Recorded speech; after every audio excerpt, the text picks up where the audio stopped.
Notice the time and place of these committee meetings was publicized by notifying the area news media, by publicizing same in the Omaha World Herald, OPPD Outlets newsletter, OPPD.com, and social media, by displaying such notice on the arcade level of Energy Plaza, and by emailing such notice to each of the district's directors on April 15th, 2022.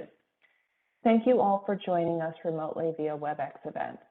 As a reminder to board members, executive leadership team, and OPPD staff, please mute your microphones to reduce background noise. To members of the public, thank you for attending. You are in listen-only mode. If you have any technology questions, please use the chat feature in WebEx to communicate with the event host. Our agenda for today's meeting is as follows. We will conduct a closed session this morning to discuss 3 topics: the Power with Purpose solar update, acquisition of land rights for Enterprise Operations Technology Communications Network, asset located in Western Sarpy County, and the appointment of corporate officers and compensation approval. We will conclude the discussion no later than 9:50 a.m. in order to open the WebEx meeting to allow the public and OPPD staff to join. We will begin public session at approximately 10 a.m. and receive reports from each committee. Director Moody, do we have a motion to go into closed session? We sure do. I move that the board go into closed session at this time, 8:01 a.m., to discuss 3 topics. Topic 1, Power with Purpose solar update. Topic 2, acquisition of land rights for Enterprise Operations Technology Communications Network asset located in Western Sarpy County. And topic 3, appointment of corporate officers and compensation approvals. With respect to topic 1, Power with Purpose Generation Resource Project Solar Update, a closed session is necessary for the protection of the public interest because the discussion will involve competitively sensitive utility infrastructure information, including potential pricing that would create a competitive disadvantage for the district if known by its business competitors, and also would create a competitive disadvantage for the district if known by potential contractors and property owners that may be involved in the infrastructure projects. The update also may involve discussion of legal matters, including contract negotiation matters that are protected by the attorney-client privilege. With respect to the second topic, acquisition of land rights for Enterprise Operations Technology Communications Network asset located in Western Sarpy County, a closed session is necessary for the protection of public interest because the discussion involves matters that are confidential and protected by the attorney-client privilege and attorney work product doctrine, and involve the discussion of security for district property and utility infrastructure information. And finally, with respect to the appointment of corporate officers and compensation approvals, a closed session is necessary because the discussion will involve competitive and confidential compensation and retention information. Closed session discussion also is necessary to prevent needless injury to the reputations of the individuals, and none of the individuals have requested a public meeting. Do I have a second? Second. Bogner, Yes. Kavanaugh, Yes. Howard, Yes. Mulhoff, Yes. Moody, Yes. Spurgeon, Yes. Williams, Yes. Yoder. Yes. Motion carried. The motion to go into closed session has passed. This closed session will be limited to discussion regarding 3 topics: Power with Purpose solar update, acquisition of land rights for Enterprise Operations Technology Communications Network asset located in Western Sarpy County, and appointment of corporate officers and compensation approvals. No votes or other action will be taken. So at this time, public attendees will be removed from the WebEx event. We'll stop the WebEx event recording. All right. Welcome back, everyone. It is 10 o'clock. A motion and a second is required to reconvene in open session. So moved. Second. Director Bogner is absent at the moment. Kavanaugh, Yes. Howard, Yes. Molhoff, Yes. Moody, Yes. Spurgeon, Yes. Williams, Yes. Yoder. Yes. Motion carried. The motion to come out of closed session at 10:01 a.m. is carried. This closed session was limited to discussion regarding three topics: Power with Purpose Solar Update, acquisition of land rights for Enterprise Operations Technology Communications Network asset located in Western Sarpy County, and appointment of corporate officers and compensation approvals. No votes or other board actions were taken during the closed session. Earlier before the closed session, Chair Bogner made the announcement regarding public notice of the meeting. As a reminder to board members, executive leadership team, and OPPD staff, please mute your microphone to reduce background noise. To members of the public, thank you for attending. You're in listen-only mode. If you have any technology issues, please use the chat feature in WebEx to communicate with the event host. Per the board's guidelines for public participation, we do not take public comment during the all-committee meeting. We will take public comment at the board meeting on Thursday, April 21st, which will be conducted in person and begin at 5:00 p.m. The public may attend in person or remotely via WebEx events by going to oppd.com. And we want to make sure and encourage everyone to wear a mask and to get vaccinated and help keep everyone safe if you decide to attend the event in person. Joining me today via WebEx are my fellow board members, Mike Kavanaugh, Sarah Howard, Janice Molhoff, Craig Moody, Mary Spurgeon, and Rick Yoder. Board Chair Amanda Bogner had to step away briefly this morning, so I am acting as chair of the meeting in her absence. We also have President and CEO Javier Fernandez, our General Counsel Steve Bruckner with Fraser Stryker Law Firm, members of our executive leadership team, and OPPD staff. Additionally, we currently have some members of the public joining us. I don't see a specific number right now, but we have members of, thank you. Members of the public and OPPD staff are joining us via WebEx as well. We conducted a closed session earlier to discuss three topics: Power with Purpose Solar Update, acquisition of land rights for Enterprise Operations Technology Communication Network asset located in Western Sarpy County, and appointment of corporate officers and compensation approvals. Today, we will hear the following committee reports. Governance report will be given by Director Craig Moody. Finance report will be given by Director Rick Yoder. Systems Management and Nuclear Oversight report will be given by myself. And Public Information report will be given by Director Janice Molhoff. Javier Fernandez, will you please give the safety briefing for the meeting? Certainly. Thank you, Director Williams. Physical safety reminders first. I think that's on the orange part of your screen on the left side. If you're not feeling well or have a medical condition that may escalate, please inform someone, your supervisor, your coworker, or the facilitator. This is something that we used to do when we were all in person. You know, write a note or tell your neighbor you're not feeling well. In this virtual environment, it's hard to do that. So if you're not feeling well, our recommendation is please make sure that someone on this call, on this virtual meeting, has a way to assist you, whether that be a phone number of a loved one or a physical address where you are, in case we need to call emergency or 911 to assist you. We wouldn't know where to send them. So please consider that.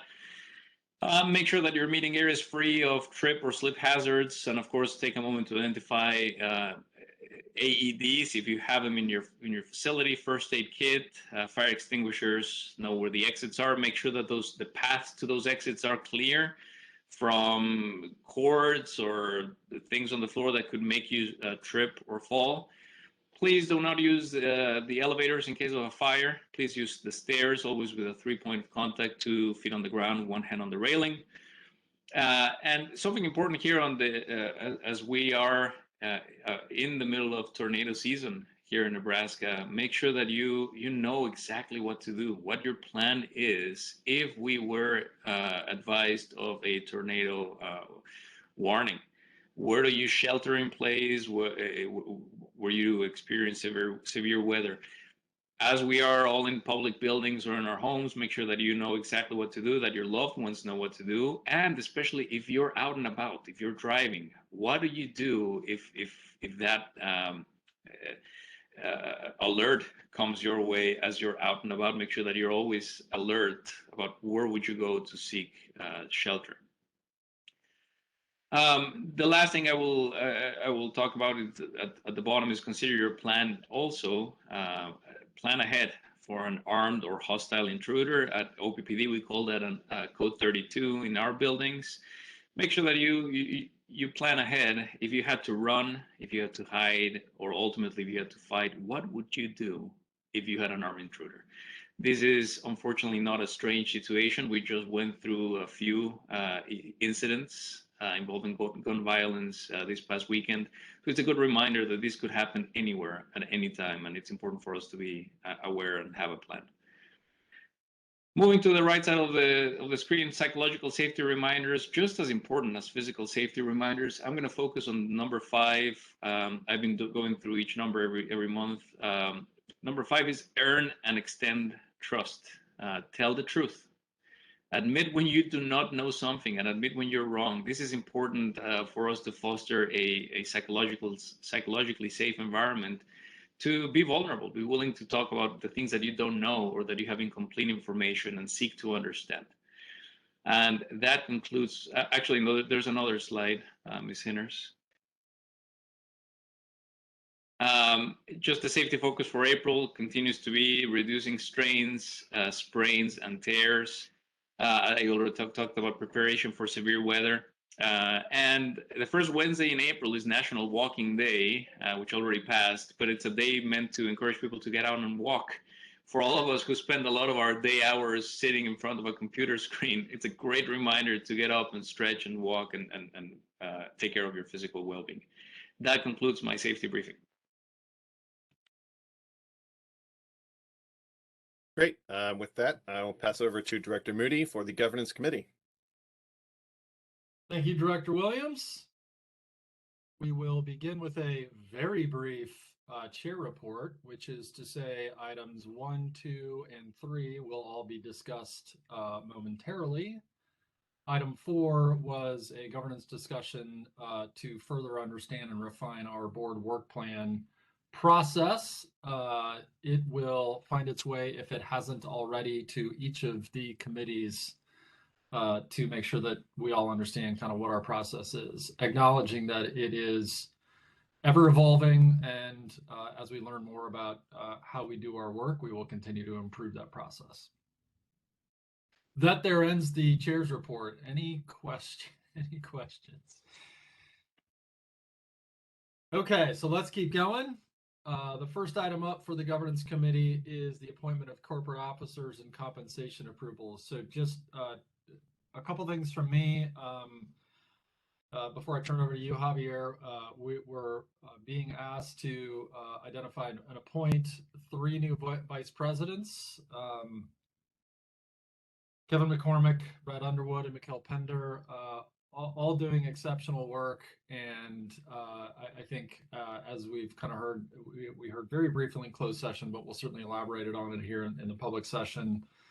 Sort of a natural evolution of the executive leadership team to more firmly position these individuals as vice presidents, something that I think makes all the sense in the world. But I'm going to leave it to you, Javier, to kind of walk us through your plans here and how it all fits together. So you're up. Thank you, Director Moody. As a way to provide a little bit of context for those watching online, our executive leadership team, which we used to call senior management team a couple of years ago, we've had 9 members of that team for a really long time, 8 of whom have been vice presidents and 1 senior director. That's a little bit of historic context.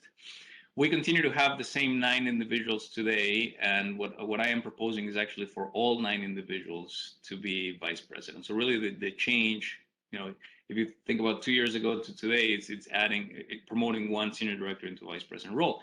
However, people change, right? And that's part of the conversation today is the appointment of 3 individuals who currently are serving in the executive leadership team under the title of senior directors. I'm going to start first with Mr. McCormick. Kevin McCormick joined OPPD in 1987. He is celebrating his 35th anniversary later this year. He became a senior director of safety and technical training. And at the time that he did that, my predecessor, Mr. Burke, asked him to sit on the senior management team. He basically became an executive. He was part of the executive team, and he has been serving in that capacity for a number of years. The business unit that Mr. McCormick used to oversee, very important. I've always said my top priority is safety of our employees. So Kevin oversaw and continues to oversee safety. However, his business unit had been narrow in focus, focusing exclusively on safety and technical training. We have a lot of work ahead of us, and I have asked Mr. McCormick to take on additional responsibilities. We have a lot of work happening in the area of facilities, not only the maintenance and operations of all of our facilities across our service territory, but also leading a master's facilities plan to better invest, plan, and extract more value out of our assets across the territory. That's a big undertaking that the facilities team is doing, and I've asked him to take that under his business unit. That function used to report under Kate Brown in technology.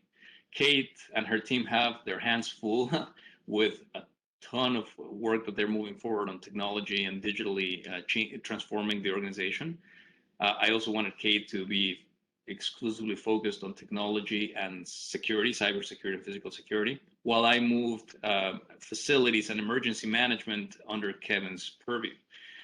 This made a ton of sense for a number of reasons for me, and it will allow me to have executives who are focused on very, very important areas of the organization at this crucial time.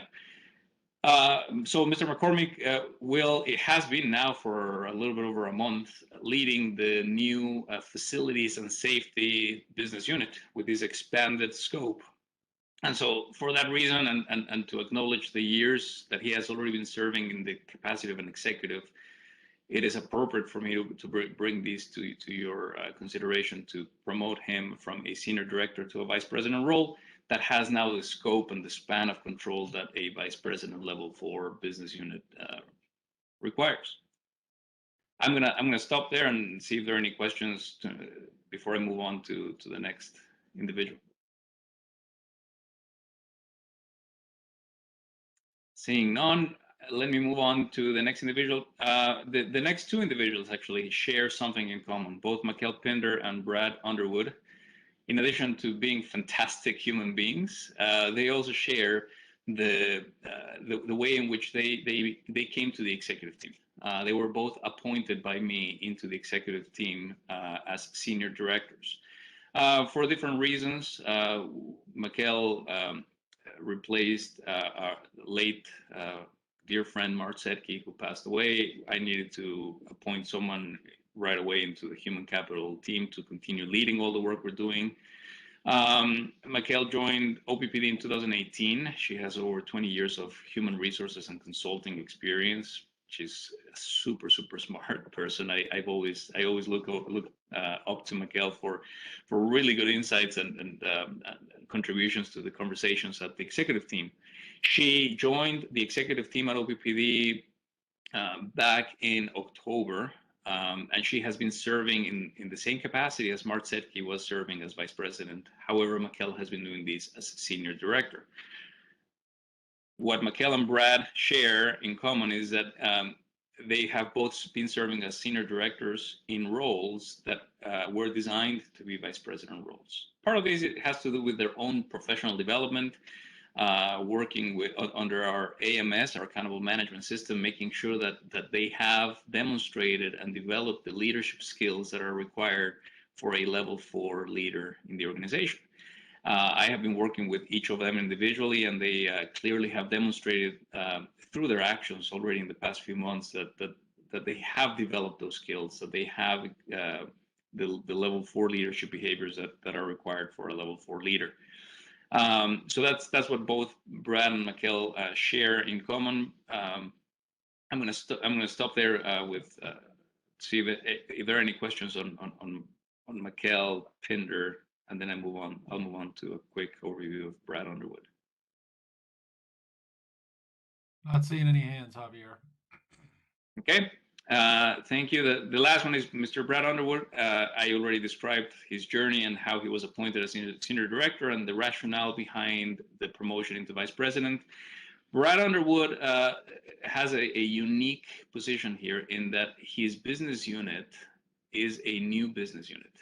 Now, the functions that he oversees are not new, certainly not new to the district. He oversees transmission planning, distribution planning, resource planning, alternative energy management, functions that we've had for a number of years, certainly on the planning side, something that we've had for many, many years, decades. But we have never had them organized all under one business unit. Given the amount of transformation and the amount of technological change that we are facing as OPPD and in the industry, it becomes incredibly important for us to house all of our planning functions together. So that as we're thinking about resource planning and changes in our generation mix, that we are also talking at the same time about changes needed on the transmission infrastructure and at the distribution level as well. And as we think about alternative sources of energy, not only wind and solar and batteries, but eventually it's all the work that we're advancing on rooftop solar and distribution level resources and batteries. All of those resources have to be orchestrated together, and this is really what Brad Underwood and his team are doing. His new business unit is called Systems Transformation Business Unit. And I say new, it's really not new. It's been operating for a few months now. It's operating really well. That business unit is responsible for delivering the Pathways to Decarbonization Strategic Initiative, has already successfully delivered our integrated resource plan that was filed with the Western Area Power Administration. So they've been really busy executing and really carrying out a very, very important part of our mission. So that's a little bit of the background of Brad's business unit, and the rationale behind the promotion is the same that I explained with Ms. Pinder on his professional development, really getting into that level 4 leadership level that we require our vice presidents to have. Any questions around Brad's appointment?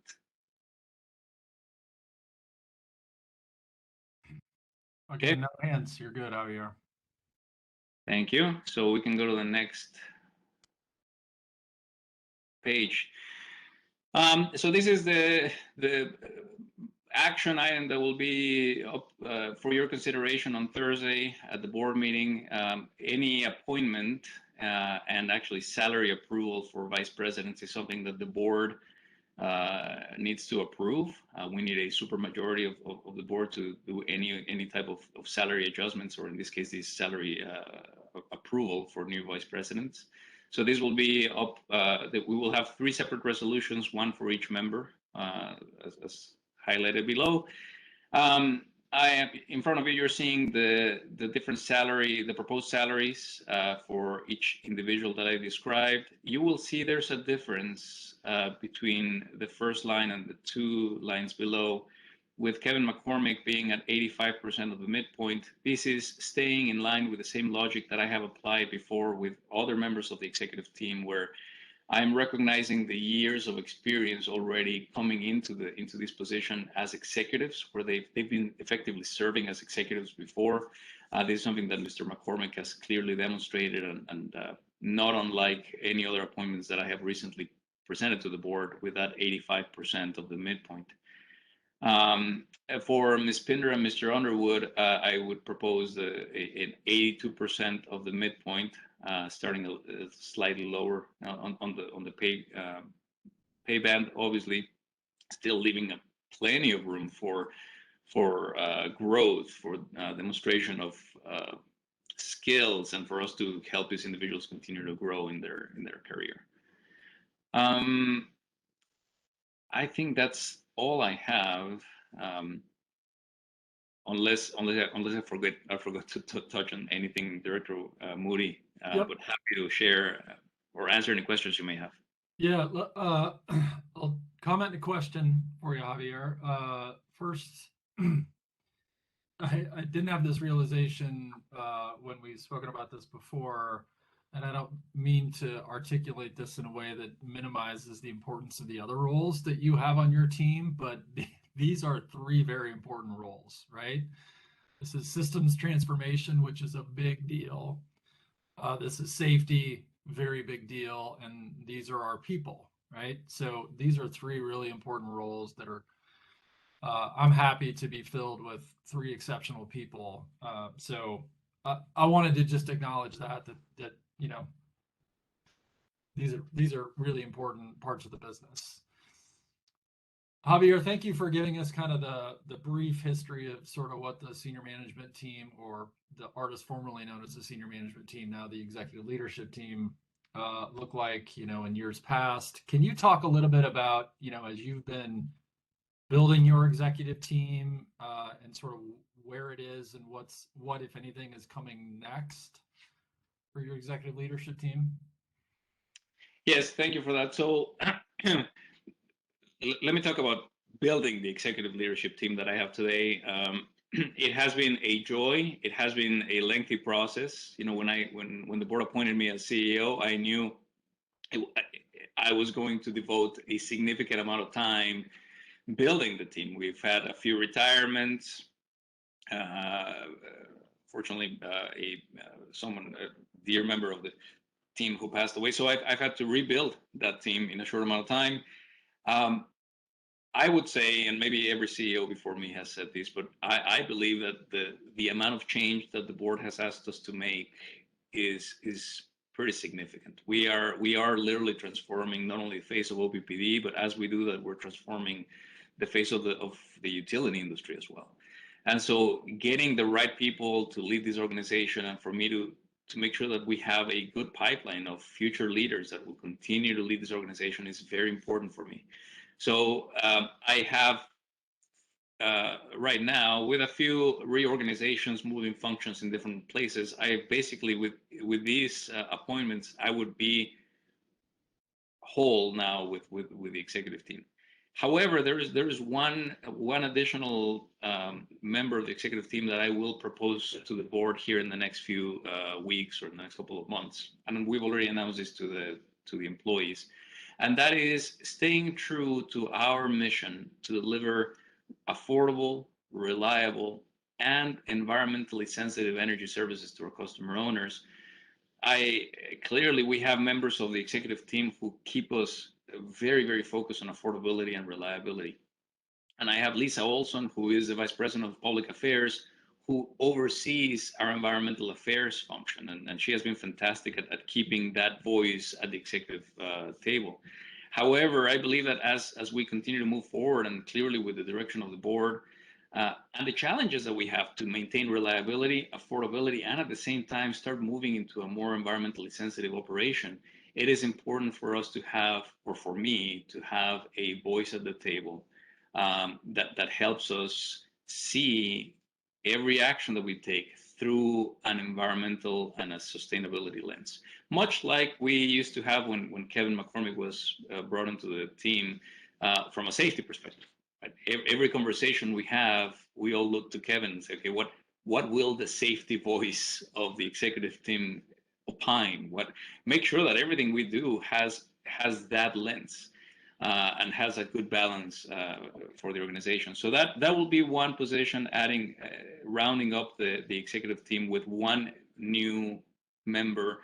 This is not part of the proposal today, but this will likely come in the next month or two.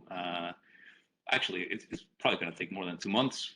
We're still developing the position description. We will go out and recruit, but eventually I hope to bring back a candidate for that position to the board that will better reflect the executive leadership team that I need to carry out the strategic directives that the board has very clearly presented to us. Hopefully that helps, Director Mooney. Yeah. Thank you very much. And I realize that new position isn't necessarily up for discussion, and certainly not any action on the part of the board today. But I do think it's helpful for for us to kind of understand the full picture and the context. So thank you for sharing. And one thing that I didn't mention and made obvious to me, that new position, it's not a new function in the district. That function already exists. We have an amazing team that already carries that function of environmental affairs and regulatory affairs. It's really just having that voice at the executive team. So it's not a major change, not a new function, but it is a big change for how I want to lead the organization with the executive team that I need. Got it. Noted. I see Director Molhoff with a hand up. Go ahead, Janice. Yeah, so earlier, Javier, you were mentioned that in the meantime, we have kind of restructured the organization beneath these vice presidents, meaning that we have streamlined some of the directors and managers. Does this new structure reflect a flattening of the organization so that there aren't so many levels between the people who are doing the work and the people who are giving the direction? So does this represent a flattening, or is that decrease in the numbers of directors and managers beneath them? Is that kind of a incidental, or is that a major factor in this restructure? Fantastic question. Thank you, Director Molho, for the reminder. So these particular 3 business units and the functions that they oversee have already benefited from the major changes that took place at OPPD about 5 years ago or so, through the accountable management system, where we very clearly, through previous leadership, there was a push to do 2 things. One, of course, to cost contain the utility, and this was a big piece in achieving the 5-year with no general rate increases. But also, it was an opportunity for us to streamline communications. When you have an organization that has 8, 9, 10 layers of managerial supervisory levels between the CEO and the frontline employee, communication gets really hard. And so what my predecessors did about 5 years ago, and I was part of that when I first joined OPPD, was to make sure that we streamlined as many functions and really make sure that we had the goal was to, as much as possible, to have a 5-level organization. No more than 5 levels between the front, the individual contributor and the CEO. There are some instances where we do have 6 levels, and this is particularly true in the utility operations business unit, where there's so many people, so many functions that having an additional layer of supervisory was necessary just to keep the scope and the span of control manageable. But for the most part, we've tried to maintain that 5-level organization. This means that we have fewer supervisors, managers, and directors that we might otherwise would have had. And we're asking these supervisors, managers, and directors to oversee larger groups with a goal to have a more streamlined communication. So that already happened. These 3 new business units are carrying out that same structure. So really, even though there were some reorganizations of functions in between these business units, they already enjoy that structure that we established a few years ago.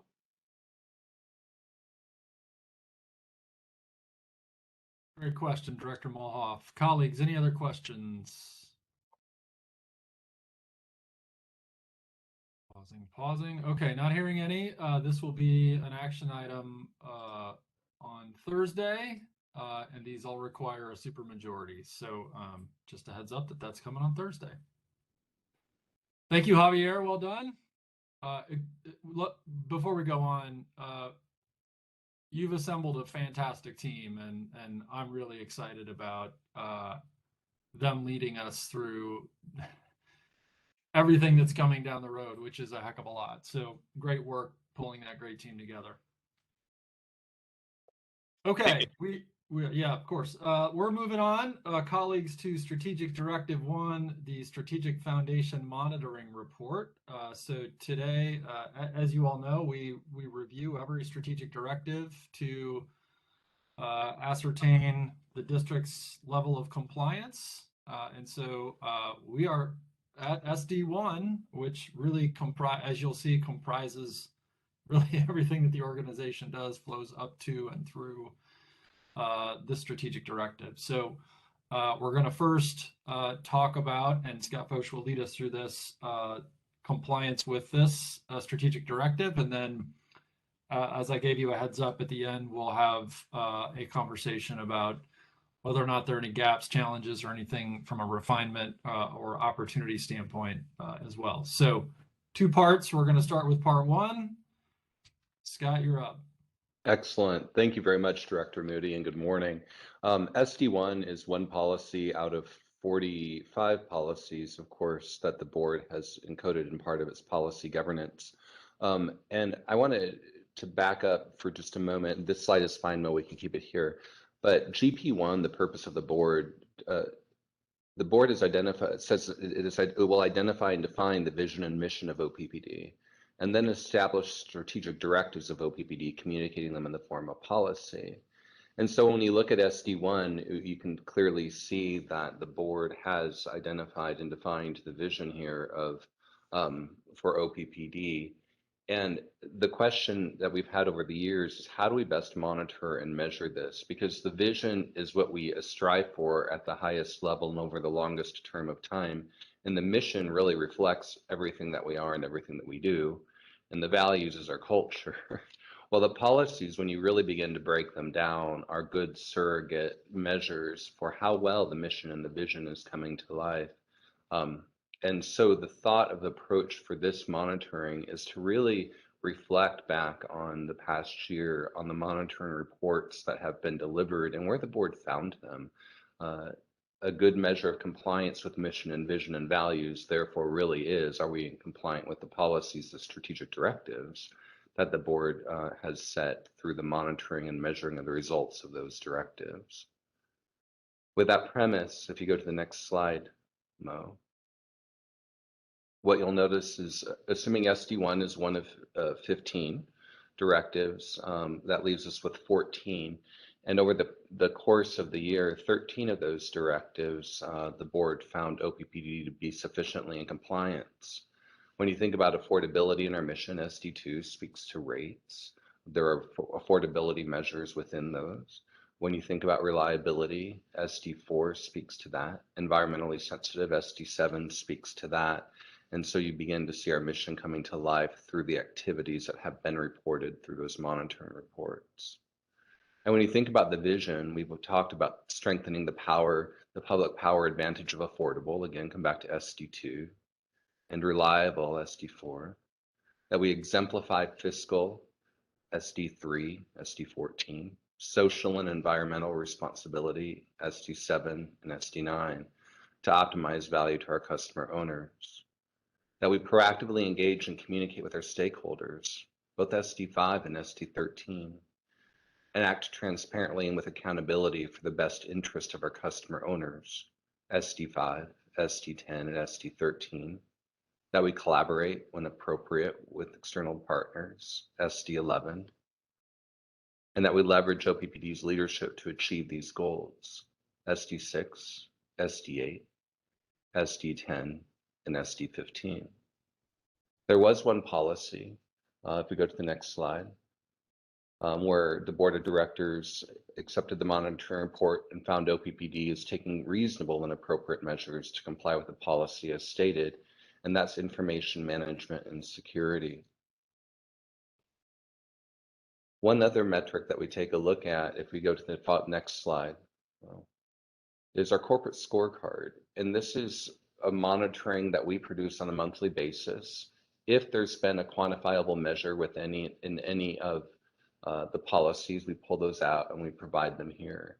As you can see, we're showing green, which is good, on target for rates, access to capital, reliability as it pertains to SAIDI, customer satisfaction, where we stepped into first quartile for residential measures, safety for PVAR, which is the preventable vehicle incident rate.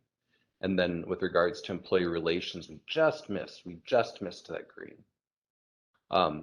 And then when it comes back to reliability, of course, we've been managing our plants meaningfully and well. although we did miss the metric there a little bit. And when it comes to safety, it's important to recall that we have 0.50 is really the top of the top of the top. At 1.0, we are winning awards across the industry and within our region for our safety record. And we share those, and very recently you reviewed a monitoring report on safety and found us to be in compliance with that. So between all of the in-depth reviews of all of the monitoring reports over the past year and this scorecard, if we go to the next slide, the governance committee had an opportunity to review and discuss, and I don't know if you want to speak to the recommendation, Craig, but I'll defer to you there. Yeah, happy to. So naturally, we just, at a glance reviewed all of the other strategic directives. So, one could suggest that we've sort of light touched this, but the reality is there's been hours and hours of review that went into compliance with respect to all of the other strategic directives. So governance committee had reviewed. We're comfortable and happy to bring this recommendation to the full board. I'll first pause to see if governance committee, if there's anything else. And that's Rick and Eric, if you've got anything to add to the conversation. Otherwise, we'll open it up for questions and comments from everyone.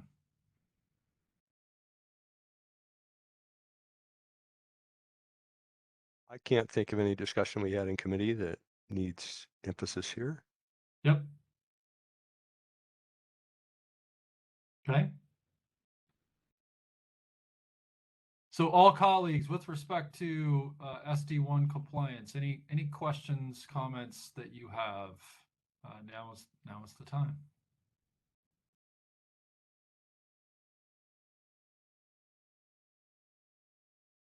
Okay, I'm going to retract my previous statement. I'm very happy to see, this is kind of a different format for SD1 presentation, and I'm really happy to see the form it's taken, that it's less of a list of activities and more of an emphasis on how this, and thank you very much, Scott, how this is intertwined with the other SDs and looking more at measures and so I'm just really happy with that. Thank you, Director Yoder. Yeah, echo that. Great comments, Rick. Okay, pausing for just a second. I don't see any hand. Oh, actually, that's not true. Director Spurgeon, I see your hand. Go ahead. Looking at, I think it's the previous slide here with some red blocks in there, which was pointed out. That's it looks red, but that's because the bar is so high in some of these.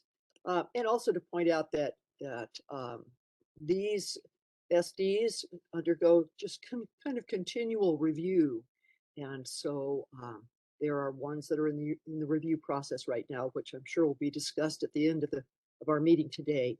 But it's nothing is settled; it just keeps going through. So that's an important part of how this district works. That's all. Thank you. Thank you. Thank you, Director Spurgeon. Not seeing other board member hands, but Javier, I do see yours, so go right ahead, sir. Thank you, Director Moody, and thank you, Director Spurgeon, for the comment. I want to just reflect a little bit on that red item on safety. Yes, we've set the bar really high, but that is because it should be really high, right? When I'm looking at managing the organization, we have 1,900 individuals that are employees that perform a very, very critical role.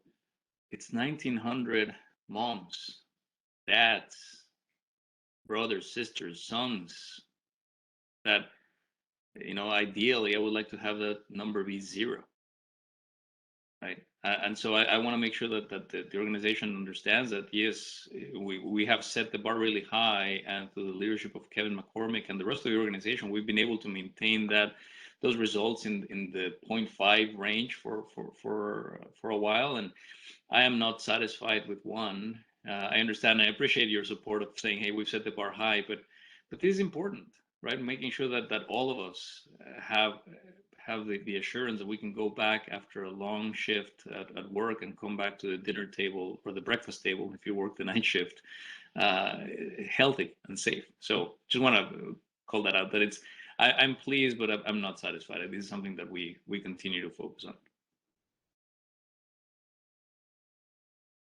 Okay, thank you, Javier. Well said.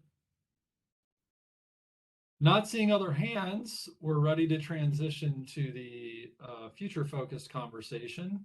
So kicking it back to you, Scott, to facilitate this, sir.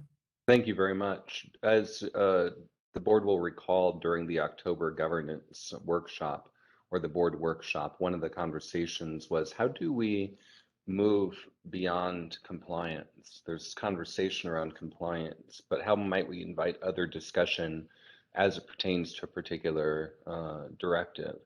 And the two items that emerged was, maybe there's an opportunity to focus rather on what has been accomplished, but also, are there any challenges or gaps or things that emerge or things left unsaid as we kind of shift beyond compliance? So this is an introduction of a new way of inviting some conversation. I suspect certain directives are going to lead to much more robust discussion, and certain ones might not have much conversation at all, but we thought it was an opportunity today to kind of take a step forward, to begin to introduce this as a practice, and to invite to see if there are any conversations or reflections about SD1 or things that may have been unsaid.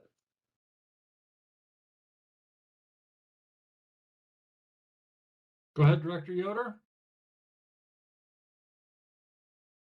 So this is a new practice for us, right? So if I don't head us in the right direction, feel free to stop me.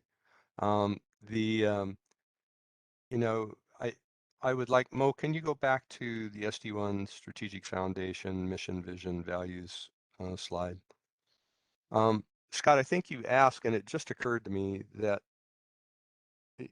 is your question about this language? And if so, I think there are some opportunities to talk about that. Or is it also about the potential need for additional or SDs or themes that we would want to tackle in our existing SDs? Is that where we are? For lack of more polished terms, I think it's an opportunity to surface any itch that has not been scratched through the discussion, kind of as an initial step. So I would say kind of yes to your question, but it may be beyond that. Yeah, no, that's good. So one thing that occurred to me when we were looking at the information for Mr. Underwood, I was reminded of an action that's been sitting in the parking lot for a while, and that's a discussion of business transformation as its own SD. So I guess I'll just reinforce that that topic is in the parking lot, and say that I don't know how, if it is correct to ask for reprioritization, or but just underscore that it's there. And I was reminded of that when I heard Mr. Underwood's new title. Excellent.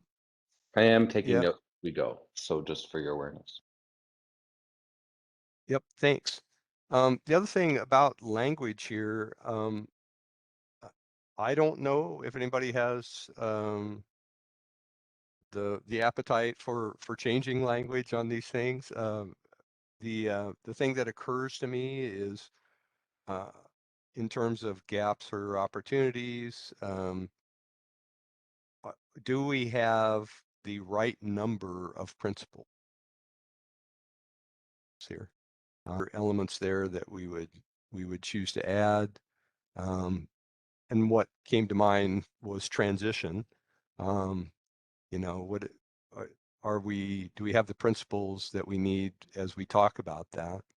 Because the leading the way is indeed, in my mind,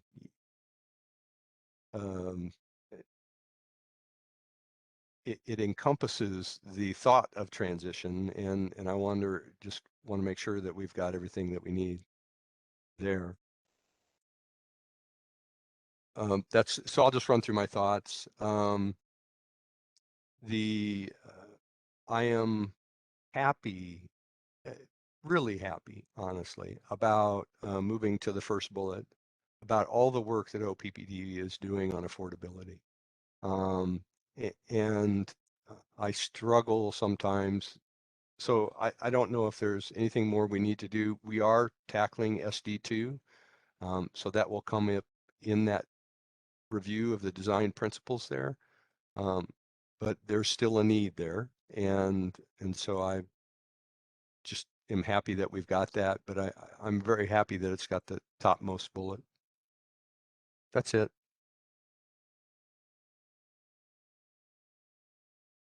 Thank you, Director Yoder. I'll just echo a couple things because I do think I think in these processes sometimes it's helpful even to not just say the exact same thing, but to just echo it so that there's a demonstration of more agreement. Acknowledging that business transformation is in the parking lot, so that we'll have to just kind of go through that resource allocation question that we talked about in governance, and then yeah, the thought about transition in the principles I think is a really interesting one, and I'm kind of like I'd be really interested once we finalize Powering the Future to 2050, kind of laying that alongside what the strategic foundation looks like to see how aligned those are. So I think that's a really good comment. Colleagues, other thoughts or comments?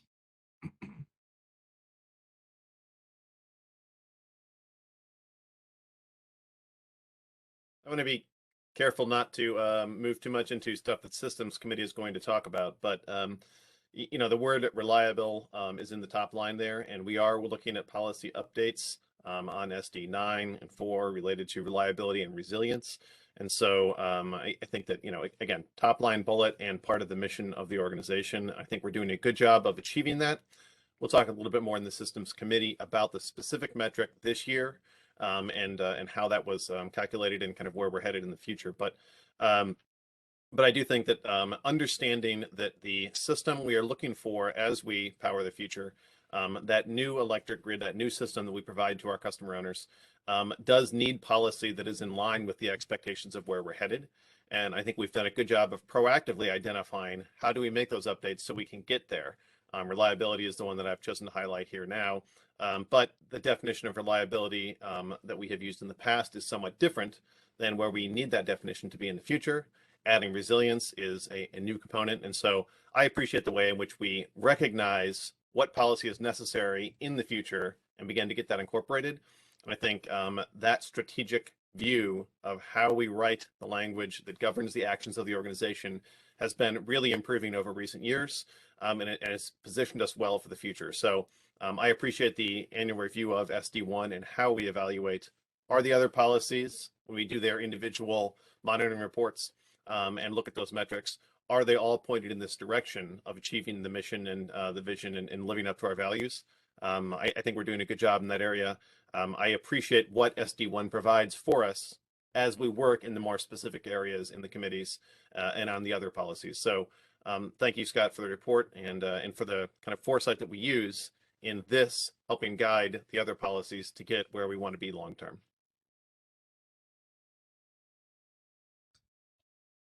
Thank you, Director Williams. Director Spurgeon.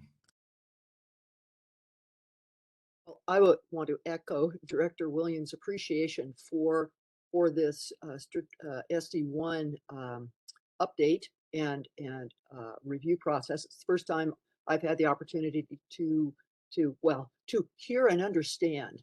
And I guess for those members of the public who are listening, I would just like to say that I have an ever deepening appreciation for the governance structure for this utility. I think it provides excellent oversight for the board in following this governance structure. So compliments to everybody who's worked on this, and I love the review of all the SDs in this strategic foundation approval process. And I will just echo again that yes, lots of SDs are still going to be looked at and debated and talked about as the year goes on. Thank you. Thank you, Director Spurgeon. All right, leaving space for any additional comments or thoughts, y'all.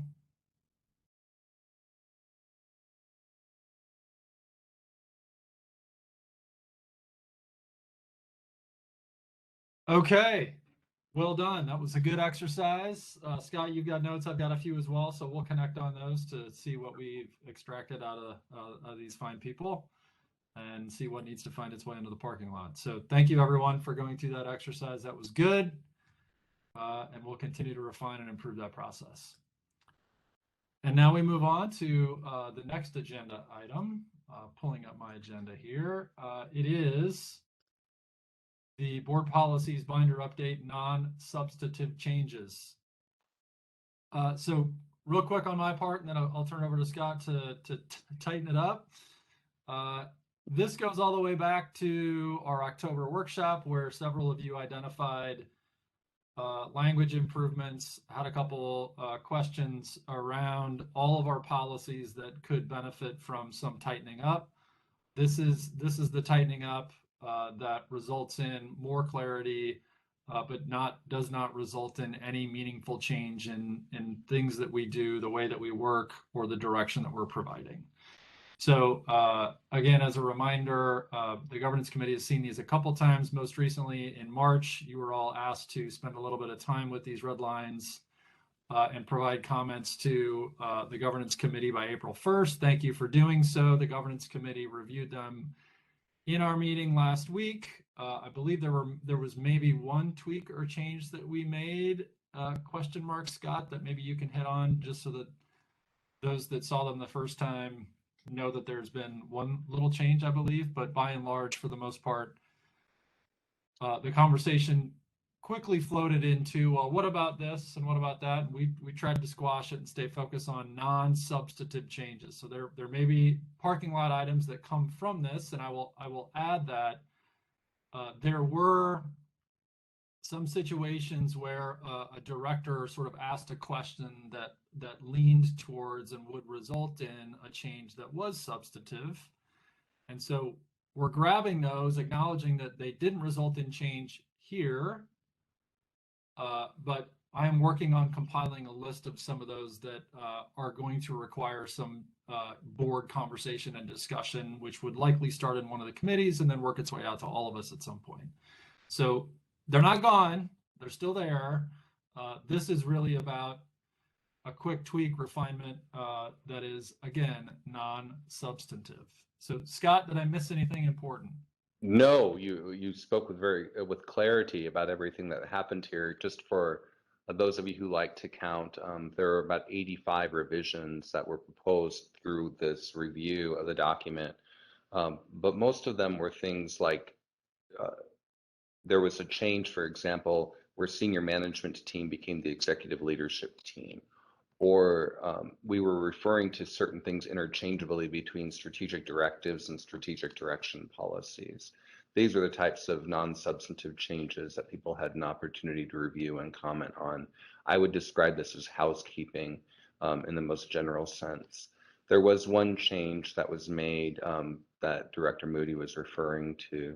And I wanted to make sure I just found it, and of course, I lost it for a brief moment. It's on BL6, and one of the initial red line proposal was a bullet that simply said the board would use data to determine the degree to which outcomes and or actions of the board policies are being met. And it was, I believe the word was implied, or it was something that was a little bit generic and had a bit of ambiguity to it. And with some feedback, we changed that word to prescribed.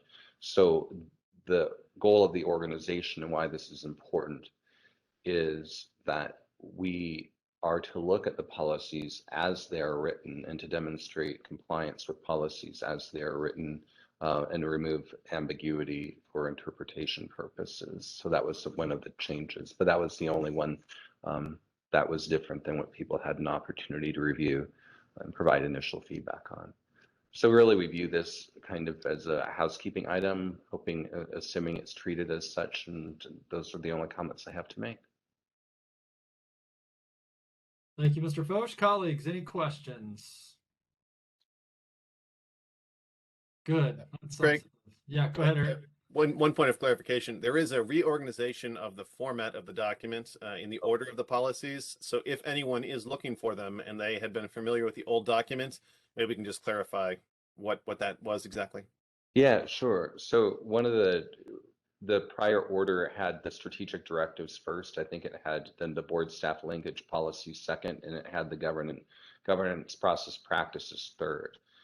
This really is about the way that the board is governing, and it made sense at that point to shift the governance practices up to first, followed by the board staff linkages. So what are the authorities vested from the board to the staff to create the work? And then finally, the strategic directive group is listed last. We felt that that was a better reflection, perhaps, of how this document is intended to come to life. The other thing I will add is that the second page, which reflects a letter, was updated. The last time the letter was written was by Director McGuire, who many of you know, and she was instrumental in starting this governance practice back in 2015. So in the spirit of that, we wanted to make sure that we would update letters as time moved on to reflect best learnings and perhaps what the board has gotten out of the system so far, as well as to continue to convey to the public what this is about and our commitment as an organization and yours as a board to continually get feedback where it makes the most sense on any substantive changes. Thank you for that, Director Williams. Yep, good catch, Director Williams. I was caught off guard by that the first time as well, but you keep scrolling, you get what you need. Okay, colleagues, any other questions, comments? I saw mostly head shakes earlier, so I think we... This is Sarah. I will add one comment, and that is that Scott was really great to work with. I read through all of the changes, and I was the person who made some of the feedback that got incorporated in some of the changes, just because I'm very cautious with language, because that shows our intentions, and that's what other people will hold on to when they want to know what our thoughts are. And so, yes, Scott was lovely to work with. So just 5 stars for Scott today. Director Howard, I just want to thank you so much. I really appreciate the thoughtfulness and the engagement. I do have a love for words, and so to have that feedback from you has been very enjoyable. Thank you. Yep, echo that. I appreciate that feedback, Sarah. Well done. And yes, Scott, well done shepherding this through the process. We made it. Okay, that therein concludes governance. Turning it back over to you, Director Williams. Great. We're going to hand things around from one to the other real quickly. Director Yoder, you have the Finance Committee report. Thank you. I appreciate that. Just checking a note here. So first thing I want to say is kind of outside of what our agenda was. The board did receive a clean audit report from BKD, and we don't have it on the agenda here, but I can include it in my Finance Committee chair report because it happened. And I just want to acknowledge the good work that was done by the team and the pride I think we can all have in having a clean audit report. We find so many things that are important for us as an organization, safety certainly, keeping the power on certainly, but as the fiduciaries, I couldn't be more happy that we have another year of a clean audit report. So I just wanted to mention that. It's something that has been going on for a month, the review and the discussion. Onward with the chair report. The items I wanted to tackle and report out today are, we had a brief discussion on SD9. It was on the agenda and the relationship between the Finance Committee and SD9 reporting out. The Finance Committee charter has language. You can see it in diligent under the Finance Committee meeting notes.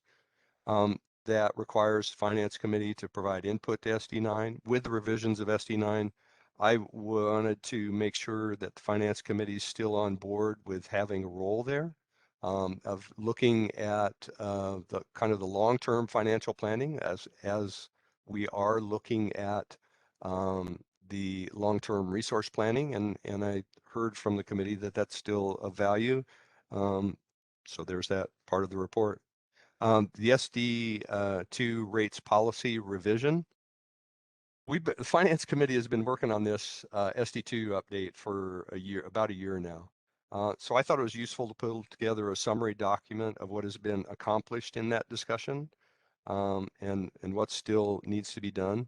That document that I pulled together is in Diligent. Some of the info, especially around the rates principles, will be useful for the rate design principles review project that we'll see here in a little bit in this meeting.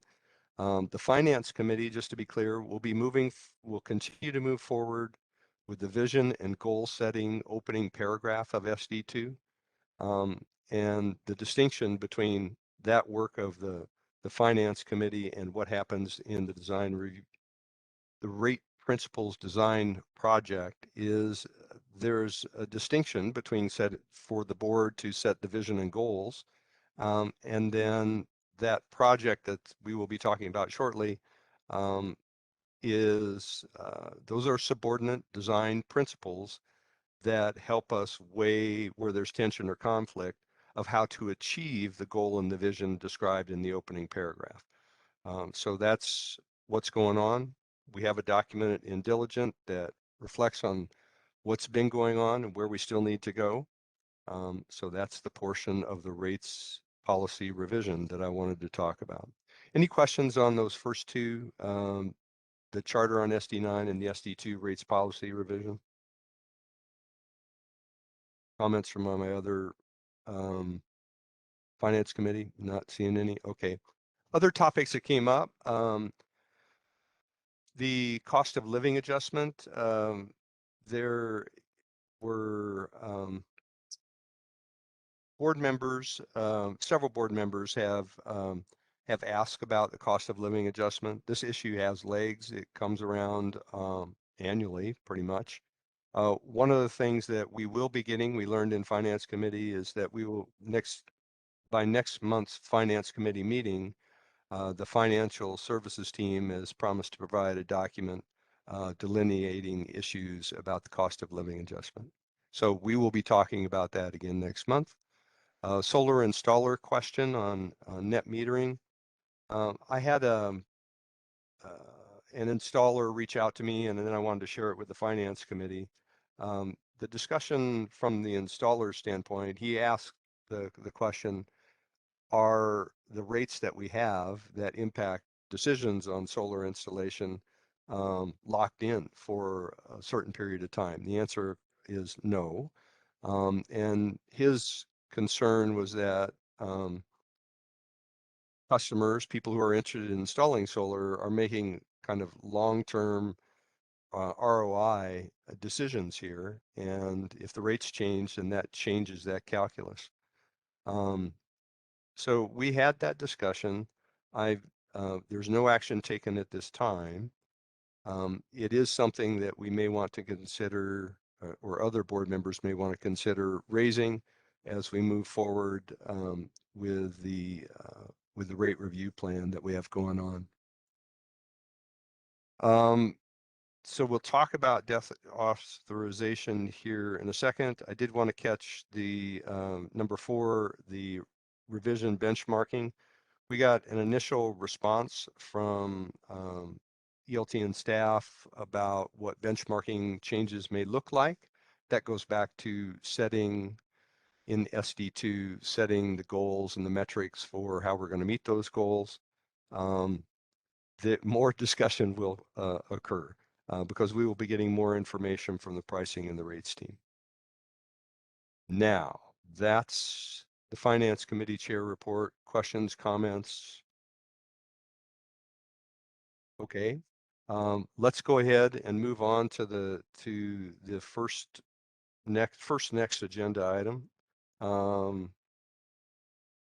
we can, Mo, and if I could turn it over to CFO Bishop to get us started.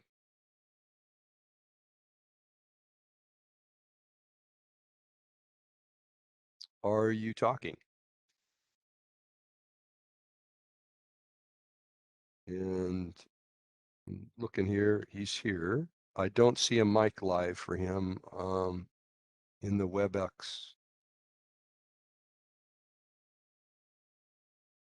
One moment, I do see Mr. Bishop is unmuted.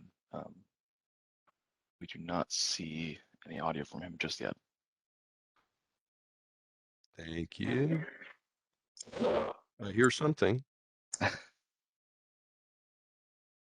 Not yet, Mr. Bishop. One moment here. So this will be an action item coming forward to us on Thursday. If I may suggest, maybe what we can do is have Mr. Thurber. Yeah, your audio is not of a Kind of garbled. So what I suggest is maybe having Yes. Mr. Thurber That's a start. good suggestion.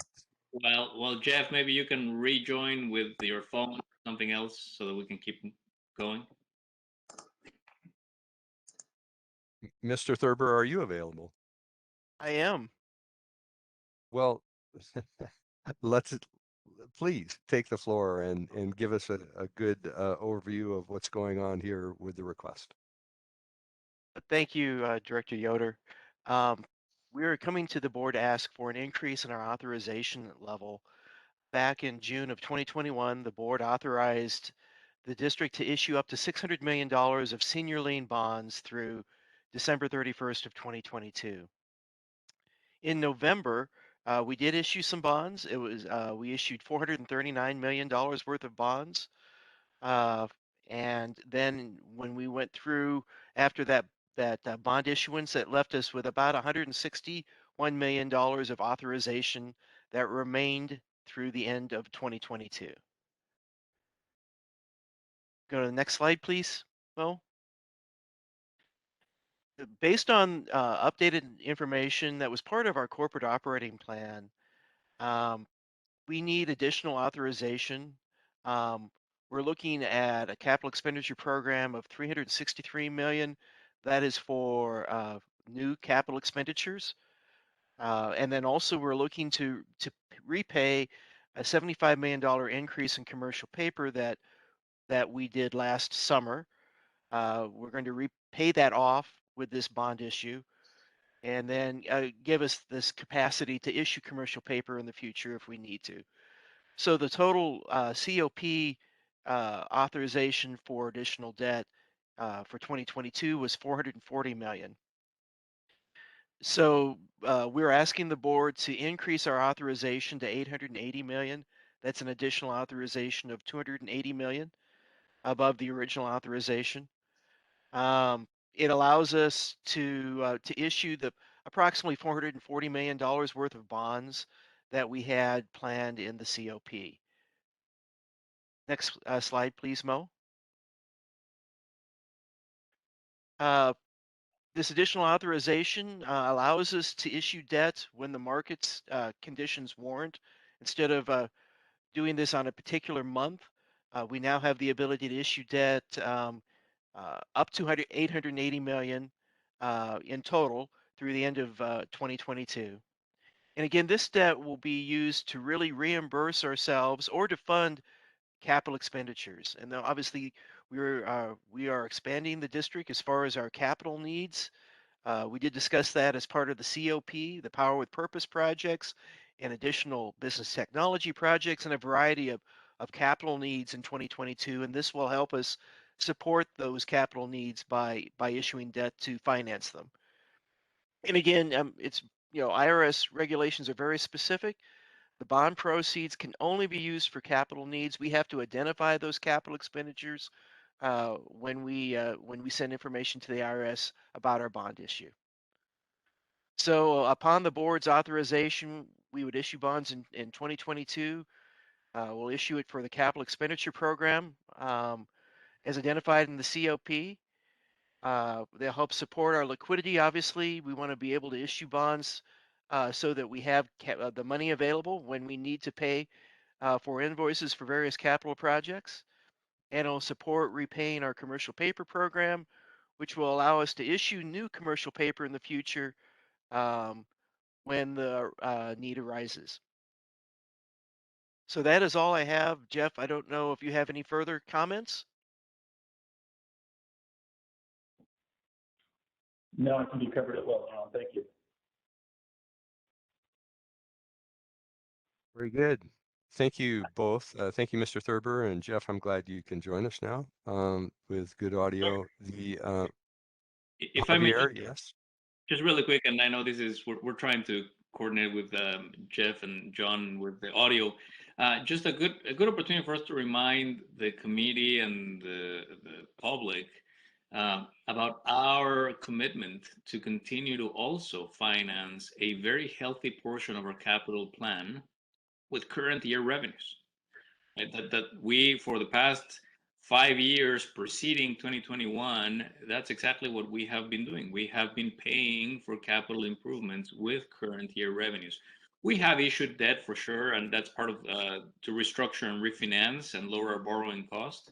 But that this is not something that we do every year to this magnitude, but rather we reserve this financing tool to finance large investments, as Mr. Thurber just described. So just want to make sure that we remind the public about that, and that we also remind the public that the board authorizes us to do this in increments, right? As investments are coming to us, and as we know that there is a need for those investments, that we ask the board for authorization, as opposed to issuing all the debt that we may need in the next 30 years all at one go, because we really don't know what we will need, and precisely so that's what we proceed in this incremental mode, seeking this type of authority. So I think just a good opportunity to remind the public about our debt issuance practices. Jeff, I don't know if you want to add anything else there. With hopefully you can speak now. Yeah, no, I think it's a great point, Javier, and really something to highlight relative to OPPD in terms of the fact that since 2016 through 2021, when we first issued debt, there's been a pay down in the level of our debt at OPPD. So it's been anticipated in terms of bringing down our debt, and now with Power with Purpose and the other commitments that we've got, those are requiring us to continue to issue. But we've been very methodical about that and intentional in terms of the outcome. So I think it's a great story that you highlight there, Javier. One item I did want to mention too, since we've got John on the phone, is just the ongoing work that the Treasury team does under the leadership of John to support our debt program. We were recently back in New York. There's a lot of work that goes into that. We were at the JP Morgan Investors Conference, meeting with bankers, investors, rating agencies, talking about Power with Purpose, pathways to decarbonization. It's important that we stay active and engaged in the debt marketplace, and John and his team do a great job to ensure that we have that, and then ultimately that pays dividends when we actually go out and issue debt. So there's a lot of work that goes into that, and I just want to commend John and his team for that. We also had the opportunity to meet with the rating agencies, both S&P and Moody's, in person. Keep in mind we have not been in person for a good period of time, almost 2 years, relative to the conference as well as the agency. So it was a great opportunity, and I just want to thank John and his team for all the work that it takes to pull all that together. Thank you for the comments, Mr. Bishop. In committee, we are recommending that this move forward to the board. Board members, do you have any follow-up questions for the finance teams? I'm looking for hands. And there's one from Mr. Moody. Yeah, I'll just I just want to reiterate that this was part of what was planned as part of our budget, right? This is not new. It didn't come out of nowhere. This was part of the budgeting process, our COP. So that was, for me, one of the really important things that I appreciated understanding in better detail on the finance committee, and I wanted to reinforce that. Great comment. Thank you. Anyone else have a comment, question prior to taking action on Thursday?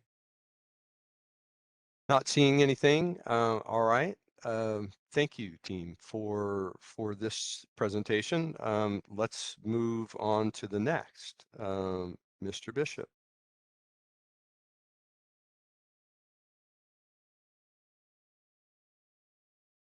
Oh, we're not hearing you, sir.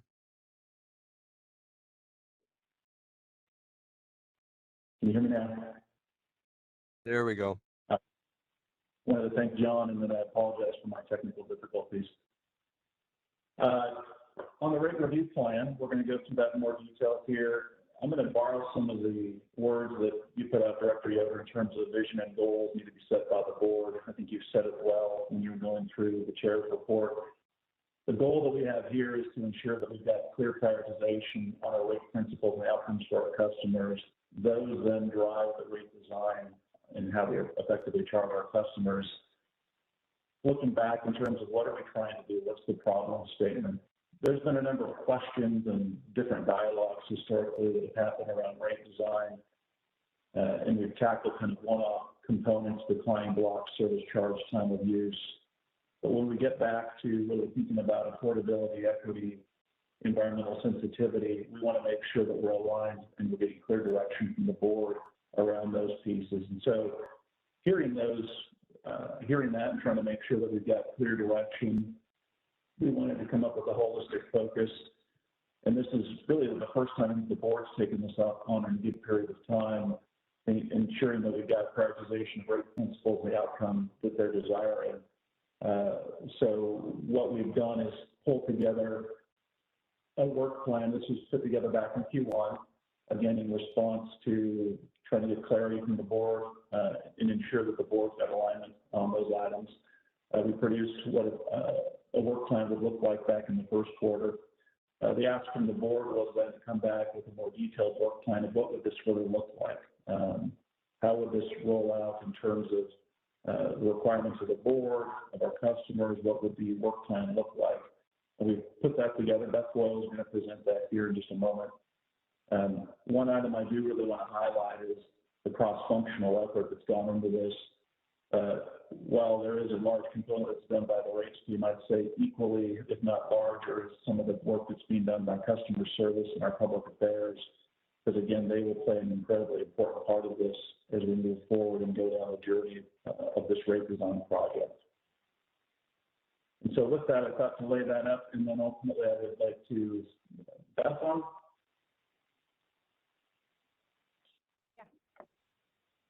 Excellent. Beth, I will pass it to you. Great. Thanks, Jeff. Good morning, everyone. I'm Beth Hoyle, Manager of Pricing and Rates. So in February, CFO Bishop presented a high-level conceptual process at the committee meeting on how to structure the conversation and process around rate principles and rate design. So this first slide is a recap of the approach that was agreed upon, which is a two-phase approach to align on the rate principles for OPPD that'll guide future rate design. In March, Jessica De La Torre, who is a senior pricing analyst in pricing and rates, was appointed as the project manager for the rate design project. And so for the last 6 weeks or so, she's worked with the core team to put together a more accurate representation of the detailed timeline for phase one. And so we now know that phase one will take 11 months, and this is starting in April and then concluding in February of 2023. Phase two, again, is the outputs from phase one. This will include multi-year outreach, rate design, rate pilots, and implementation of rates, products, services, and solutions. And the items from phase two will be included in the biannual rate package. In this presentation, however, I'll just go through each piece of phase one to give a little more detail of what will be included and when it will occur. Next slide.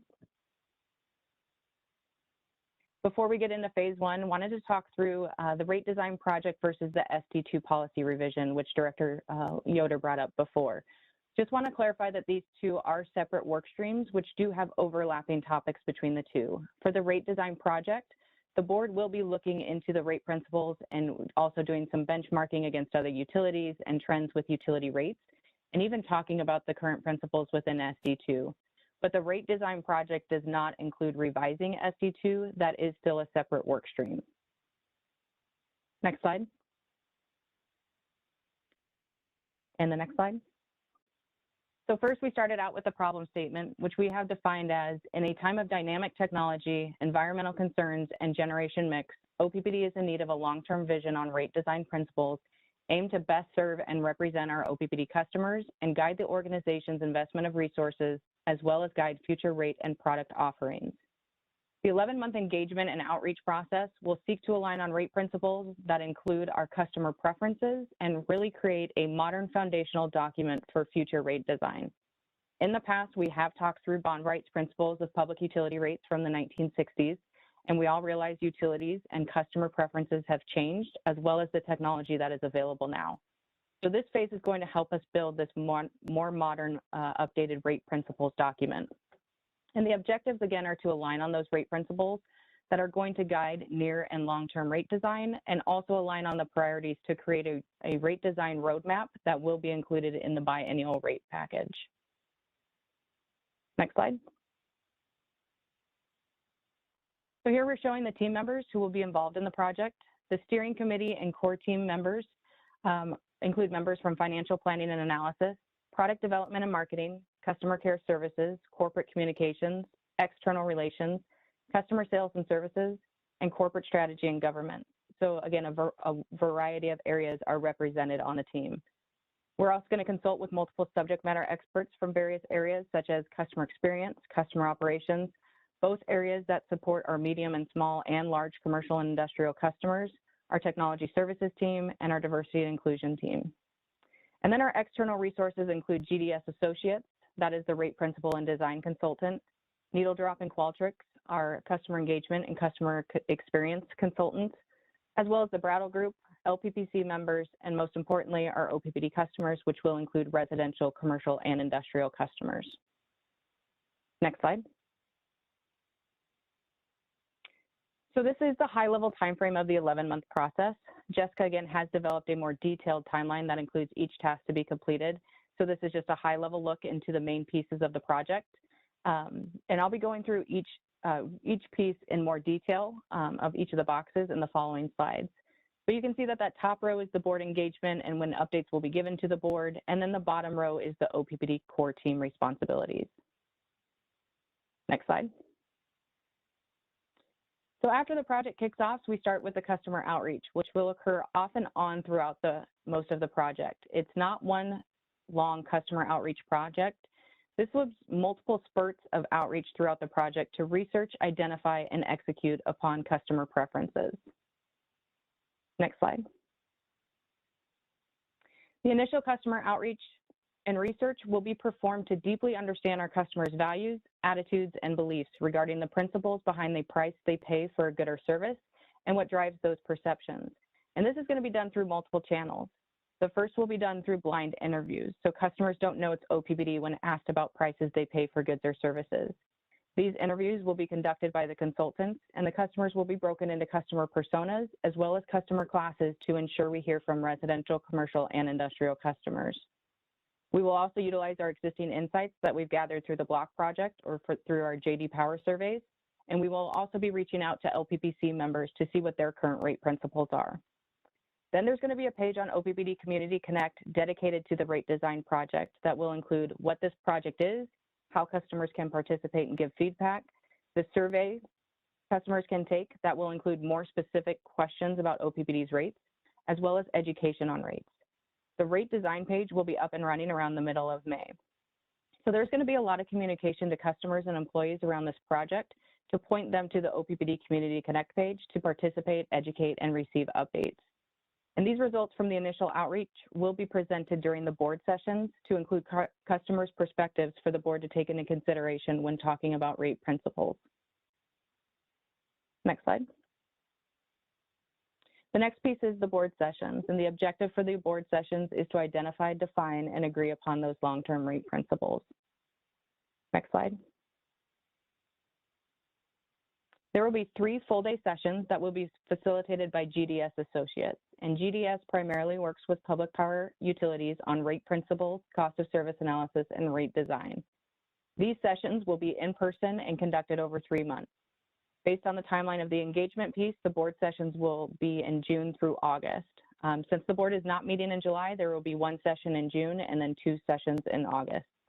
These sessions will include all 8 board members, members of the executive leadership team, legal counsel, the steering committee, and the core team. These sessions will be available to the public to watch through WebEx, and then again, the public will be able to make comments through the OPPD Community Connect Rate Design project page. Next slide. So these are the preliminary topics for the 3 board sessions. The first session will be more of a day to kind of level set, talking through current status of utility rate setting or rates 101, talking through the current principles in SD2, and then begin outlining the principles for rate setting for OPPD. Session 2 will begin with the initial customer outreach results that I talked about earlier, and then get into defining the generally accepted rate setting practices for OPPD, which also includes an overview of rate trends and benchmarking against other utilities. Session 3 will include understanding current shortcomings and discuss areas of concern, and then finally refine and agree upon the rate principles. As a result of these sessions, the board will identify and have an agreement on the recommended rate principles to be used for future rate design. And we do say recommend at this point because we will be doing customer outreach on the principles just to ensure our customers are in agreement. Next slide. The next step is the identification of concepts that support the rate principles.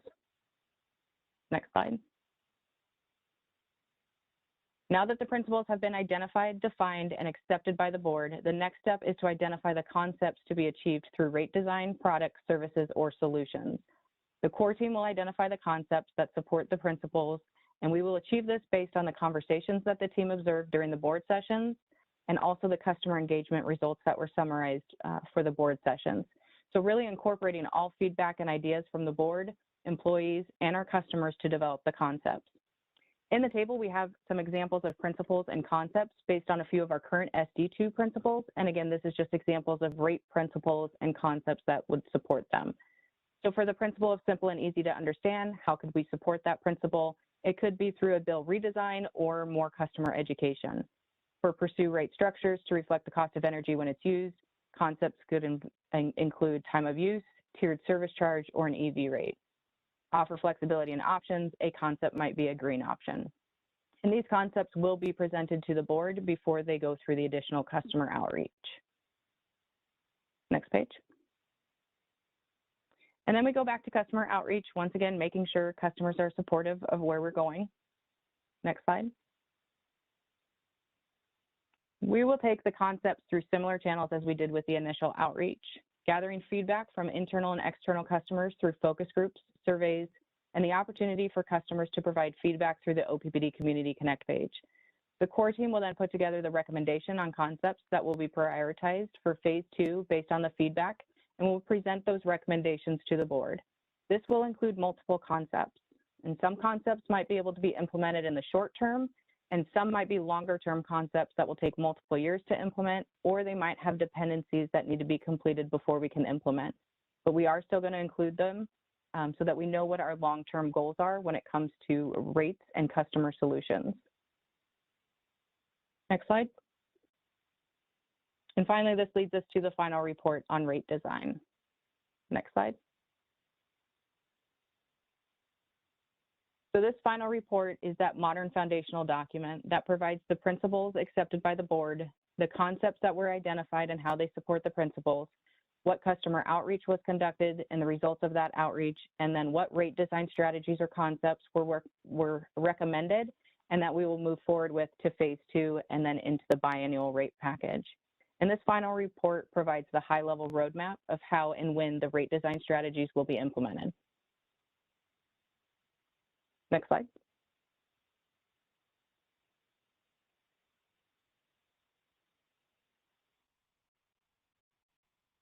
That was excellent.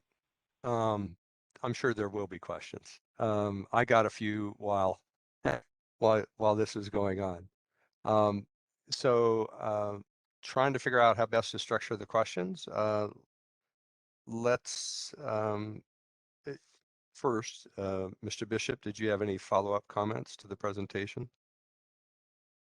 No, thank you. All right, good.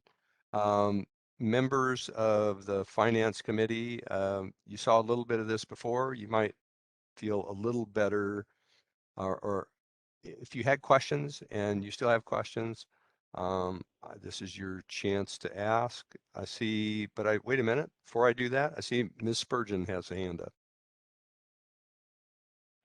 Thank you, Director Yoder.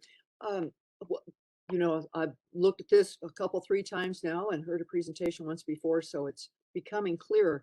I'll ask a question regarding the customer outreach portion of this. I noticed you use the term multiple spurts. And I'm recalling that one of the concerns in embarking on this, along with all of the other things that the district is already doing in which we want our customers to give us feedback, was that customers would become weary and be reluctant to answer the questions. So I guess my question is, this multiple spurts, is that a strategy that you're employing to our customers engaged with this process? Thank you.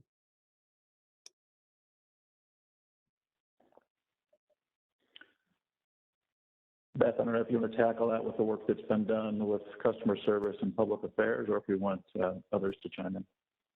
It's a good question. I would welcome Heather or even Lisa if they'd like to chime in on that.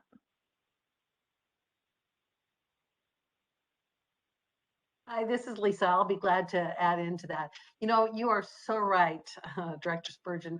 We want to make sure that there's not fatigue that's going to be happening with our customers.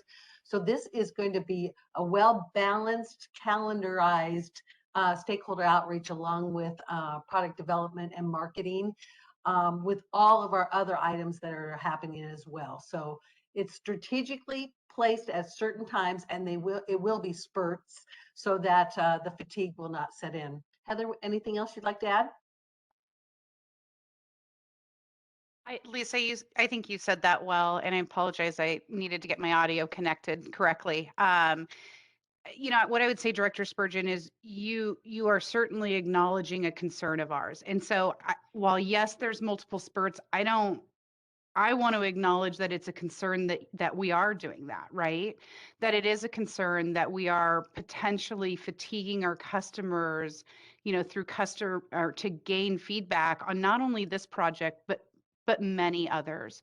To Lisa's point, it is going to be strategically designed in a way that we're not going out to multiple sets of customers, and really we're kind of keeping one group along in the process. So it's let's get your feedback. Let's come back and have a casual conversation to ensure that we've heard your feedback correctly.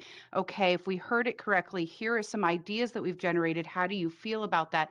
So by making it multiple smaller spurts instead of something that's maybe larger and overwhelming and to different, I guess I will say, audiences each time, we're hoping that strategically we're going to be able to manage that expectation and hopefully mitigate some of the that overwhelming nature that we could enact on our customers. But I definitely want to recognize it as a concern. And the teams are working extremely close together, Tim O'Brien, Kate Thomas, and Heather's group, so that it is strategically placed on a timeline. Thanks for the question, Director Spurgeon. It's a good one.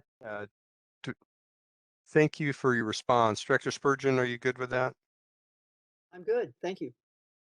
All right, thanks. Craig, I see your hand. I just wanted to maybe provide a little more color and commentary on the genesis of this project. You know, last fall, the board faced for the first time for all but one of us a rate increase. And we dove kind of deeply into cost of service. And during those discussions, we found that many of the questions were about rate design principles. I really appreciate the fact that CFO Bishop and his team, everyone you're hearing from today, and actually, as he said, from other business units, are focused on this effort. It is a time to transform, as Ms. Hoyle said, kind of look again at those principles that were set up back in the 60s. I think this is a good chance to be responsive to that and to help us better align our own understanding of what principles we want to use. So I just wanted to throw that in there. Director Moody?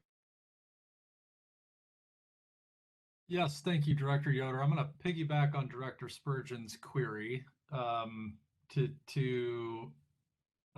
say and or ask a couple things. One is I'm reflecting a little bit on the discussion we're going to have this afternoon around SD5 and the fact that we've got 3 different customer classes. And I think it's really easy for us to immediately think of outreach as individual homeowners and you know, the residential class. So maybe more than anything, the question is just affirming that the outreach is including all 3 customer classes. I can confirm that it is. Okay, great. Figured that was the case. Just wanted the affirmation. And then the comment that I have is totally get the concerns around fatigue. OPPD asking people for their input. I'll say a couple things about that. One is they are the owners, right? So like this is important work, and I think we need to continue doing it. One of the things that I have the distinct luxury of right now is I'm spending a lot of time going and talking to customer owners, and affordability and rates is always one of the things that they talk about, right? And I think in some ways we as directors, and I know I should speak for myself, I personally want to like bring our customer owners into the other elements of our work, the transformation that we talk about, and you know, the sexiness of renewables and all that kind of stuff, and that's all well and good, but not everybody's there. But everybody pays a bill. And so I think the extent to which we will find that people are willing to engage in this and probably share their thoughts, I think is going to be honestly, I think it's a lighter lift than engaging them in, you know, market transformation as an example, which I'm excited about because I think, you know, people have thoughts, they have ideas, and this is a great opportunity for us to continue to engage our customer owners. So I'm excited about this work ahead, and I'm excited to hear what those customer owners have to say. So I don't mean to make light of it, but maybe we could open those survey questions with, do you want to talk about your energy bill? As the subject line, because that's where their interest is. Yeah, it's great points. Thank you. Anybody else want to speak? There's Mr. Williams. Yeah, thanks very much. I appreciate this. I'm looking back a couple slides here at the rate design project summary and the board sessions that are upcoming. I know we have talked a couple times in the past about the, oh, there it goes, about the principles, and I heard someone mention Bombright, real specific industry term that probably doesn't mean anything to basically any of our customers. But I know we have also talked about rate principles for the modern and future electric utility. And so I guess in this process, we are expecting that we will help to use best practices and the generally accepted rate setting practices, as was referenced there, in a way that is preparing for the future. That is the intention of the principle setting process, correct? I guess, Rick, or I don't know if staff wants to answer kind of the intention of the process here, but this has been a point, and as you mentioned last year during the general rate increase discussion, we wanted to make sure that we understood the principles, so and that we're prepared for the future and not using rate design principles from the 60s, quite frankly. So I don't know, Rick, is that you or staff who wants to answer that? Well, let's turn it over to Jeff or Beth and see what they say. I would agree with that, Director Williams. We have mentioned bond rights. They are from the 1960s. We know that customer preferences have changed, customer profiles have changed, technology has evolved, and so that's really the point of the rate design project, is to build those modern foundational rate principles that will take us into the future and that we can follow into the future with the new technology, with everything that's new, with customer preferences and profiles changing. So.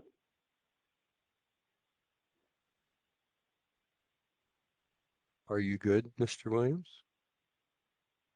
Yes, and Rick, I had sent you a message asking about the to clarify the difference between the rate design principles project and the strategic directive 2 update. And I don't know if you had any more thoughts on those two work streams, because I was just a little bit unclear about the separation there. Did you want to clarify any more about the expected future work from the committee on that? Yeah, an early slide, Mo, is the Venn diagram where that distinction is made, but pointed out by Ms. Hoyle that there is an overlap. For me, there are two parts to the SD2 revision. One, the upper part of the SD2, quite literally in the document, is setting the goals or objectives for what we want rates to do. The secondary part of SD2 revision articulates the principles by which we achieve those goals. The SD2 revision, as I mentioned in the director's or in the chair's report here, the Finance Committee chair's report, is that first part, we're going to continue with that discussion. That's going to keep moving forward because we've got some inertia, we've got some movement there, and while there may be a relationship between how we talk about our goals and principles, how we talk about our goals and objectives for rates, and the principles that support how we achieve them, the information that we will get out of this project may cause an iteration there, but I don't think we stop our movement forward on the goals and principles, or sorry, goals and outcomes that we're trying to achieve with the rates. So the second part is this rate design project is an information gathering. It's an opportunity for board members to talk with each other, to talk with staff, and better align around the principles. So I think, but what we end up with out of this project is a report that informs the board. Ms. Hoyle, would you agree? Yes, I would agree. And so that final report will have those principles that you've defined, not necessarily changing SD2 to those principles, but this will be that modern foundational document with the more modern principles that could guide another revision to SD2 potentially. Right. But at the same time that we're moving forward, as was laid out in this plan, the board members are going to be talking for 3 months, beginning tentatively in June. And I think we will get some pretty good alignment about what's important to board members at that point. Ms. Director Williams, does that respond to your question? Great, thanks very much. Thank you for the opportunity.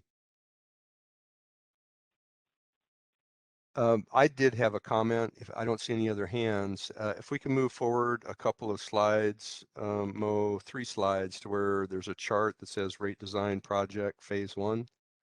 Nope, you had it. Back one. Back to the chart. There you go, that one. Phase 1, internal team members and external resources. So I'm going to pose this for board members as potential feedback, yes or no, to the team. Some of us have talked and recognized in, going back the past couple of years, there's been kind of an evolution in board thinking about our roles as you know, governance roles and regulator goals, and being a voice of the consumer. Other states have adversarial relationships on, or not relationships, adversarial positions that are where information is presented to a Public Utilities Commission, and one of the voices that's offered there is that of a consumer advocate. We board members serve that role here at OPPD. We set the rates. We are also the voice of the consumer. And to Director Moody's question about, well, let's make sure we talk about all the consumers, but we still have that role, right? So I guess my question on external resources, do we want to recognize we have that hat, or do we want to seek an external resource that is practiced in consumer advocacy to help board members understand the kinds of discussions that would happen in other states. So I'm asking board members at this point, and then we can ask staff what they think about it.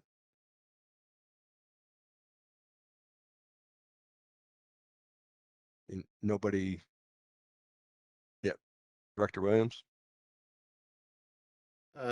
Yeah, I do know that in Public Utility Commission proceedings that there is often a paid third-party customer advocate who specializes in that. And directors, while we do talk to customer owners, I do think that our ability to be as good as at a customer advocacy role as someone who does that professionally is probably limited.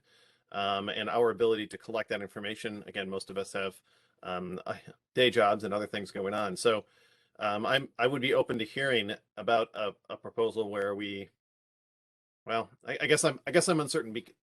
The structure of the all public power, multi-role for the directors in Nebraska being so different from the PUC advocate role in other states, I would be interested to hear some discussion about that, because I do think that that is an important role. And you're right, we have talked about it in the annual board retreat workshop several times about those three roles of the directors. And our ability to successfully deliver on the customer advocacy is, I think we do what we can, but obviously a professional who does that all the time has more ability there. So I'd be interested to hear from others about how they feel about that meeting that specific need for our customers. But thank you. I'm sorry. Can Javier please speak to this? Yeah, I was just going to introduce him. Thank you, Director Yoder. I think this is a fascinating topic. And just to address Director Williams' just comment right now, you have 1,900 of us professionals serving to you who are representing the public, right? We do not serve investors. We do not pay dividends. We serve for the public. We have a governance structure where our public, our customer owners, elect you board members to direct the work that we do. So in a way, you have a 1,900 strong organization that acts as that body, right?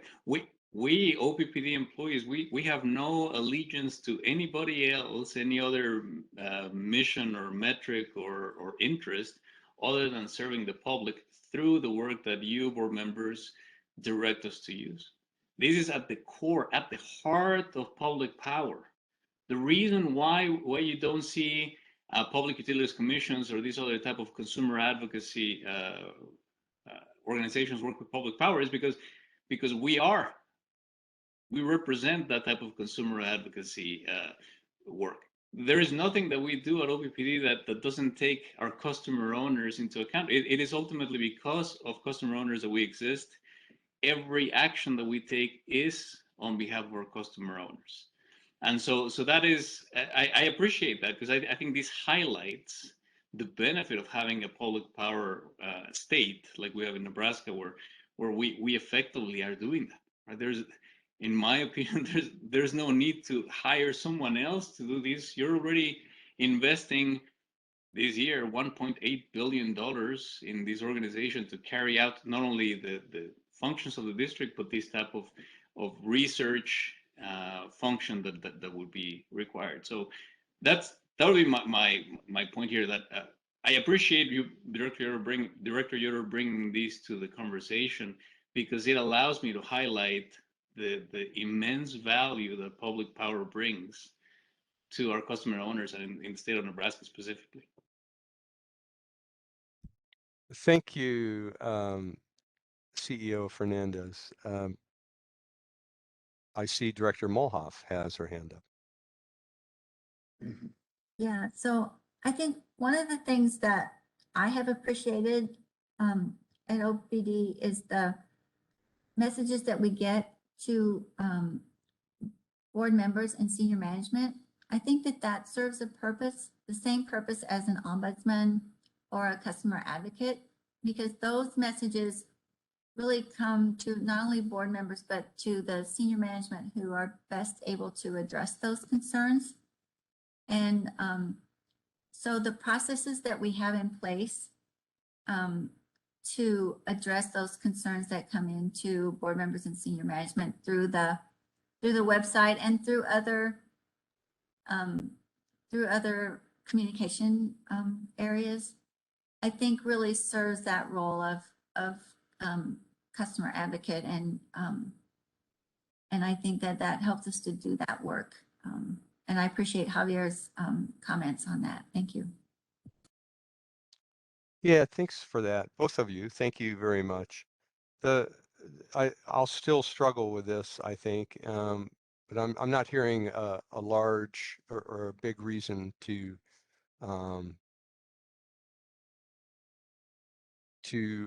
I can't demand, like I'm only one voice. But to continue the discussion, but I will say this, Javier, I appreciate your perspective. I don't think there's any bad intent, and I think the promise of public power is that it does serve the public needs. At the same time, in my over 5 years here now, I recognize that any organization has it builds its expertise and builds a culture around where it is going and thinks it needs to go. I do appreciate that Lisa's team and Heather and everybody have been increasingly transparent and seeking customer opinion. What I think I'm pointing to, Director Molhoff, is the asymmetry of information that board members face. We are not the experts on much of this. We listen, and we know that the people who day and night are thinking about what's going on in the organization are much more expert than we are. And I think what I was seeking is someone with a similar kind of expertise in representing the customer's viewpoints. And so that's what I was looking for. I don't think there's bad intent here. I just think, things kind of drift into, losing, I guess, a perspective of a professional customer advocate. And we just don't have that generally as much as I think we could. So CFO Bishop, you're first, and then Chair Moody, or sorry, Chair Bogner. Yeah, no, I think it's a very reasonable concern, and I think that one item I'd like to highlight is the cadence and expertise that we've attempted to incorporate into this work plan. So as we think through what Beth had just walked through, the team's going to immediately go out and start to get information from our customers. So we'll be bringing that information back to the board. And as you look through the process, there's a number of touch points where information is coming back. So I think we were attempting to be very intentional in terms of it's not just one report or one survey you get and we're done. There's multiple attempts to get this information. We're also bringing in experts to conduct those surveys. As folks know, there can be a number of issues with the way surveys are designed. We're bringing in experts to facilitate that for us. And then as it relates to the rate principals and design consultant, they're going to not only fully understand what we do and what's gotten to us where we're at relative to our rate design, but they'll be bringing background from having done cost of service and rate design work at 400 different other entities historically. So the whole point with this is it's a large amount of work, not only for staff, but it'll be a large request and piece that we're putting upon the board. But we want to be really intentional with that in the fact that, as you highlighted before, Director Moody, this will impact how people are paying their bills, and it's an important piece that we want to make sure that we've got all the right elements in place for. So, thank you. No, thank you for that. I appreciate it. I appreciate it. This is a great deal of work, and it's a top level. I really appreciate what's happening here. I'm sorry, Director Bogner, I promised you the next comment. Oh, that's okay. So I just wanted to, chime in that I think our role of that three-pronged role, and one of those prongs being that consumer advocate, has been, for me personally, like a difficult thing to understand what that means, how I get that information, how I use it in this role for decision-making purposes. And I certainly lean on, the 1,900 staff members as the subject matter experts in this work. I think it's really important for us as a board to have a checks and balances there, right? So we can't be getting all of our information all of the time from only district representatives. So looking at this rate design project, I really appreciate the line item of external resources and, outlining who specifically we will be, asking for another opinion on things. Getting multiple opinions and different ways of thinking is always important for eventually making really good policy and good decisions for the district going forward. So, I hope that district employees don't view this request or even this discussion as a "we don't trust you." It's that trust and verify component of our role that we're really after. That's all I'll share. Thank you for that. It's our duty of care. Is in as short as I can put it. It's performing our duty of care. So with that, let me just say this. I'm really excited about this project. I think the staff has done a great job of putting this together. I know they put a lot of time into this. It is an essential part of OPPD's transformation. And I'm really excited that they grabbed the bull by the horns here on this, and are putting in the time and effort on this. I hope that we can get full participation by the board members. There's a big ask for the board here too, right? We've got 3 days of of discussion on this, and I know. So I'm just really hopeful that we can get this all up. Craig, I see someone's helped me here. Says your hand is back up. Yeah, sorry, it was before you started to summarize. So if this feels repetitive, I apologize. I'll just simply be quick to say I echo what Director Bogner just described. I think in terms of those external resources, it feels like it's hitting the mark for me. So that's all I got. Thanks. I'm sorry I didn't catch you before I started to summarize. So anyway, we're good. Move forward. This I don't think nope, it's not an action item. It's just reporting and accolades. And thank you very much for moving this project forward. And thank you for expending the resources internally to make it happen. And with that, the Finance Committee is done.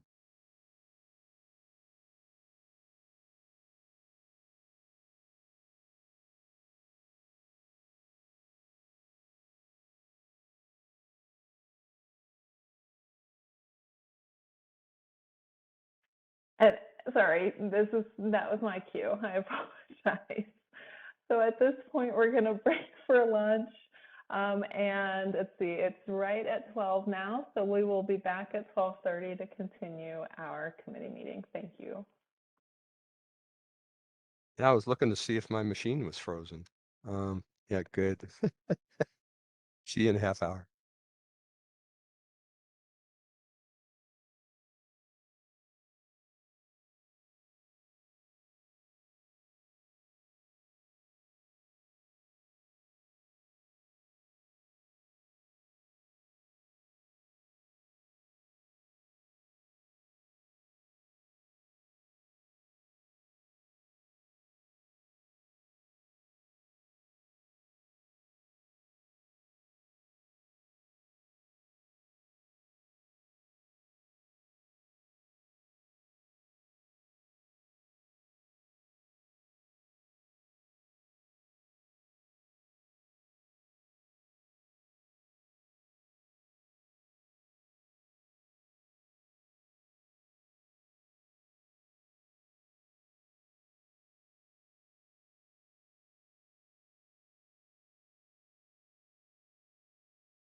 Jeff, can you hear us now? Okay, thank you. We're still working on that, folks.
Can you hear me now? Jeff, I can hear you now. Thank you, sir. Give me one more quick 1, 2, 3 for me. 1, 2, 3. Perfect. Okay, excellent. I appreciate it, sir. Thank you so much. I'll hang up my cell phone and we should be all set now. Thank you very much. Appreciate your help, Brent. Yeah, thanks, Jeff. Bye-bye.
I have 12:30, so we'll get started again.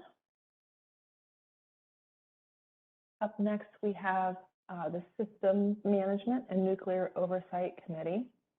Director Williams. Great, thanks very much. As you can see on screen, we did have a meeting on April 6th. We talked about several different topics. First was the ongoing work on Strategic Directive 9, the language update for the resource planning policy. We have been working on this internally to the committee, and the draft language was provided to other directors. We've received some comments back. Next steps are that staff is working on an update to the language to be discussed by the Systems Committee again at our meeting upcoming here in a couple weeks. And then we'll decide from there if we feel that policy is ready to move forward to be a broader discussion with the entire board and look toward public comment, or if we have more work to do. So SD9 work is continuing, and I appreciate the input that we did receive from other directors so that we can make sure we have that policy where it needs to be. Number 2, the SD4 Reliability Monitoring Report. We're going to have that presentation here in just a little while. We had a discussion of an action item that we'll also have on the agenda here today. Skipping to number 5, as we've discussed before, the board received the Independent Decarbonization Oversight Committee report, or IDOC, and the Systems Committee discussed the appropriate way to take the information that was received in that report and make that publicly available, while keeping in mind that some portion of that information is proprietary and sensitive, and we do not want that to be just the entire report published in its original form.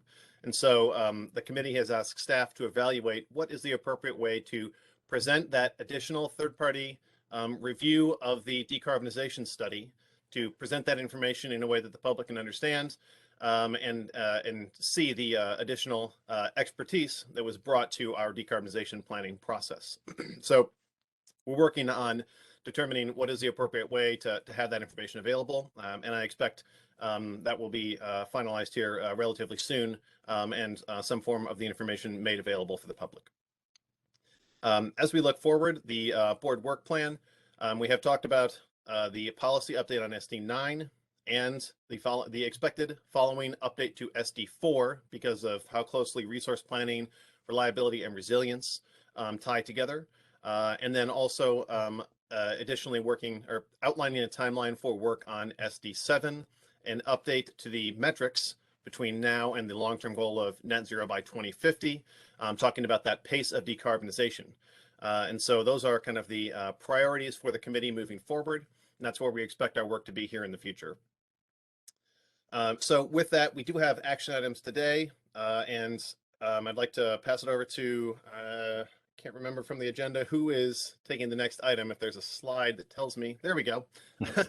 We'll pass it over to Scott Foch to talk about the property agenda item that we have on the committee today. Scott? Great. Good afternoon, directors. This is an item, the sale of a portion of property located at 1221 South 114th Street in Papillion, Sarpy County. And the purpose is the county really wants to widen 114th Street from 2 lanes to 3 lanes along the east property line with a sale of 6,619 square feet. There is an exhibit in your documentation. A couple of things to consider. The amount is for $6,840. Board staff linkage policy BL10 does inform that directs all sale or transfer of property shall require board approval. So we're here today to seek board approval or to announce our intention to seek board approval during Thursday's board meeting. I don't know if there's any questions on this. It's a relatively small item, but again, it does require board approval ultimately on Thursday because of BL10. Great. Important to stay within the guidelines of the policy. I don't see any hands or hear any questions. The information has been made available. We've got a map. Very small location, collaboration with another public agency for the best interest of the people in our community. While I was talking, I counted 7. It looks like there aren't any comments, and hearing none, I think we can move to the next action item. Great. Thank you. In this next action item, we will be seeking the board authorization to commence eminent domain proceedings to acquire fee ownership of land or permanent easements of land for an existing enterprise operations technology communications asset. A couple of things to be aware of as we're having conversations. This land we currently have access to it through lease agreement that began on June 29th of 1982 with an expiration of June 29th of 2022. So really our purpose in seeking this authorization now is that as we move through negotiations, we have all means at our disposal to do what we need to do in order to ensure that we still have access and rights with regards to this asset and property, which is critical and pertinent to what we do here at the district. The asset is located in Western Sarpy County, as this indicates. Are there any questions from the board? As we talked about, this was discussed during the closed session earlier this morning. I don't see any comments or questions now during open session. So I do think this can move forward as an action item to authorize the needed land rights discussion. And we can have that on the agenda for Thursday. Wonderful. Thank you, Director Williams. Thank you. The next action item is an RFP, and I think that means Troy. So Troy, can you help introduce this one for us? Absolutely, thank you. I'll provide a little context. So over the past few years, we've procured several transformer contracts for various voltages, and a lot of that has to do with the growth that we're seeing here in the Omaha region. And as part of that, also to make sure that we have the sparing program that we need for these long lead time items. This is another one of those instances where we went out to the market through an RFP process to purchase a single transformer in the near term and to set up the ability to buy future transformers based on that same contract. Very standard in the way we approach these. It's pretty common across the industry. We had 5 proposals that were received, but unfortunately, none of those were technically responsive. And so if you think of things like timelines and missing information, that's kind of what caused that technical gap. So based upon that, the OPPD team would like to work through this with the appropriate respondents to find a outcome or a good solution. And we think we can do that pretty readily by opening this up for negotiation. We think this is reflective of kind of the current environment we're in, where commodity prices and supply chain pressures are bringing uncertainty into that manufacturing space, and thus requiring a little bit of additional flexibility on our side to navigate through that. So we are requesting that the board reject the proposals that were received for the 69 kV transformers and allow staff to negotiate. And so with that, I'll open it up to questions. Great, thanks very much. So I see a question from Dr. Bogner. I think that this is the first time I've ever seen all the bids come back as legally non-responsive. And so I'm wondering is there something that we're including in our RFP language that's making it harder for our vendors to provide fully responsive proposals? So I'll take a chance at answering that, and I think we have Danny Belt on the phone too if he wants to provide some additional information. But really, the way that we approach these are the ways we have for a few years now. So we really haven't made any changes. It has to do with the environment we're in, where there's uncertainty. So a lot of these particular items were on. So if you have a multi-year contract, there's an escalation that comes into place, and so getting certainty around kind of this changing environment we're in provides additional risk there that I think just needs to be talked through and discussed. And as far as the timing too, so we saw lots of different responses from the ability to deliver such an asset, and so we have found historically in time those things also can be discussed, and sometimes we can find ways to move those time frames up. But I will say from our vendors of recent contracts, we are seeing a lot more volatility in the capability of delivering assets. We are planning out further than we have ever in the past. We're engineering, 6 months to a year or two in some cases, further ahead than we have historically to try to be able to order these and for them to be on site when needed, which is complex in its own nature. But we do not believe that there's anything in the way that we approach this that's causing the issues. It's just more a sign of the time. A sign of the time that, in your estimation, will be resolved in time, or a sign of the time and this is new and going to be consistent, and we need to change our practices to accommodate it? Which one? Well, I think initially you'll probably see at least a few years of this type of volatility, right? With commodities, you have war that's taking place overseas, and so you have a lot of unrest. And so that is going to be here, I would guess, for a bit of time. It's not going to turn around tomorrow or the next contract we go out. We'll probably see that over time. With that being said, we will have to reevaluate. I know that the supply chain group has spent some time looking at this also and reviewing whether or not we need to change our practices. I don't think we're suggesting we're ready to adjust those, but there are conversations about, are there long-term implications of this and how should we be thinking about those? So that conversation's taken place, but we're not ready to provide a recommendation for a long-term change at this point. Thank you.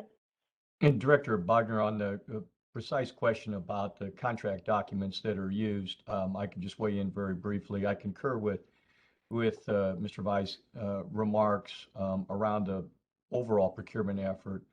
I will say that while this type of a recommendation from management to reject all the bids and negotiate doesn't happen often, it really is part of the process.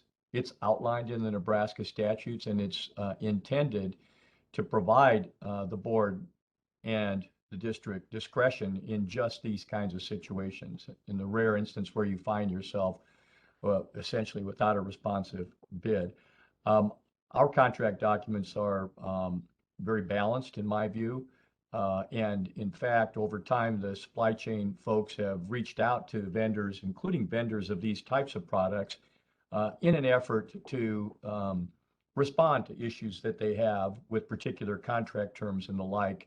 And I think those efforts are continuing. So I don't think we're out of the mainstream at all. I think this is an unusual situation that eventually will pass. Thank you. Yeah, I just wanted to have kind of a line of sight of, is this going to be something that we see often and we need to maybe adjust our practices, or if it is definitely, just a blip in this particular circumstance. So I just want to have our eyes open to that. Thank you. Director Kavanaugh. Were the technical issues with all 5 of the bids, was it a similar issue with all 5, or was it a variety of things? No, there was some variety, but most of the issues had to be with either time frame for delivery or the around kind of that escalation methodology, looking at the contract out in time for the next few years. So the way that we were looking at this was a 1-year immediate procurement with the addition to extend year by year up to 5 years, which is kind of normal process for us. And I think it's that forward time period that is causing some consternation because of just the strange situations we are seeing in the global marketplace right now, and uncertainty about where that'll head. But those, I would say at a high level, those were kind of the 2 areas that we saw pretty consistently. Okay, thanks, Troy. Great. Director Yoder. Well, I saw a hand, but now I do not see a hand. Maybe he did not have a question after all. No, I started talking as soon as I lowered my hand, but I forgot to unmute. Not to the specific contract, but to the transformer issues. You know, ever since I've been on board, and probably before that, transformer availability has been a pinch point, I guess. What haven't there been some national efforts, and is the size or configuration of this one separate from that, or what is happening, you know, nationally on the effort to ramp up on transformers? So I don't know that transformers were a pitch point when I first started on the delivery side. I would say that, these are large pieces of equipment. There's always been a lead time associated with them, but they were pretty consistent. And so, 2 or 3 years ago when we would go out to the marketplace, pretty consistently every provider could meet our time frame that we were looking for. And we're seeing more and more pressure on that now as just the uncertainty around that, and the pressure is changing. So, in a month from now, we could go to one of these providers and say, hey, I'd really like to continue based upon what we talked about just a month ago, and they may have a totally different time frame.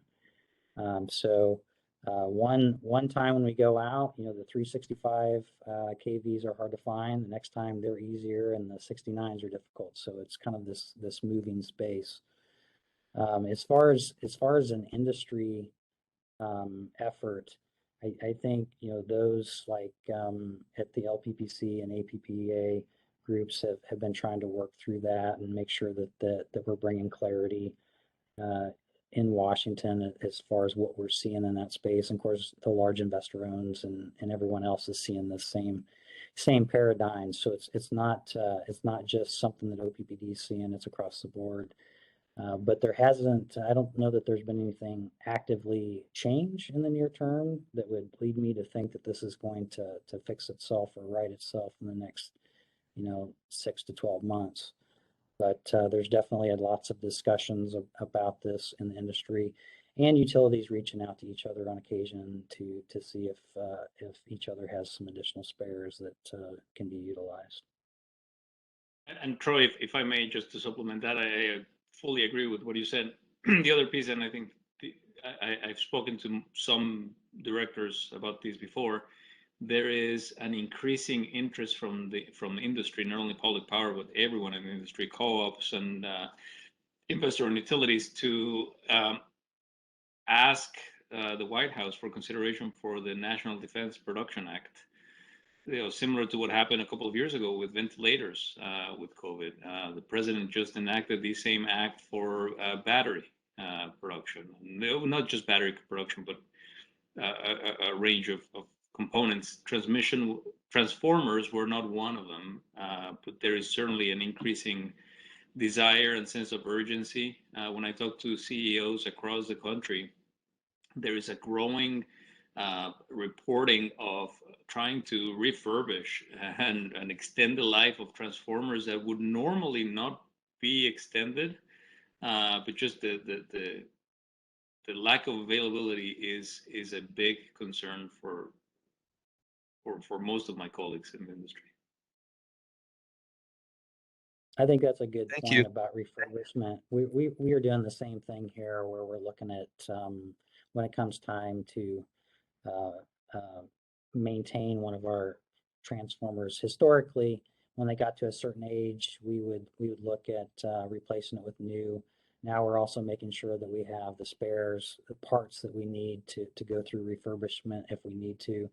So, we are taking additional steps internally to help insulate ourselves a bit in that space. But there's no doubt that this will continue to be a challenge for a bit.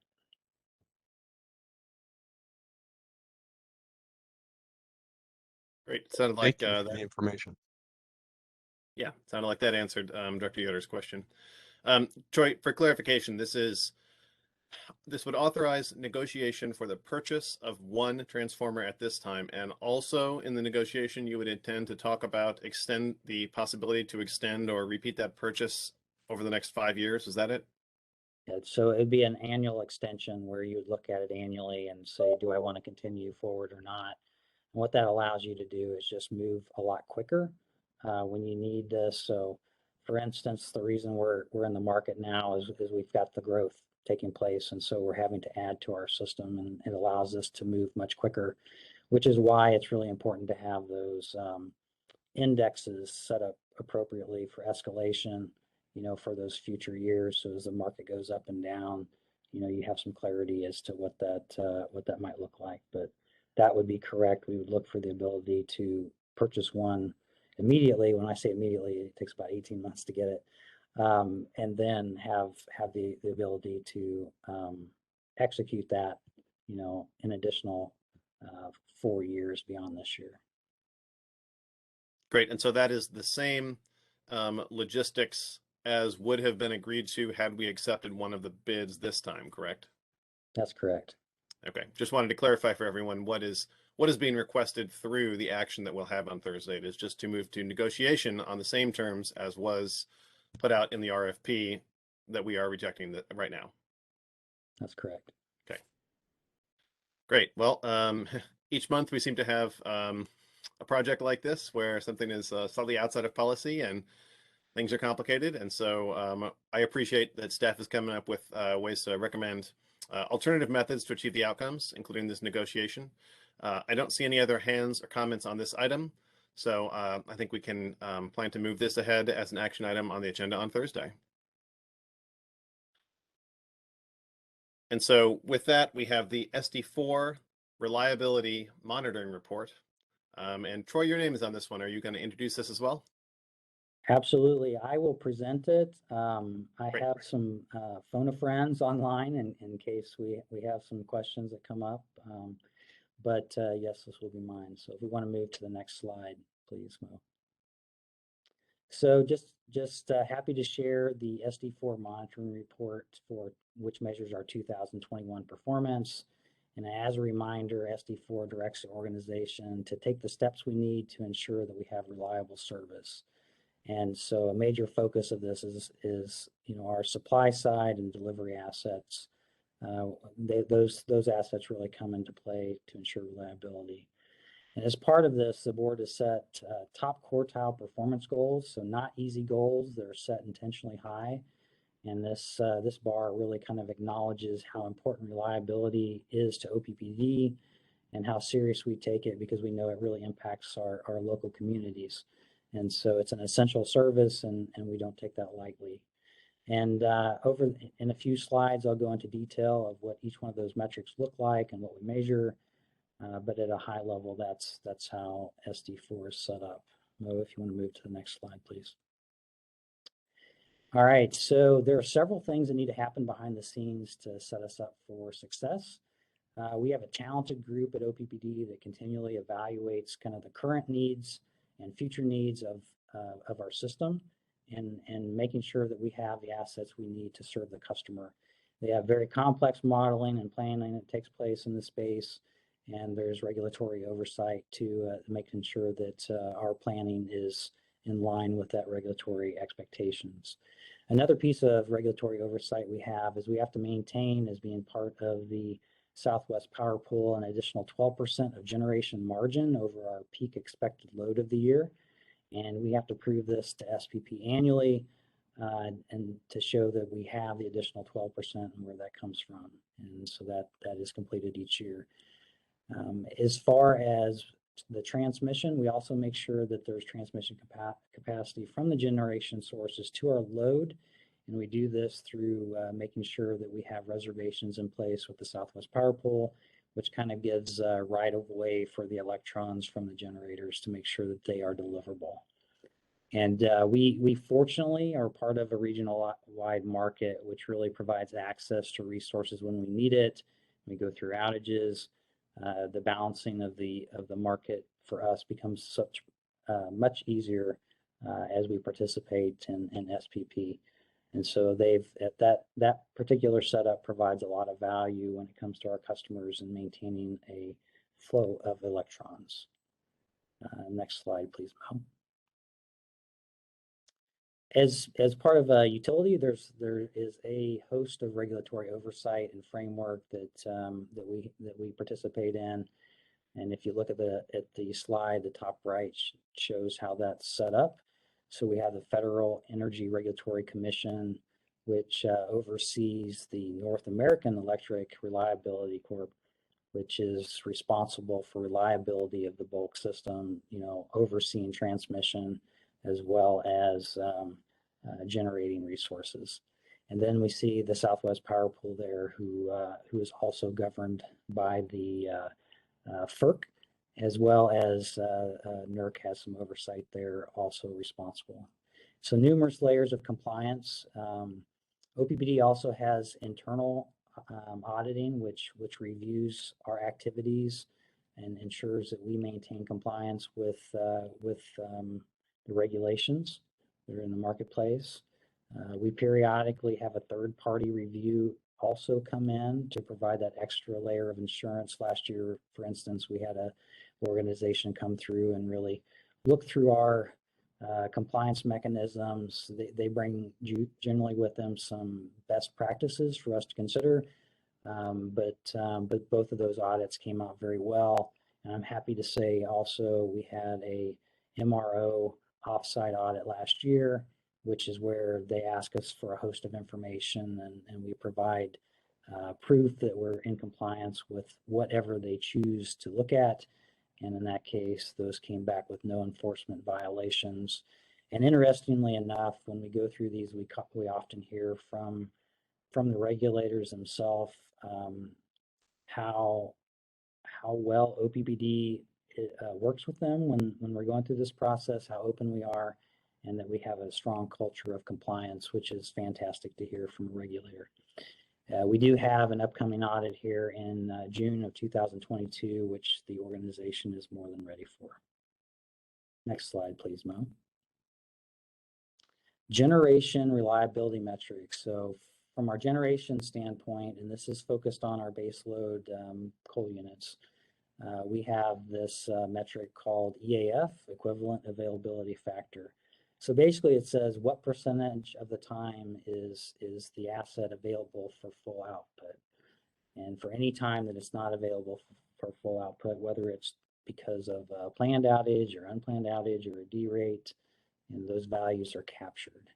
And it's standardized in a way that the regulatory entity that I mentioned earlier, NERC, they oversee a system called GADS, which is generation reporting data that's set up to be benchmarked and has some consistency around it. So it's a pretty strong metric that you can compare with other utilities across the nation. Next slide, please. So on this slide, we'll talk about the performance we saw, but let me first kind of walk through the graphic we see that of the graphic on the side. So if you look at the orange bar that's right on the 90%, that is our first quartile goal. Right underneath it, you'll see a lightly dashed orange line, which when we set the goal several years ago of 90, that was top quartile. If we look at the market now, we've seen about a reduction of 1% in availability, but still it shows pretty much consistent in the market that that top quartile performance stays around that 90% level. If you look at the if you can tell, there's a purple dotted line below that at around 85%, and that's where the second quartile performance shows up within the marketplace. The blue line is our performance on a 3-year rolling average, and the diamonds you see are the annual averages, which just show, for instance, in 2019 and 2021, we had some pretty significant outages that were planned, expected outages, which is different than we saw in 2017, 18, and 20. So what you will see here is the last 3 years, we do have a downward trend, which is going the wrong direction from where we wanted it to. However, we do know that that's driven by those major planned outages that I mentioned earlier to address some equipment risks that have been found through inspections and somewhat expected, based upon run hours and the number of years that the generators have been in service. Again, a reminder that 90% goal is pretty high mark. And we do believe over the course of the next few years, with the changes that we're making in our asset management program, with some of the changes that were made during 2019 and 21 that we will see this performance improve, but we probably won't be until 2024 before we cross the 90 percentile line. We have some work to do, but I think the next slides that we have coming up will provide some insight into what we're doing to improve reliability in this space. Troy, if we can stay here for just 1 second, because this is the metric in SD4, and this is what we talked specifically about in the systems committee ahead of time. So I just wanted to flag for other directors that this is the metric, and the systems committee did discuss the impact of the result this year being below the target metric.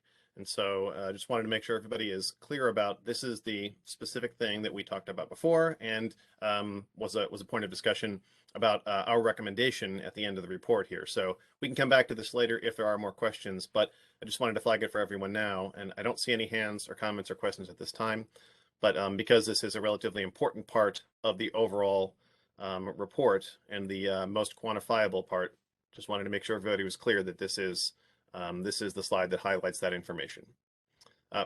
Thanks very much for pausing there for a second, Troy. I don't see any hands or hear any questions at this time, but again, maybe when we get to the end, if anybody has any follow-up, we can know to come back to this slide later. Thank you. I appreciate that. Thank you. Next slide, Mo. This slide's just meant to kind of show, how do these changes, what drives reliability outages, what drives the metric to be lower in some years than others. And if you remember 2019 and 21 on the previous slide, we saw that we had some larger planned outages, which for those particular years were resultant of half of the impacts that we saw to the overall metric. If you do look from year to year, there are some commonalities that you see. Turbine generator work, boiler leaks, all very common items that we see with these large baseload units from year to year. And we'll go into a little bit of trending of some things that we're seeing in a few slides from here. But it looks like Mr. Moody has a few questions. Or do you want to wait till the end? What do you want? Your call, Director Williams, your show. Troy, how about you? Do you want to answer now or do you want to wait? I guess you can ask the question and I can tell you whether we've got a slide coming up. How's that? Yeah, I'm familiar with the slides, which is perhaps where the questions. Can you go? Well, maybe this one's okay. No, let's go back one. It's a clarification question. I assume that our ability to project what the EAF is going to be over time is largely driven by planned outages. Yes? That the planned outages have the largest impact to forecasting, but there can be variances from year to year, but those variances tend to be small compared to the variances caused by the planned outages. Yes. Right. Okay. So thank you for that, which leads me to help me understand the merits of including planned outages in this. I'm thinking about it a little bit like the next indicator that we're going to talk about, which is when we exclude, major weather events. So help me understand what the merits are of including planned outages in this. So I can tell you before I go into that, this has been a topic of conversation for us as we think about SD4 refinements later on. But for instance, one of the downsides of including this is, let's say you have a period of time where the unit's not needed, and you could actually perform some maintenance when it's not needed to run. The way equivalent availability factor works is you get dinged for that, which is probably not the behavior you want to send a message towards. On the flip side of that, understanding and knowing all the things that drive a unit to not be available is also important. So I think many times when we look at metrics, there's not one particular metric that gives you the full picture. You have to look at a couple of them to get a really good understanding of, what is happening behind the scenes. And again, I think once we bring back the SD4 enhancements later this year, you're going to see some of that play out in that space. Got it. Thank you. If I may, just another point of reference, and I fully appreciate what Troy said. The other piece is it's a big, pretty significant shift, where most of these units. So we're talking about our baseload generation, not necessarily our balancing stations, but just for the example on our baseload generation, these units were built and designed to operate in a certain way. That's at full output, full maximum output as long as you possibly can without cycling the units, which is lowering and increasing their generation. These units were not necessarily designed that way. However, we have been running them in that mode lately in the past few years for a number of reasons. Part of it is the advent of the market, the SPP marketplace, and pricing signals. We're trying to not run the unit at full capacity and run it at lower capacity when prices are soft, and vice versa. We also have environmental concerns and trying to limit our emissions. So for a number of reasons, these units are being operated and ran in a way that is not quite the way they were designed for. So I appreciate Troy's explanation of planned outages and not planned outages, but I would also throw that in here, that the planned outages that we have today are probably different, and they are responding to the fact that our units are responding different to the way we're running them. So we may have more planned outages for things that we would have normally not seen a planned outage that frequently, and that's just the nature of us, running the units in a different way. In addition to that, I think that's really good. The way you run the units impacts the maintenance cycle for sure. And age also plays into that also, right? Just like with your car, once you get to a certain mileage, you have to start replacing, belts and radiators and things of that nature, which is just part of the normal part of maintenance. So that's definitely true. And I think I'm gonna have a slide here when we start talking about boilers, which feeds directly into the comments Javier just made, that'll help tie that up quite nicely. Right, I put it in my own hand. I'm going to call on myself. You use the term planned outage. Can you help us understand the term planned outage? Because when we look forward on the projected EAF in the future, are we able to project a planned outage a year or 2 years or 3 years into the future? Or is a planned outage, in the way the term is used here, is that something that is just us proactively notifying SPP that we will not have the unit available in the markets? Or what is the projected timeline when we can understand when we think a planned outage will occur? Great question. So here at OPPD, we have a schedule which goes out 5 years. And so we look at the next 5 years based upon estimates of run hours and known equipment conditions. We can, at a high level, kind of forecast out the next 5 years and say, what does the planned outage framework look like? Now, with that being said, every time we do an inspection or go through another outage, sometimes you may find something that is on the table later on that you need to fix, kind of like at your house. There's always things at your house that that at some point in time you're going to want to address, but may not be needed at this point in time. And so those type of items can influence, kind of the duration of some of those planned outages out in the future.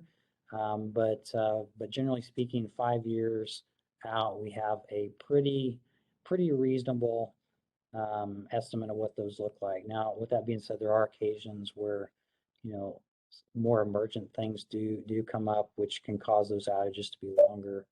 But I'd say historically we've been pretty good at forecasting the planned side of it.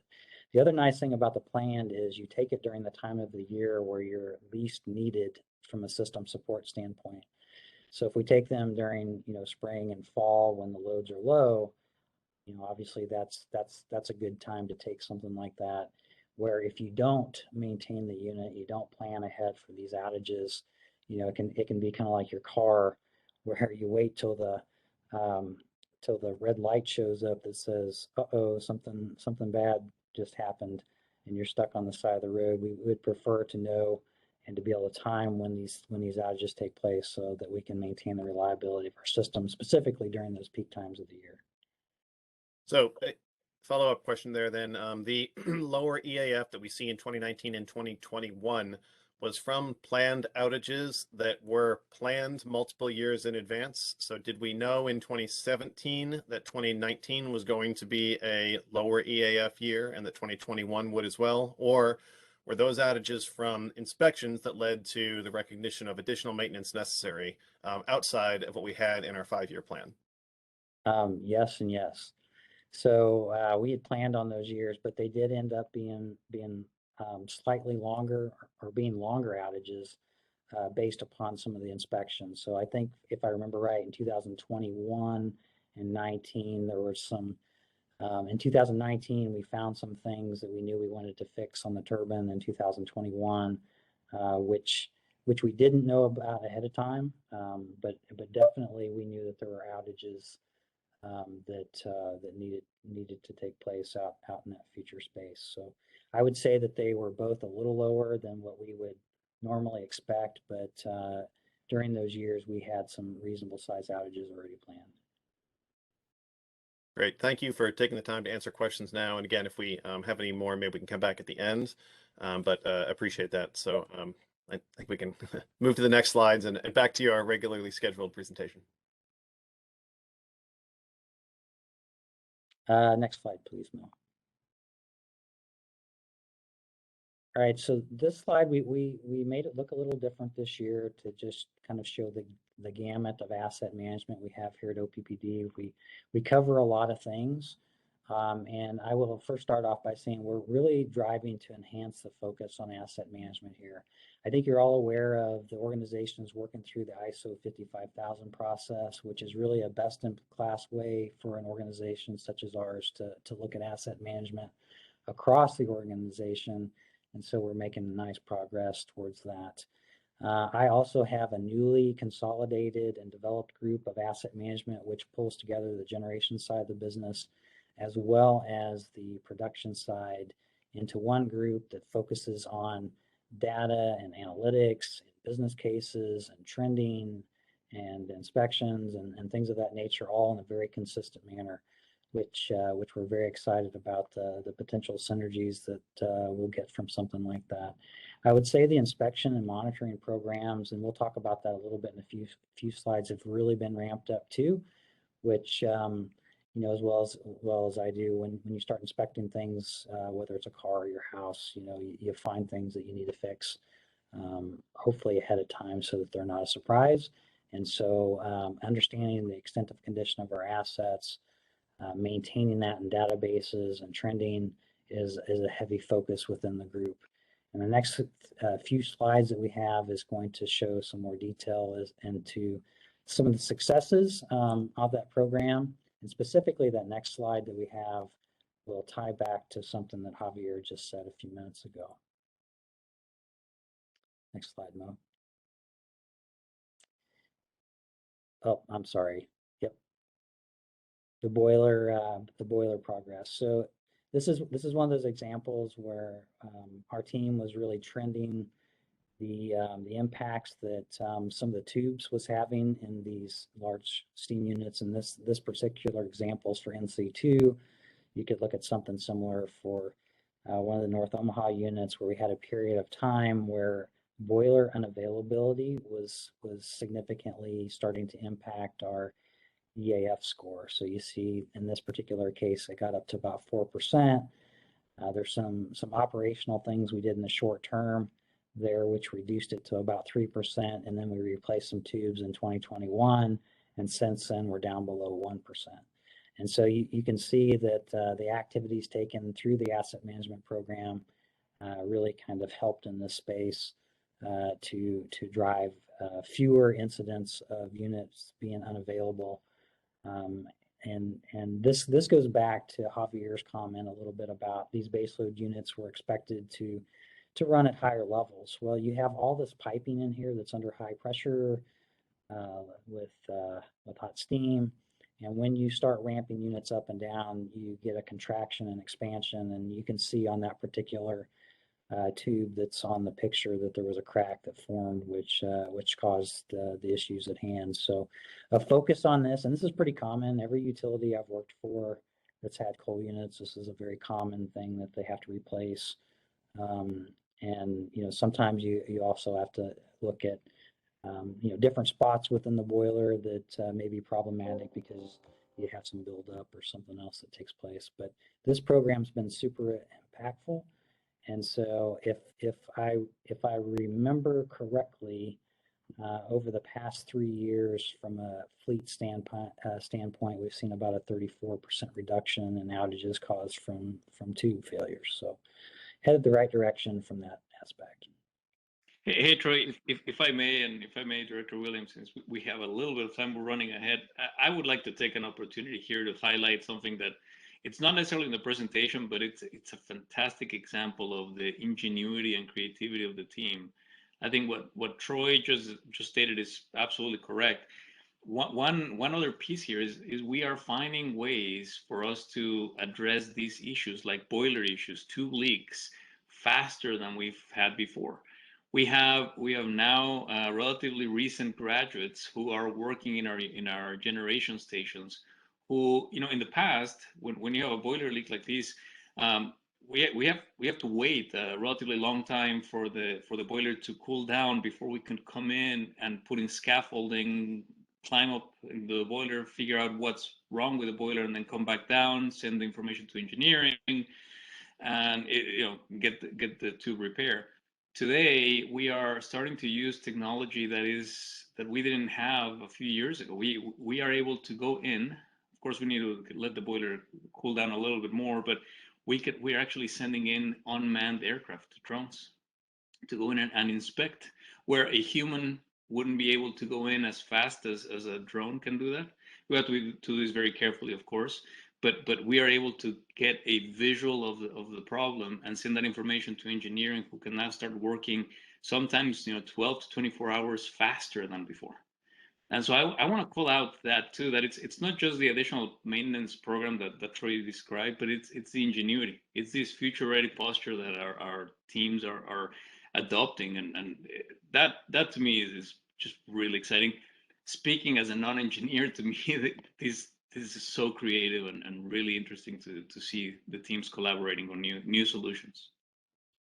To add to that, Javier, and you teed that up nicely. We had another slide that I mentioned this on, but I'll hit it now, is something that we're piloting this year also from a technological standpoint is something called Asset 360, and we're piloting that on our Nebraska City 1 unit. And what that does is it's a system that you can feed in the sensors that are on different parts of the generator. It can sense vibration, changes in condition, usage of water, all kinds of things can get fed into this program that then has an artificial intelligence tied to the top of it, which analyzes the data as it comes in and provides an inkling as to what things may be trending a direction that may need immediate attention. And so we're kind of excited about thinking about how that can be leveraged in the future here with our asset management program, and excited about seeing what it does on Nebraska City 1 this year, what kind of information and value we get from it. If you look at this slide, you see reliability programs growth. And so what I want to focus on here is a topic called preventative maintenance. So there's the big outages that you take, which are super important, but there's also a lot of small maintenance that should be done at the plants in a preventative manner. So think about things like, if I characterize this, cleaning and removing dirt and grime, inspection, checking and replacing gaskets, O-rings, topping off fluids, things of that nature. And these are complex machines that have just multiple tasks in multiple areas. And you can see from 2015 to 17, the number of tasks were down below 7,000. It sounds like a lot, but again, these are complex machines with lots of parts to them. And as we've looked at kind of our trend, as we've done some research in the market on best practices, we've really focused on this area of preventative maintenance and including it more in our normal maintenance practices, which over the long run, we think that this will provide a lot of value in our program. So we're pretty excited about the enhancements and the growth that we're seeing in this. The feedback, a lot of this comes back from our frontline staff who's in the generators each and every day, who have thoughts about what things we can do to continue to enhance reliability above and beyond some of the larger outages. So this has been a fantastic collaborative effort between that front line as well as engineers and other leadership. Next slide, please, Mo. All right, with that, we'll now transition to the grid aspect of the SD4.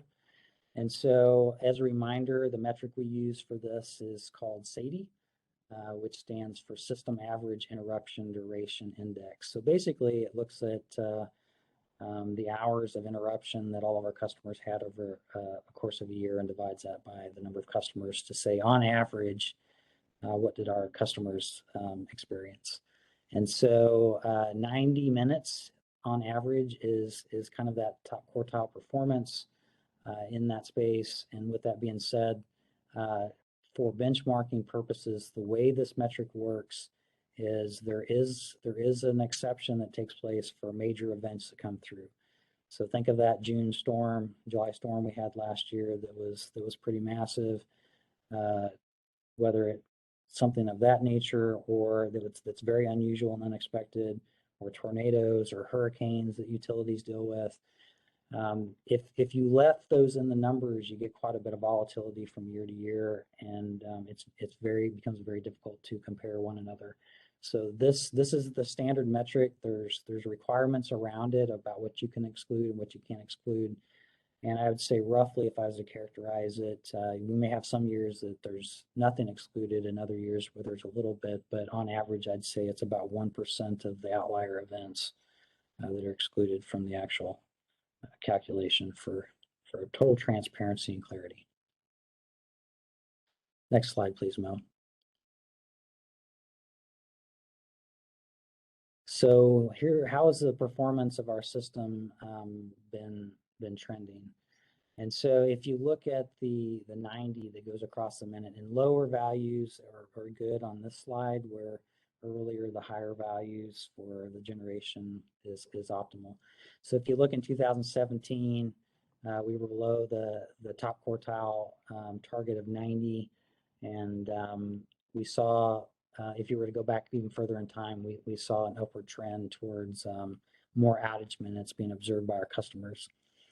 Look at 2018, we started making some significant changes in our program, more robust replacement of cable and things of that nature, which we'll go into in more detail, more robust tree trimming, and we've really seen kind of this nice downward path to a point in 2020 to 21 where we were close to what we would have seen in 2016 levels. So really some good downward activity there.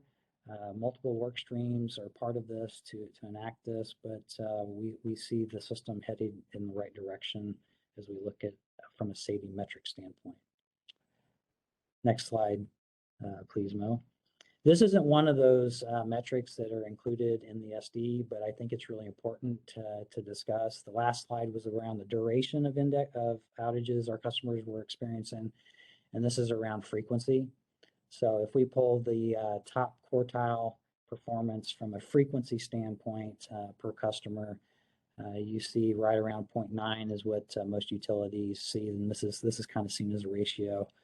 And OPPD performs pretty well from a frequency standpoint in this case. So another example, when we put duration in and the frequency of outages together, it gives us this nice picture that our system is getting better over time. Next slide, please, Mo. So 2021 outage causes, and something we did this go around is we included the outages, the snapshot where you exclude that July storm versus what the picture looks like when you include them. So on the one on the left, if we look at it, you'll see some commonalities with the one on the right. Trees continue to be a pretty significant cause of outages in our service territory, which goes to show that the the path that we're taking for increasing that program is very good, and it's headed the right direction. From 2017 levels, we've basically doubled our focus on tree trimming. So pretty significant investment we're making in that space. What I find the most interesting is if you look at the graphic on the right, that July storm accounted for 84% of the customer minutes of interruption we saw in 2021, which speaks to the size of the storm with the 90-mile-per-hour winds that we had rolling through the service territory. So we look at, when we're making decisions about future investments in our system, we don't just exclude the meds. We actually look at the data on both the cadences to see what things that we need to do and really focus on as an organization to continue to improve our performance and the experience that the customers are seeing on the grid itself. Next slide, please, Mo. Very similar slide as we saw earlier, same kind of story, really a lot of work in this asset management area. Key to that is, again, data and analytics, but the inspection programs that we've ramped up have been tremendous. So for instance, in 2021, we inspected about 2,500 of the green pad mount boxes that you see across the service territory. We replaced 83 as part of that. We painted about 400. We have about another 1,000 that we're going to paint here in 2022. So that program was something that was ramped up last year. And it's an example of one that we think adds to the longevity of our assets and is really important for us to continue to focus on. Our downtown network, we have well over, I think we have a couple hundred vaults down there. We took thermology views of all those vaults where we got in with infrared technology, inspecting those. That's an annual thing.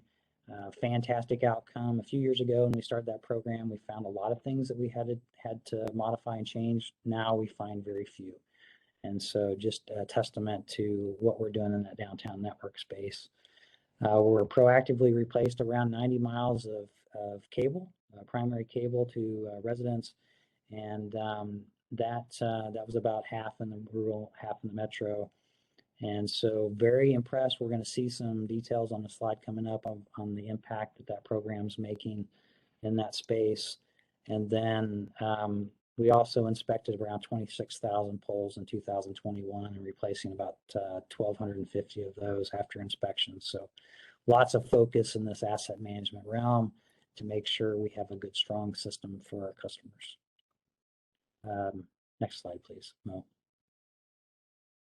All right, so program effectiveness. I thought we'd show you some trending and some of the good with some of the challenge. So I mentioned the importance of inspections.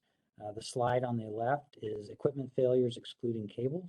And you can see from 2018 to about 2020, we saw a rise in that. We started making some adjustments in our asset management program, and you can see moving into 2021 and the beginning of 2022, we're seeing a bit of a downward movement, which is what we want, and it shows the effectiveness of what we're doing. We're not where we want to be yet. We have some more work in this area, but the tweaks and adjustments that we're making seem to be making a change in that trend.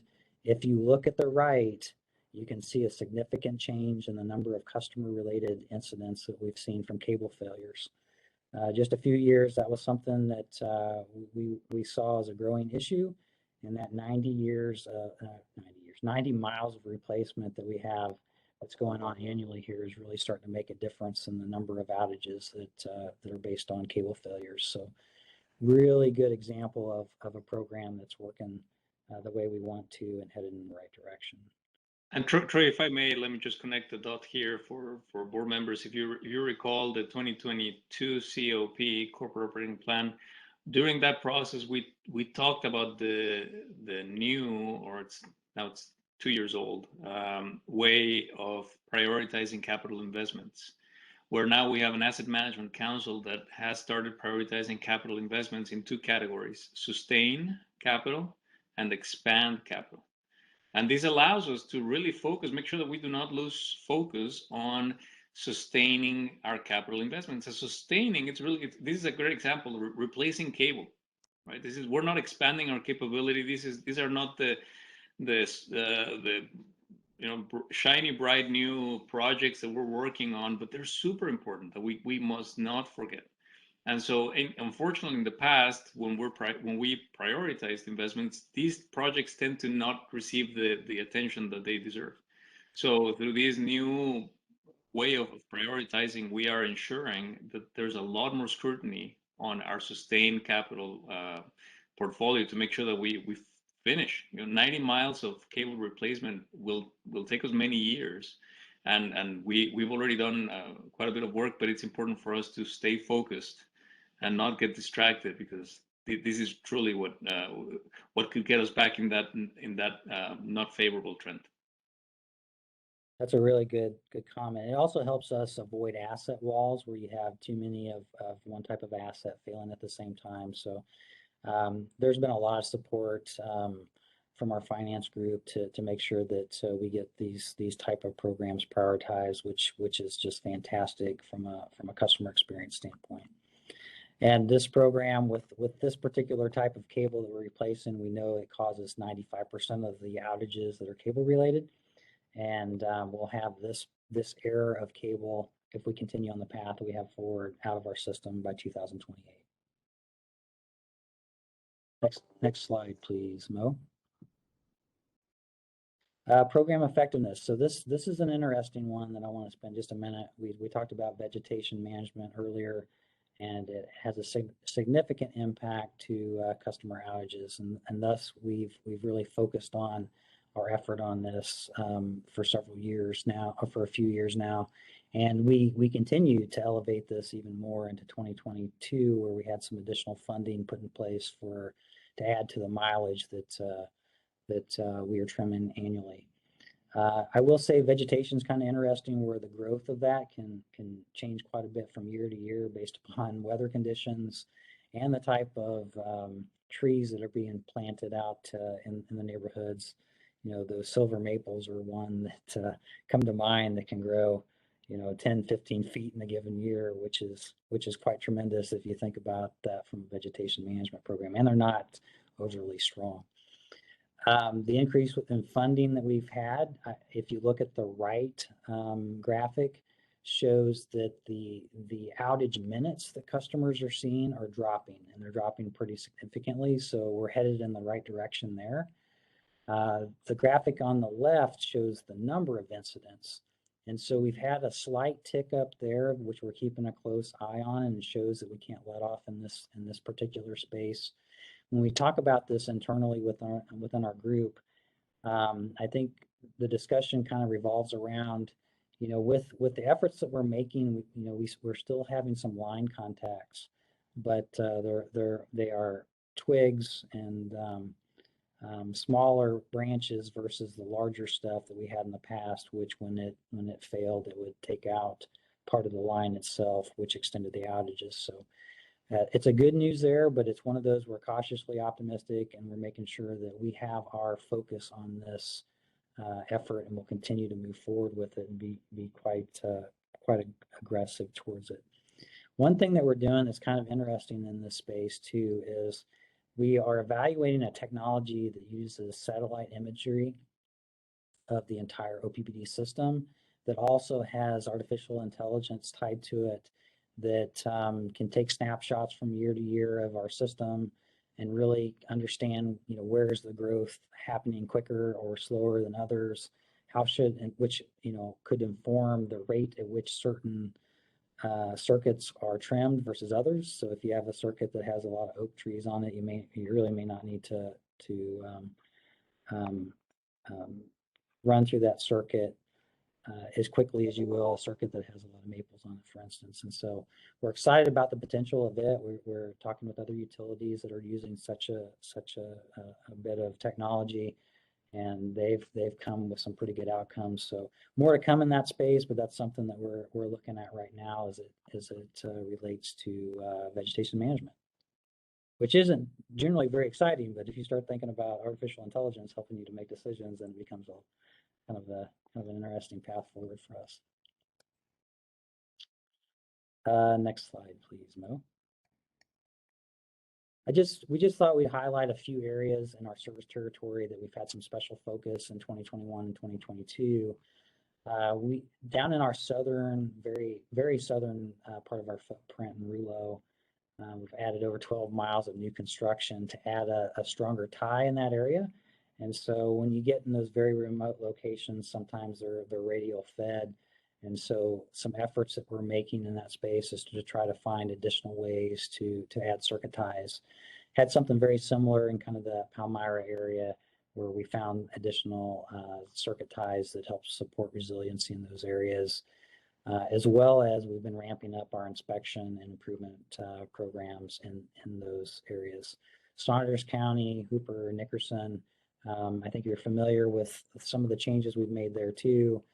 Just a couple things to highlight in these areas, vegetation management, as well as smart communicating reclosers that we're putting on some of the longer circuits that are in these areas that tend to have issues. What these reclosers do is it allows us to sectionalize the line. So if something happens, generally speaking, we can keep some level of the customers on. The other nice thing about these reclosers is because they sectionalize the line, it also helps us to focus on when we do have an outage, our crews can get to the area that they need to fix quicker. Instead of patrolling 20 miles, maybe they have to patrol 2 or 4 miles, which is quite a difference if you think about the timing that it takes to review those areas. And in the metro area, we have a host of things, circuit inspections, vegetation management, and many hardening activities that are taking place. And although I didn't go into a lot of detail on this, I will say too, as we look at our replacement programs for distribution, when we get to areas that are aging, we are replacing those more in kind, especially in the rural areas, with underground services versus the above ground, which further hardens our grid if we think about things if we think about weather and some of the impacts. So got a good news story going on across our service territory, and it's not just located in one area. We're trying to hit all parts of it. And we're down to the recommendation. I think a recap is we're pleased with the process that we're making as an organization. We've got a lot of really good stuff going on. We have a very engaged organization, which I'm excited about. And so I think we're headed in the right direction.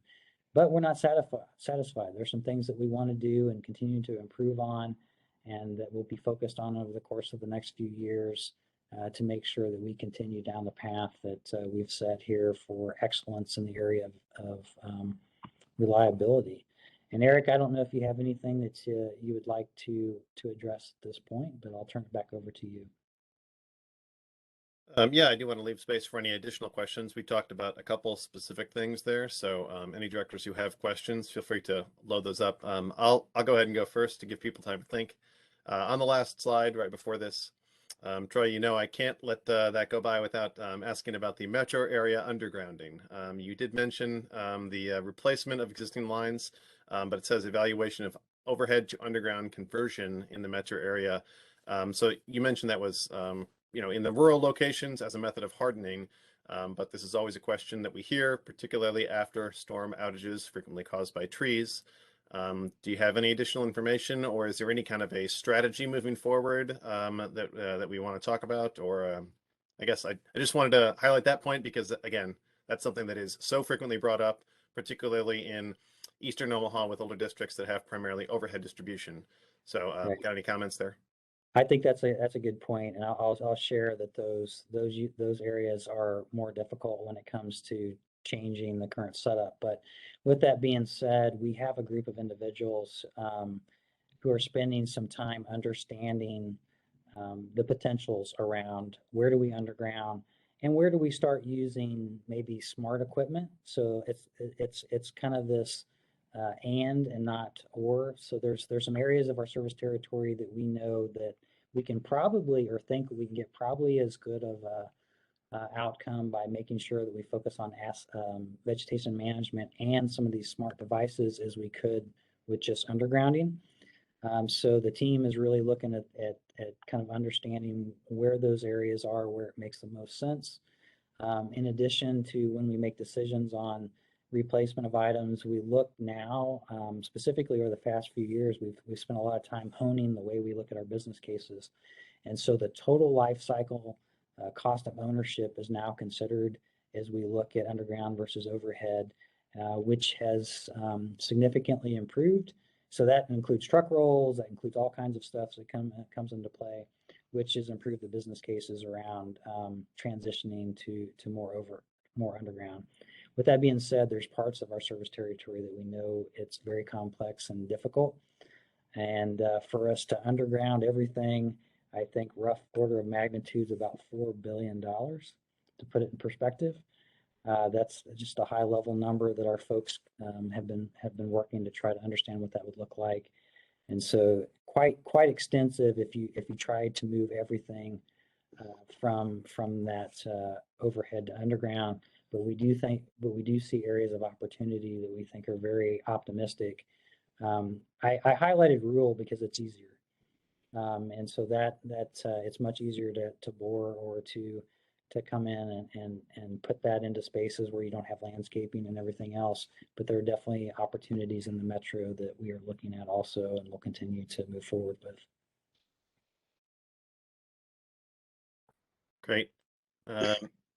So, I do want to make sure and leave room for other directors. The slide we're on right here lists 4 specific rural areas. I don't know if Director Yoder or Director Mulhoff have any thoughts or comments or questions or appreciation related to the work that's been done in rural locations to avoid some of the persistent problems.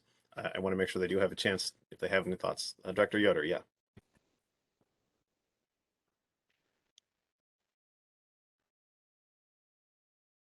Director Yoder, we can't hear you. How about now? I got quite a few contacts when I first came on the board from my neighbors and people in southeast Nebraska about reliability, about losing service.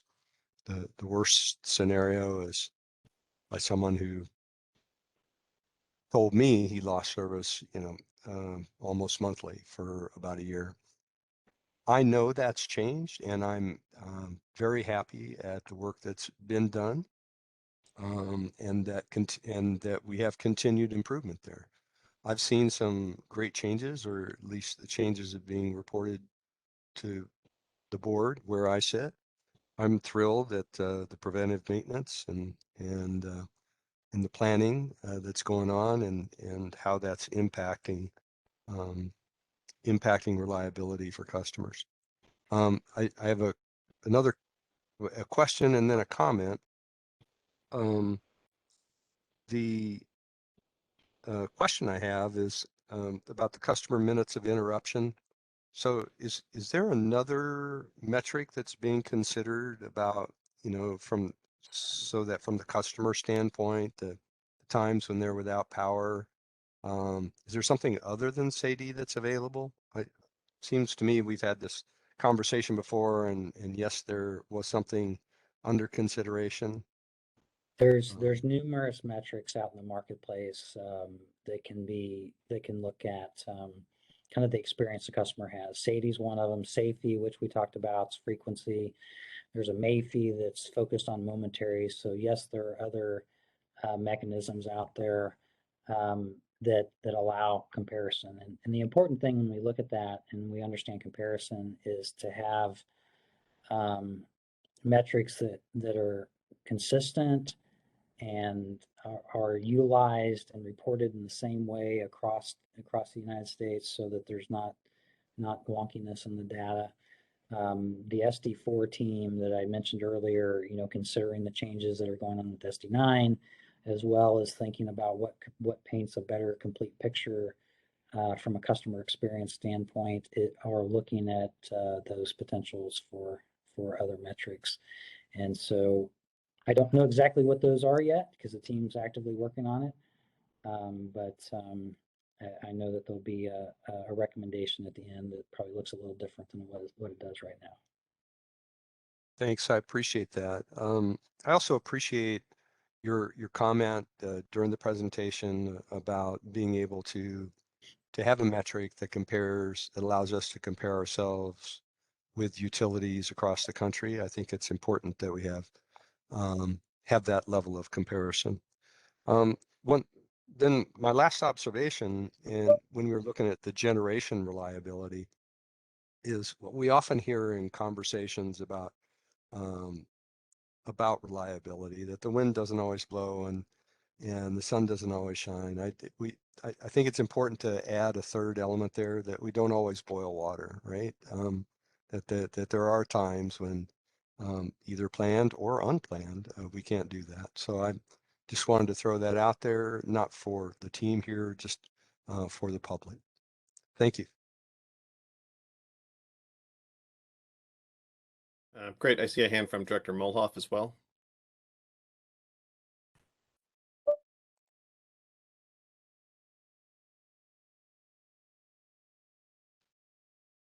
There, I actually had a customer contacted me last week and told me that since I've been on the board, reliability's gotten a lot better. And I said, I can't really take credit for that.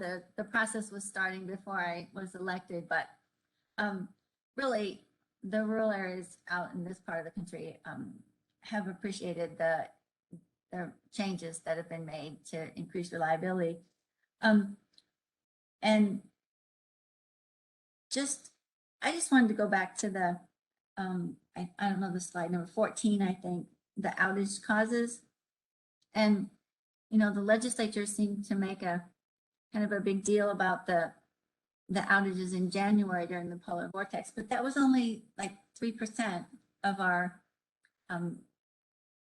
customer minute outages, and really only 1% if you include all of the weather events. So it was pretty minor compared to all the other things that cause outages and cause loss of reliability in the district. So kudos to our team, to all the OPPD employees who made sure that that was, that caused minimal disruption. And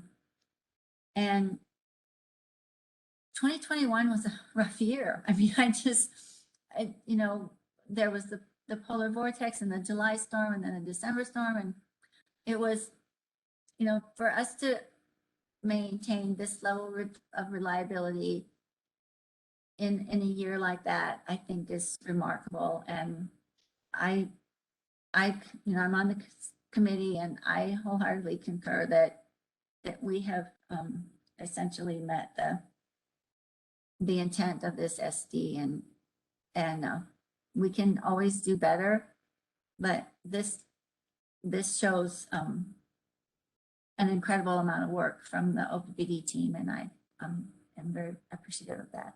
So thank you. Great. Thank you, Dr. Molhoff. I don't see any other hands or thoughts or comments. From the last slide, again, the recommendation from the committee is that this is, there we go, that this is accepted, sufficiently compliant. We did talk a little bit on the slide about the metric that was not achieved in the current report, but the other specific metric that is listed was achieved and was trending positive. So I think that's what led the committee to this recommendation.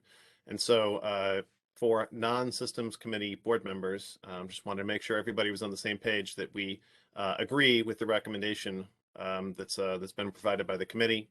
If anybody has any thoughts or comments or concerns about that, please feel free to voice those.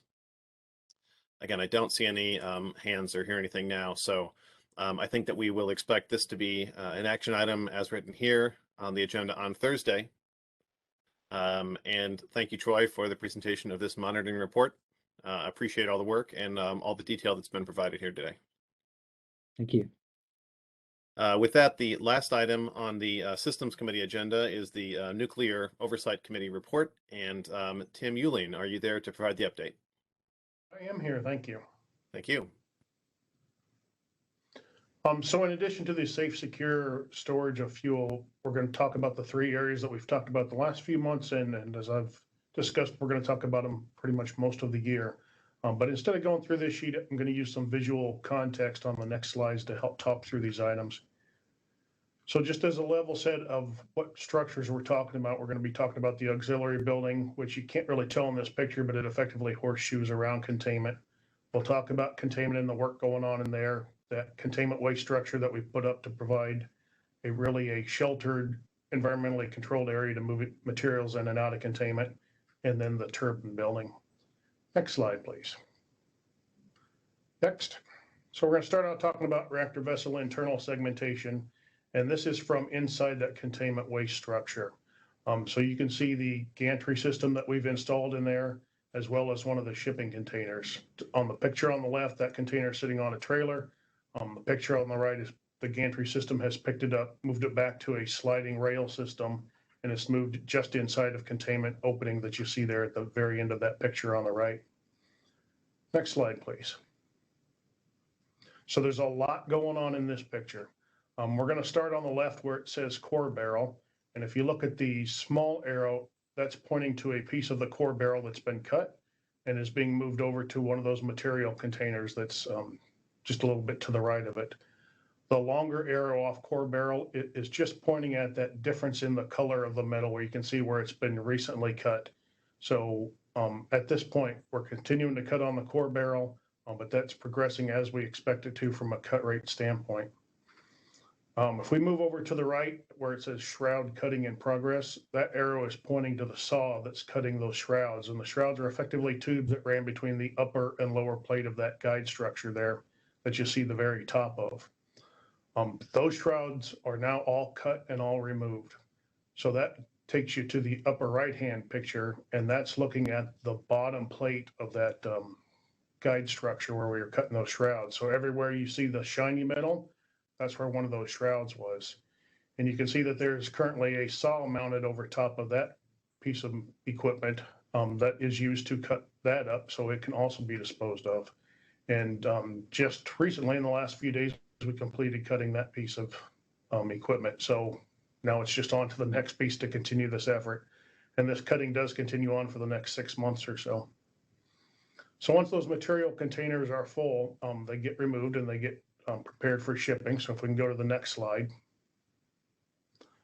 This is looking from inside of containment out into that waste structure. The shipping container is would be on the green sliding platform inside of containment. The material gets loaded into that shipping container. The lid gets put back on it, torqued down, and then placed back on the trailer and all the appropriate restraints placed on that. And then it's ready for shipment. For a little perspective of where we are with shipments, we're at about the 20 to 25% of the shipments related to this reactor vessel internal segmentation are complete, with the rest expected to be completed this year. Next slide, please. And then we go on to the auxiliary building. And then this gives you a little bit of a time lapse. Our first day, the end of the first week, and the end of the first month of the demolition of that building. So this is on the back side from what we saw in that first picture that showed the containment waste structure. Also on this one, given a bit of a feel for how much material we've shipped so far and how much we have remaining to, you can see that blue slice of pie is pretty small. But there's a whole lot of shipment that will happen this year, and then over the next 3 years, the majority of the materials from site will be shipped off. So a lot of effort still to go on that part of the project. Next slide. And there we go. So that gets us to the turbine building. So there's a lot going on in the turbine building besides these pictures, but these are kind of the neat pieces, in my opinion, and the bigger components. For the turbine itself, there's basically what we've broken it down into in 3 sections. And what I'm showing here is the first section. As of today, everything you see in that picture for the turbine, the rotor, the bottom casing, that's all been removed. Then if we go to the picture on the right in the middle, and you see that big flame there, the picture doesn't really do it justice, but that's showing what it takes to cut apart the shafts that's connecting the second and third pieces of that turbine. As of today, what you see in the bottom left, both turbine 2 and turbine 3 rotors have been removed, and just that bottom casing remain, and we're working on removing those as well. And then if we can go to the next slide, we'll give you a little more context of what those turbine rotors look like. That picture on the right is one of the rotors from the second or third section. I don't recall which. But you can see the people standing there to just give you some idea of how big of a piece of equipment that is. And similarly, the bottom left-hand picture, the generator rotor, that picture doesn't do it justice either. That piece of equipment weighs about 130 tons. So it's no small piece of material. Slightly different story above that on the left-hand side are the condenser tubes. Those are a titanium alloy tube. They're about 35 or 40 foot long and just under an inch in diameter. We had to pull about 50,000 of those one at a time. And those are all one of those tubes itself only weighs about 8 pounds. So really long, a whole lot of them, but individually not much weight to it. Those are all, well, not all of them, but there's been several loads of those that have been shipped off today as I've been sitting here watching them load those up. Before some of these large materials were included, as we're still sizing them and getting them sent off for recycling, we had already recycled about 12,000 tons of concrete and over 2,000 tons of scrap metal from those buildings that we talked about over the last year that we'd taken down, like the warehouse structure. Once we add in everything from the turbine building, we're going to effectively double those numbers. And once we get that all complete, we'll come back and update what that looks like. This one's a little different that we don't show what we've shipped and what we've got to ship. It really is, we collect a couple days worth of materials, enough that it's efficient to load up those recycling containers, load them up, ship that material off. But that is progressing well. And the question I often get asked is budget and schedule. We remain on schedule for an end of 2025 substantial completion within budget. And with that, it's the end of my report, pending questions. Great. Thanks very much, Tim. Appreciate that. And the photos are great. Does anyone have any thoughts or comments? I was able to go to a recent Decommissioning Oversight Committee meeting, and the discussion about the tons of material to be moved over the next few years was a point I specifically remember. So the pie chart that you showed, Tim, appreciate that update about the percentage that has been accomplished and what will continue to happen. And thank you for helping us understand the scale of the work that's ongoing here. So I don't see or hear any comments or questions. We do have one from Director Spurgeon. Director Spurgeon, go ahead.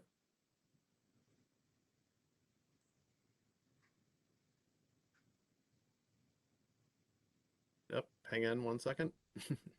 There we go. Just to say that this is so impressive. Having had a tour of the site and looking up at all the work that was to be done, this is just so impressive. And that you're doing this safely, handling these massive pieces of equipment is well, for somebody who has only a passing acquaintance with farm machinery, which was quite a long time ago, this is it's just stunning. And so compliments to all of your teams and continued wishes for safety as you continue. Thank you so much. And Javier, do you have additional comments? Similar to Director Spurgeon, just an opportunity to thank the teams. I have recently spoken at a couple of events where I've actually said it's between the assets we are decommissioning, which this is one, the assets we are commissioning and building, the assets we are refueling, the assets that we are procuring on solar, etc. We have a little bit over 2,200 megawatts, 2.2 gigawatts of assets we are doing stuff on. This is almost 500 megawatts of that. And I need to keep that in mind, because it doesn't matter whether we're commissioning an asset or decommissioning one, the work is equally as complex. In fact, I would say the work that Tim Ewing and his team are doing is even more complex because it's nuclear, and decommissioning a plant with radioactivity is obviously super complex. The fact that we've been able to do this work without any major safety incidents, it's fantastic to me. And I know, and Tim knows this, we've had a few stand downs. We've actually had good conversations with contractors, with our own employees. We've had the NRC visiting and giving praise to the team for their continued focus on safety. So to me, Tim, when you look at the turbine rotor and you see the size of the people, you really can't make a mistake. You really cannot afford to make a mistake because those could be dangerous, right? And I want to commend you and every woman and man at the plant, no matter whether they're employees or contractors, for your continued focus on safety. I'm very, very proud of the work you're doing. Thank you. And Director Mulhoff. Yes, so this is a lot of recycling. I'm assuming we get some revenue back off of that. Is that correct then? Because this is not contaminated material, correct? That's correct. This is all clean material that's sent off. It is, and I want to just talk about that a little bit.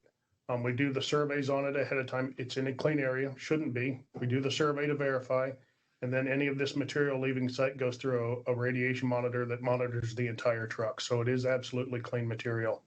And we receive value for the value of this material. We don't get a check directly from the recycler. It's built into the contracts with the people taking the building apart. But there's absolutely value to it.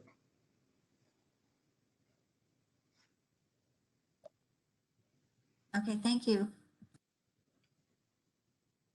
All right, great. Don't see or hear any final comments. So with that, Tim, thanks very much for the report. And I believe that concludes the Systems Committee for today. So Chair Bogner, back to you.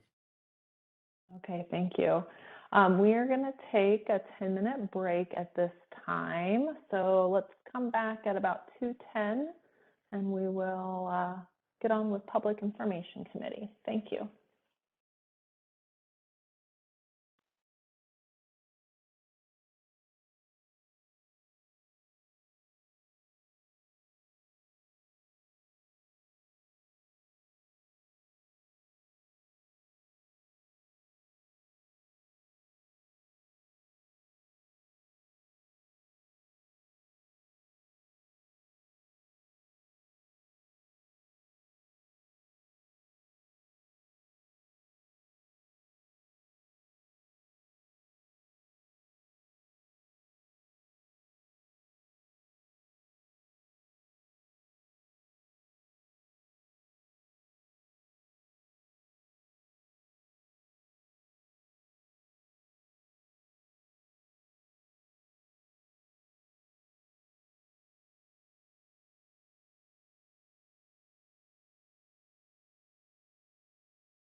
right, we'll get going again here. The next topic on our agenda is Public Information Committee.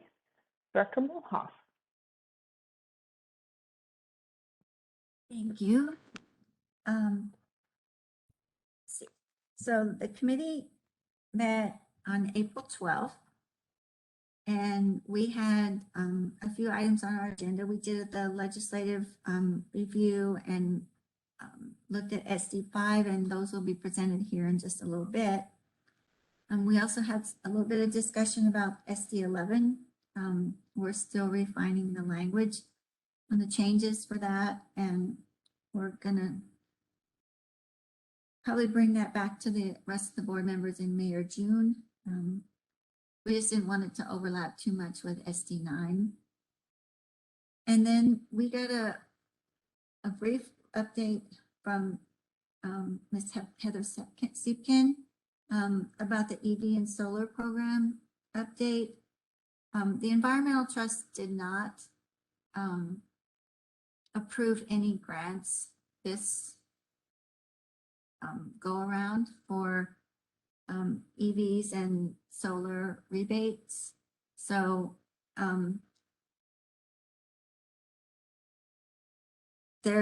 those programs are still continuing, and they're pursuing other grant possibilities. And the grants that were previously awarded will be spent this year. So they're just looking at those programs to see how we can continue those in an ongoing basis.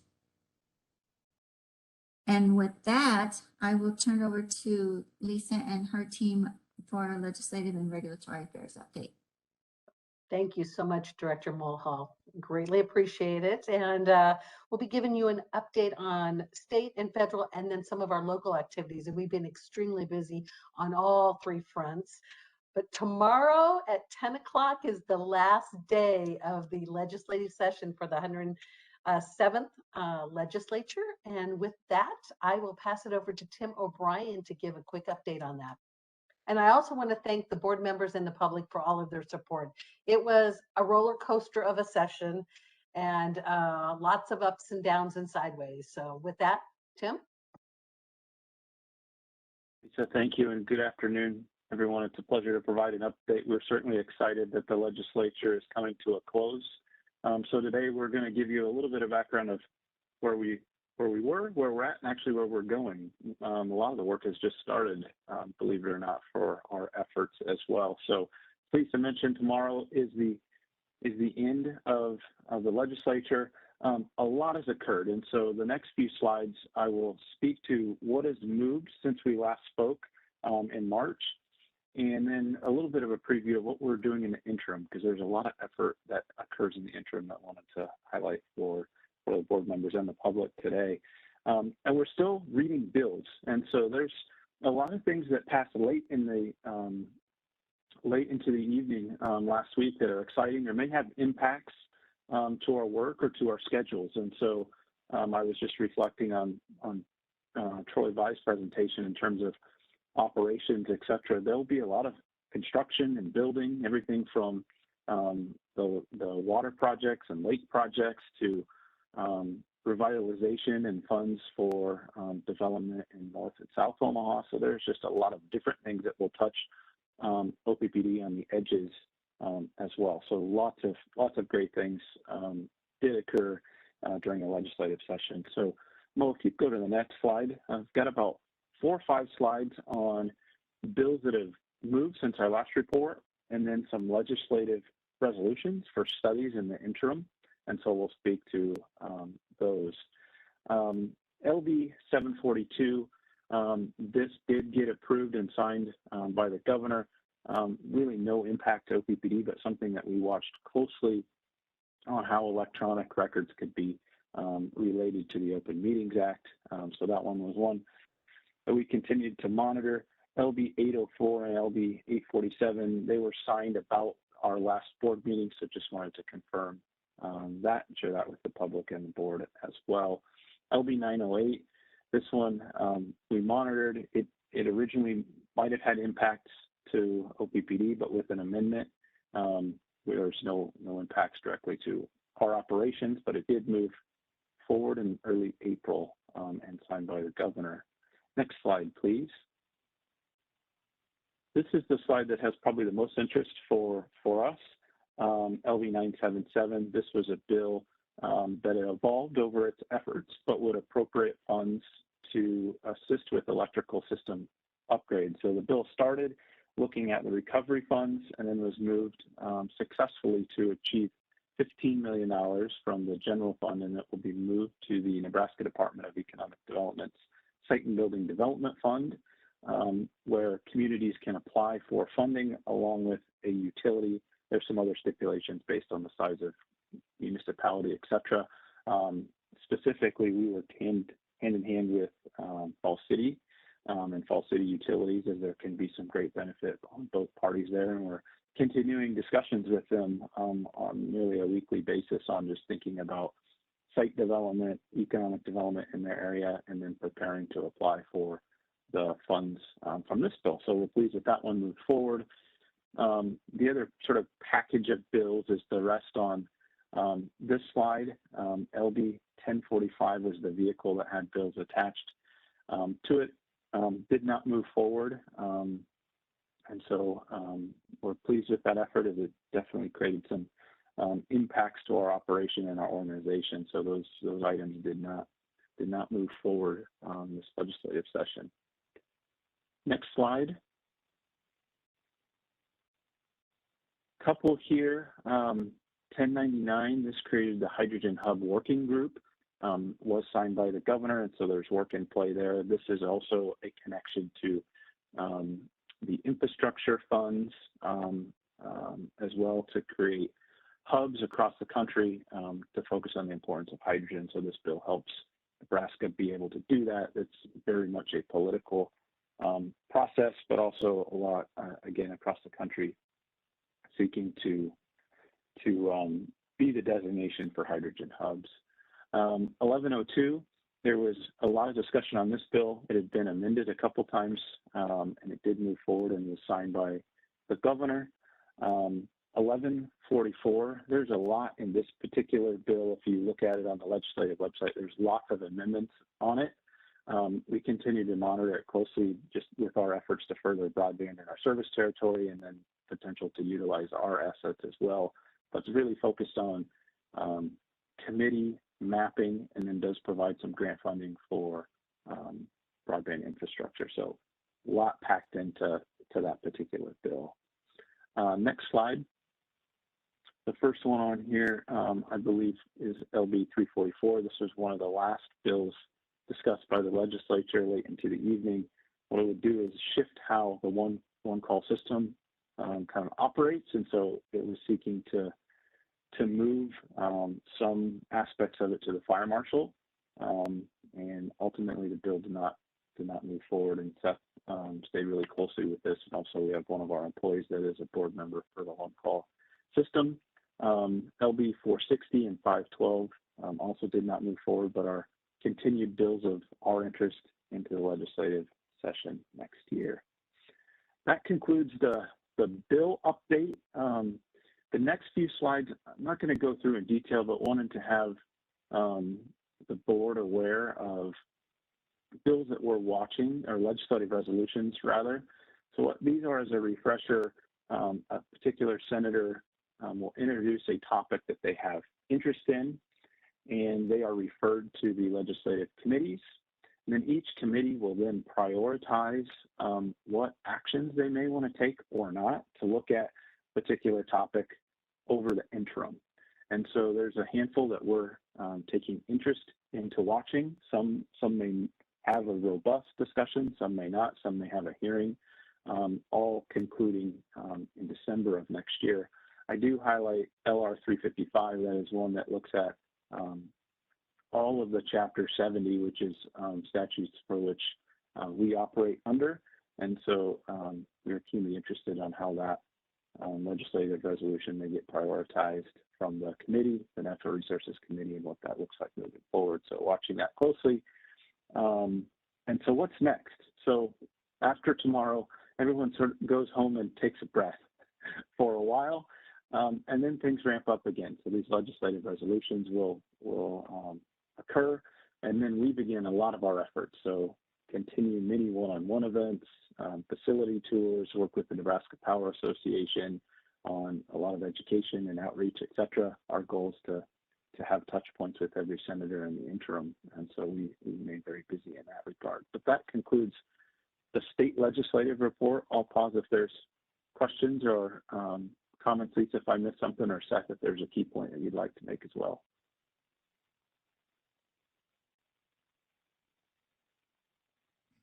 I'll hop in. I'm just curious. In the next slide, I see Senator McAllister has an LR.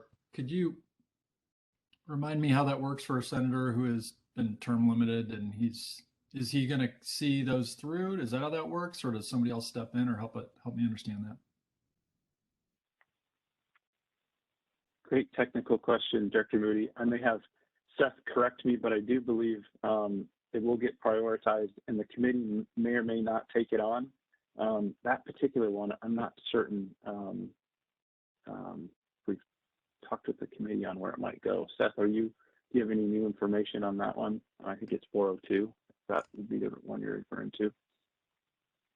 Yeah, thanks, Tim. The committee hasn't said anything about it yet. It all depends on what they're going to look at, but by the time they get to it, I don't anticipate them getting to this one, just because he's term limited, but the committee has other priorities. Thank you. And we can defer to another subject matter expert, Director Howard, Senator Howard, if there's anything she'd like to add.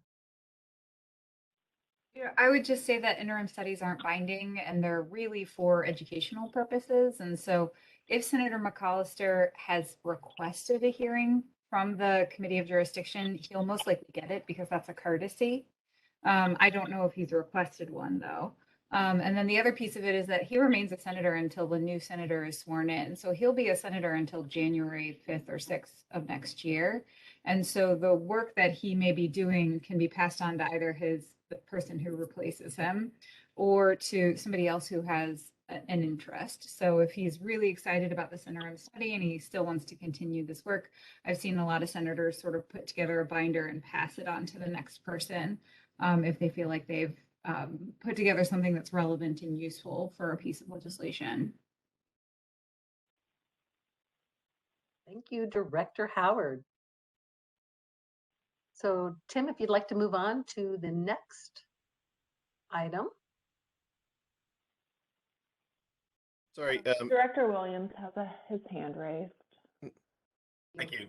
Yeah, before we leave the legislative update, LR 355, I guess, can you remind me, what is our general process of engagement in these types of studies? This is not the same as engagement on an LB that has been submitted for a hearing, but specifically, I'm particularly interested in LR 355 and how we might engage in providing information about the benefits that public power brings to Nebraska, because review of Chapter 70 is a pretty fundamental part of the public power structure. And I don't fully understand what it is that is the intended outcome of that study, but I hope that we are robustly engaged as much as we can be in that hearing. Thank you so much for that, Director Williams. And we couldn't agree more with you about how important and engagement is going to be on this. So this is all hands on deck for many of us, including our legal counsel and the MPA as well. So we have had conversations with Senator Bosselman, and we'll continue to have those to figure out what the scope is of what he's looking for. Tim, Seth, anything you'd like to add there?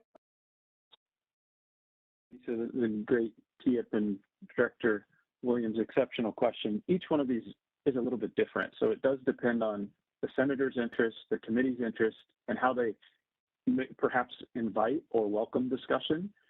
Sometimes there's even third parties that get involved in terms of studying a topic or issue. So each are a little different, but I can assure you that we are heavily focused, as Lisa said. We focus on all the members of the Natural Resources Committee and those interested in this topic. And so after senators kind of get a break, we'll come back in a couple of weeks and get more clarity on where these are all headed, what the plan is, and that may take some time. It may be a month or 2 months as the legislative committee prioritizes, thinks about the workload, how they want to engage in a little bit more what their outcomes, if any, may be sought. So more to come is the best way I can describe it of where we're headed on that particular one.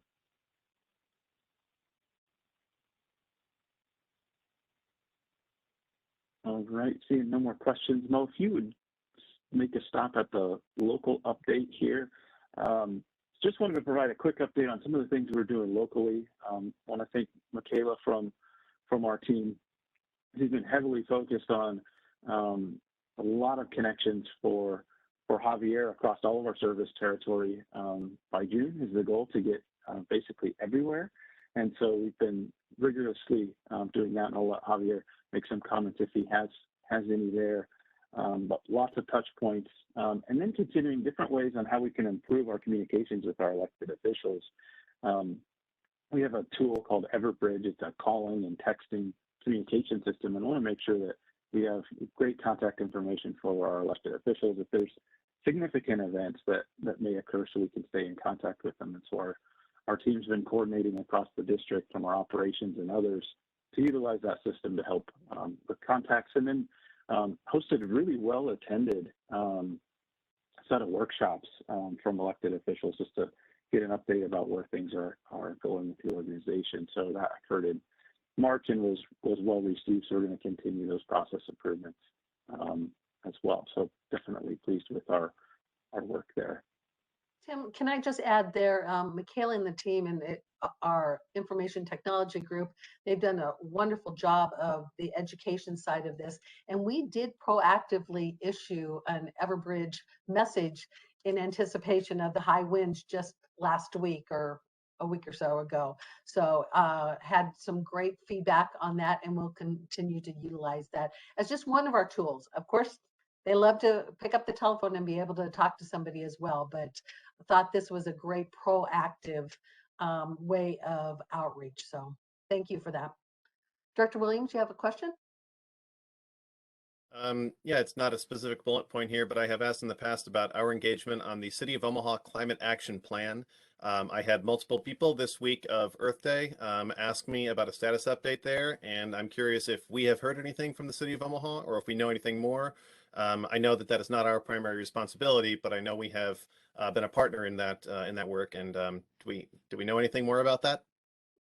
That is really top of mind. And in fact, we just had a conversation just the other day. Javier and myself and Michaela were with the mayor as well as chief of staff and brought that up as well. So we don't have the latest update, but they do know that we are actively involved in it. So more to come.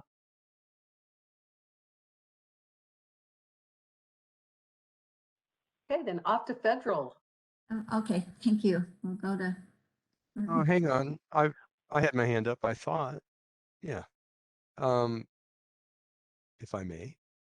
I just wanted to give a shout out and thank the folks for the Everbridge, for the public officials. I know our small town mayors are often the ones who get calls when there are things happening, and so I really appreciate this thing is up and running, and you're working hard to keep the public officials advised during incidences. Thank you.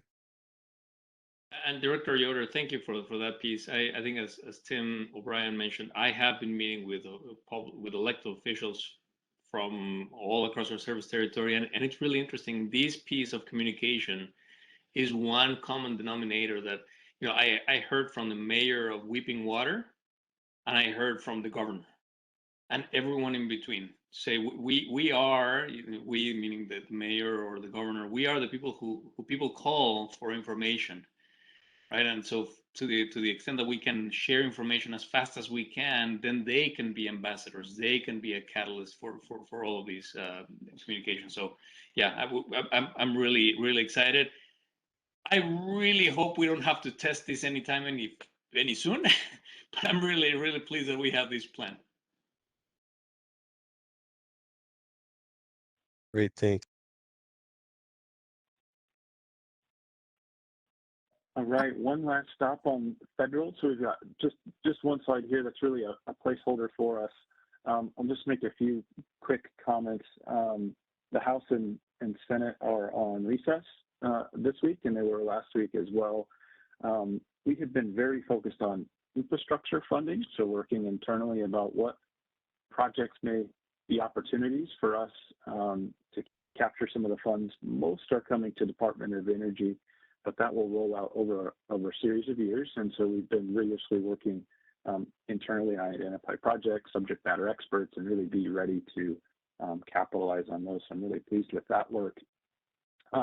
We've also been working a lot with our key partners, trade associations. You hear us talk about them, APPA and LPPC, Large Public Power Council, on supply chain topics, key materials as well.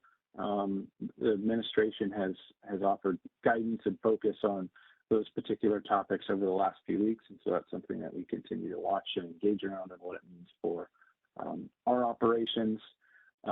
There has been some discussions about a further infrastructure package or the Build Back Better efforts likely to occur over the summer, but discussions are beginning again, which is a great sign. So definitely wanted to highlight that as well. But that is really the large parts we have on the federal side of things. But again, a lot of work does happen during the summer as we move kind of to the August recess as well. So we are very focused on all of those various topics.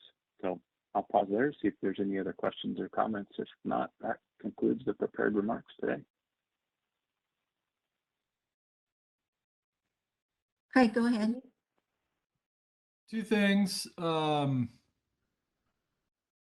if you could just give me some context here. 11,554 bills. Is that more than normal? And by how much? I might have to follow up with you on that. We can do some trending for you, Director Moody. What we're seeing in the infrastructure side is about normal. Okay. But that would be a good one that we can follow up on. Yeah, not a big deal. I was just looking for just generalizations here. So if the answer is it's not super atypical, then it's close enough to the norm for me to understand. So no need to report back. Second question is, I believe there's funding that's going to flow down for things like, electric school buses. And that's not necessarily direct for us per se, but we obviously have partners that could be interested. Does that initiate any activity on our part to explore opportunities there? Yes, sir. Absolutely, it does. I'm looking at my calendar. We've got kind of I mentioned it earlier, but we've created a steering committee on just the infrastructure dollars. And so we're having our first kickoff next week with representatives across the district. Also on my team is Krista Vlasek, who leads our grant efforts. And so it's really nice to have her coordinated in the public affairs standpoint. And so she's helping coordinate that along with Seth and his team too. So we are seeking to attract as much dollars our way as possible. Definitely on the transportation front, it's been something we've been talking about internally too, of what that looks like over time. I was actually reading an article last night about different grid mod technologies and how transportation and busing is going to be so critical as they're, school buses in particular, they're used a couple to 3 hours a day, but also an important asset for grid resiliency. So that's something that we're watching. I'm watching personally, and so more to come on that, Director Moody, but exceptional question.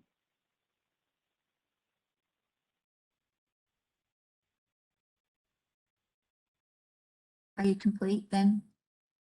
Okay. All right. Thanks, Tim, and thanks to the team. And, after tomorrow, you can have a little party and go on to the next thing, right? We'll breathe for an hour and then get started again. So there you go. Thank you. Back to you, Director Mulhoff. Now we have SD5, and I think that's Troy.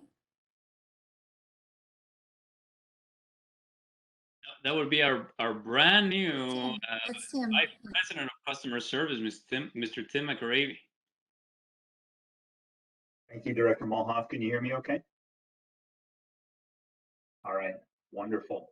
So, you know, one might look at this positioning in the agenda at the end of a long day and think that that's really, really a negative. And I guess it only is if you're really tired. But rather, I think it's very optimal positioning to talk about based on the conversation throughout our day and talk about how does all of that good work that we've heard about manifest itself and show up for our customers. And we'll review some really exciting results today that I think will reflect that all of that hard work reflects in high customer satisfaction. Those are some of the things that we're seeing. So I'm proud to be able to represent the work of a lot of hard people on Lisa's corporate marketing and public affairs team, on our customer service team, and across really the district. To an earlier comment, we're 1,900 individuals that get up each day working in the customer's best interest. And you, in fact, have heard a number of conversations and work in the SD4 report that I would say maybe not careful about causation, but I think you'll see a high correlation to the results of today. So let me briefly talk about customer satisfaction. Achieving high customer satisfaction is certainly key to achieving our vision of leading the way we power the future. So in a brief paraphrase, the reading of SD5 suggests that the board will ensure that we'll obtain feedback from our customer owners through a nationally syndicated studies, and that will allow us to let that information inform and prioritize and help evaluate our strategic plans, our investments, our operational priorities and activities to in turn play back into higher satisfaction for our customers. Those that have followed SD5 for a while will know that our goal used to be expressed as an absolute figure in the J.D. Power study, and as the overall Midwest mid-size utility group, which is our predominant peer group for this study, has continued to increase its performance. We have responded by now having a goal of top quartile performance in the J.D. Power study, and we'll talk about that. Mo, you can move forward to the next slide. The key way that we pursue compliance with SD5 are through 6 accountabilities. We're going to talk a bit about each of these in a bit more detail, so I will just paraphrase these today on this slide for familiarity. One, of course, is to regularly obtain feedback from our customer owners. We do that in a variety of ways, both tried and true measures and new measures developed over time. We measure certainly customer satisfaction. That will be maybe the bulk of our conversation or the data that we'll talk about today. We certainly use voice of customer to prioritize investments, decisions, and operational activities. We'll see a slide on each of these. And certainly gathering information from our customers will be kind of pointless if we're not interacting with them in a respectful, dignified manner. So we work very hard to do that. Should that not go as we all would plan or like, it's important to provide ways for customer owners to indicate if they've not been treated fairly, and we'll hear about that. And then, of course, as we're doing today, we must provide periodic customer owner trend updates to the board. Next slide, please. So going to each of those accountabilities and starting with number 1 around regularly obtaining feedback from our customers, there are a number of ways with which we do that. First, and one of, maybe not the most, but one of the most prominent is through a syndicated customer satisfaction study. J.D. Power continues to be the benchmark that we use on the residential side. We'll talk a little bit later how we've switched in the last few years to an Escalent Cogent survey on the business side to help assess customer satisfaction. One of those tried and true methods of gaining customer feedback has been the online power panel and online chat, a robust, pretty dynamic method to be able to tap into a great cross-section of customers that are willing to give us that feedback on a fairly rapid basis. We also talk about transactional and journey surveys. So those customers that have had operational or transactional interactions with us, we have the opportunity to tap into them to get direct feedback on those interactions. And then finally, we also have a mechanism of using focus groups and empathy interviews to go more in depth in person to our customers' feelings and perspectives on certain topics. Next slide, please. So before we jump into the segmentation of residential and commercial and industrial, I just wanted to once again highlight that these numbers we see are the culmination of other efforts. I've always indicated or felt in a past survey, these are numbers you can't directly manage, right? You can't manage these numbers, but we can and do try to improve and manage the interactions that produce these numbers. And you see that manifested, and we heard about it much today, through work like vegetation management, like cable replacement, like customer experience, like outage prioritization, outage communication and collaboration within the teams, and many, many other things that go on daily. That's how these sorts of numbers are driven. So Mo, we can actually move forward to the residential customer satisfaction. So I'll draw your attention to the second accountability, which is measure customer satisfaction. And a few headlines of this slide, if you will. There's a lot of data here. So I will note on the headline that this is a representation of the 5 years, 2017 through 2021. The bar at the top is an indication of the 6 J.D. Power and Associate categories and the respective factor weights that goes into the overall customer satisfaction index. And to the right of that bar is an indication of our overall customer satisfaction index score for OPPD for the year 2021. Down below in all the colors, you see those 6 factors, those 6 categories depicted with their respective category score depicted for each year. So great response, great improvement for our performance in 2021 across all of those first 5, and just a very modest slide on customer care in 2021. More importantly, for our goal of first quartile performance, I'll note that these individual factors, OPPD performed in the first quartile in the middle 4, including price, billing and payment, corporate citizenship and communications, and strong second quartile performance in power quality and reliability and customer care. I will also note that there was a question in the Public Information Committee about if environmental stewardship and related questions appear in the J.D. Power survey. They do. They're corporate citizenship factors. In fact, there are 2 elements in that category. One is actions to take care of the environment, and another is the utility offer a variety of energy efficiency programs. Those are 2 questions specifically geared there, and they're a part of the survey in the corporate citizenship category. All right, we can move forward to the next slide. This is a slightly different view of the same J.D. Power results. So you'll see this is a multi-year view. This is the annual composite score. So you'll see under 2021 in the orange, that 758 number that you'll recognize from the prior slide.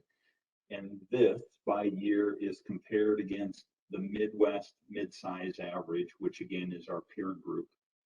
A couple of additional pieces of information down toward the bottom is the quartile ranking and the number of Midwest mid-size utilities in the survey. So you see that for 2021 at 16, that's relatively consistent. And as importantly, you'll notice on the quartile ranking, after experiencing a dip in 2019, steady progression to first quartile performance in 2021. So the team should be very, very proud of that.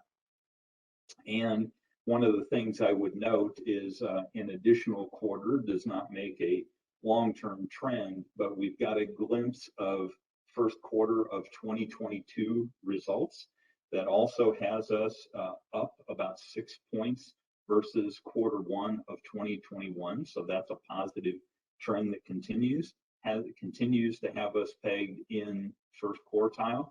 And one thing that I thought was really cool is it actually has the quarter one of 2022 results actually has us number 2 in the Midwest mid-size in corporate citizenship, which is really, really cool. And I think reflective of some of the trends and the work that Lisa, her team, and really everyone that interfaces with our customers has been doing.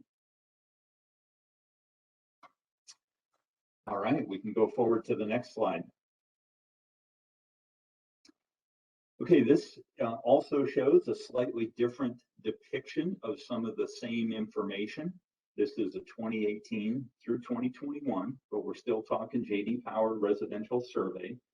These results are depicted by quarter. You'll see OPPDs reflected in the orange, of course. You'll see the Midwest mid-size average reflected in blue. We've talked about that. The green dotted line is the highest score in that Midwest mid-size. And so you'll see the quarter by quarter performance, and certainly our year-end results were driven by very strong Q4 2021 performance, and it's cool to see that continue in the first quarter of 2022.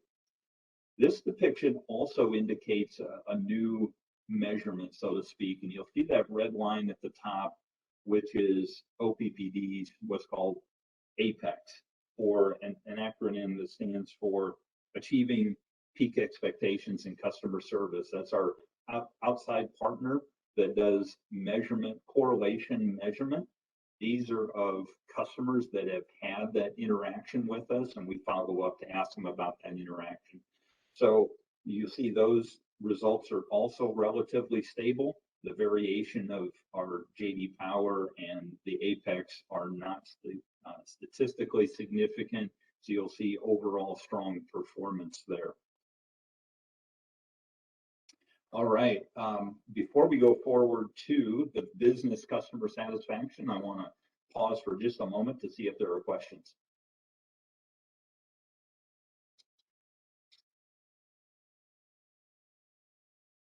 All right, hearing none and not being able to see any hands, we can move forward. And we can move forward one more. Perfect. Thank you.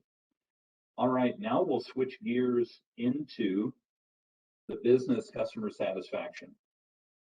You'll see in the heading, you'll recall me saying that we have Escalent and Cogen survey assessing our business customer satisfaction today, but you'll see J.D. Power in the heading. You'll note that broad or bold black line that indicates that we used to use J.D. Power and then we switched to Escalent a few years ago. So we'll focus on those later results. You'll see the annual average there, and you'll see an 11-point increase for us with our business customer satisfaction of 763 in 2021 versus 752. You'll also see the quartile ranking, not quite as strong as the residential side, and we take note of that and continue to work on that. We also are aware as we survey that is a much, much smaller sampling size and a much, much smaller customer set. So we tend to look at those results and just reflect that as well. I would also say that to that point of a smaller sample size, there's work going on as we're standing up our small and medium-sized customer sales and service team to determine ways through that team to help gather additional customer feedback so we have a greater and greater sense of the satisfaction of our business customers. Within the numbers for this year, though, we're interested in some real bright spots. Brand trust, these are subcategories, if you will. We're up 2 points. Product expertise and experience up 16 points, and service satisfaction up 16 points. So driving our overall CSI, and certainly some things to build on. So we're excited about that as well. All right, well, we can go forward one slide. So I want to provide an executive summary on measuring customer satisfaction. So our second accountability. Overall, we continue to make gains, and we certainly just reached our residential satisfaction goal. So we're proud of that. From a residential perspective, we're seeing and hearing that reliability continues to be top of mind for our customers. We're happy that we made improvements in the business segment satisfaction, but we're not yet satisfied with that, and we'll continue to employ approaches and engagements with those customers to drive that figure higher. And we're going to continue to look across all segments and continue the work that we have going on that will continue to drive higher customer satisfaction. We're confident of that. All right, Mo, we can move forward to the third accountability, which is using the information. So understanding, hearing it, and measuring it is really important, but as we indicated, it's equally important that we use the information. So you see in front of you at least 10 different ways that we're using voice of customer information around the district to help inform decision making. And I'll just touch, many of you have been involved or aware of each of these, but I'll touch base and highlight just a few. Energy education. We use several workshops, for example, with local educators to help influence the development of that program and the content of that program. Greener Together is something you've heard about recently. We use the Power Panel, customer surveys, workshops, and brand testing to both rebrand and develop that product. Energy Burden Solutions. We use customer and partner agency outreach to help influence and develop that program as well. And our Pathways to Decarbonization strategic initiative can use feedback through the Power Panel, Community Connect, and public workshops to inform that work stream effort as well. So I just highlight a couple of those examples as ways that we're using the voice of the customer to help influence the products and services and approaches that we, in fact, work with our customers on. All right, we can move forward to the fourth accountability. Back the other way, I think. There we go. Important that we measure, that we get the information, that we use it in decision making.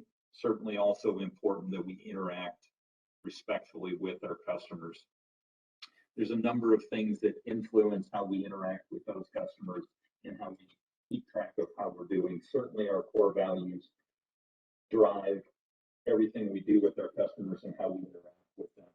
In addition, we use a robust call monitoring program where we are listening to and observing interactions with our customers and using those as coaching opportunities, looking for quality, accuracy, efficiency, and professionalism in how we interact. Certainly the customer surveys that we talked about that stem from interactions that our customers have, and that we're following up then to see how our customers felt about that interaction. And then customer service training. All of those help inform current and future training programs about how to interact with customers, how to solve increasingly complex problems, especially in things like a pandemic and navigating new problems that we've may not have encountered before or have been exacerbated by the pandemic.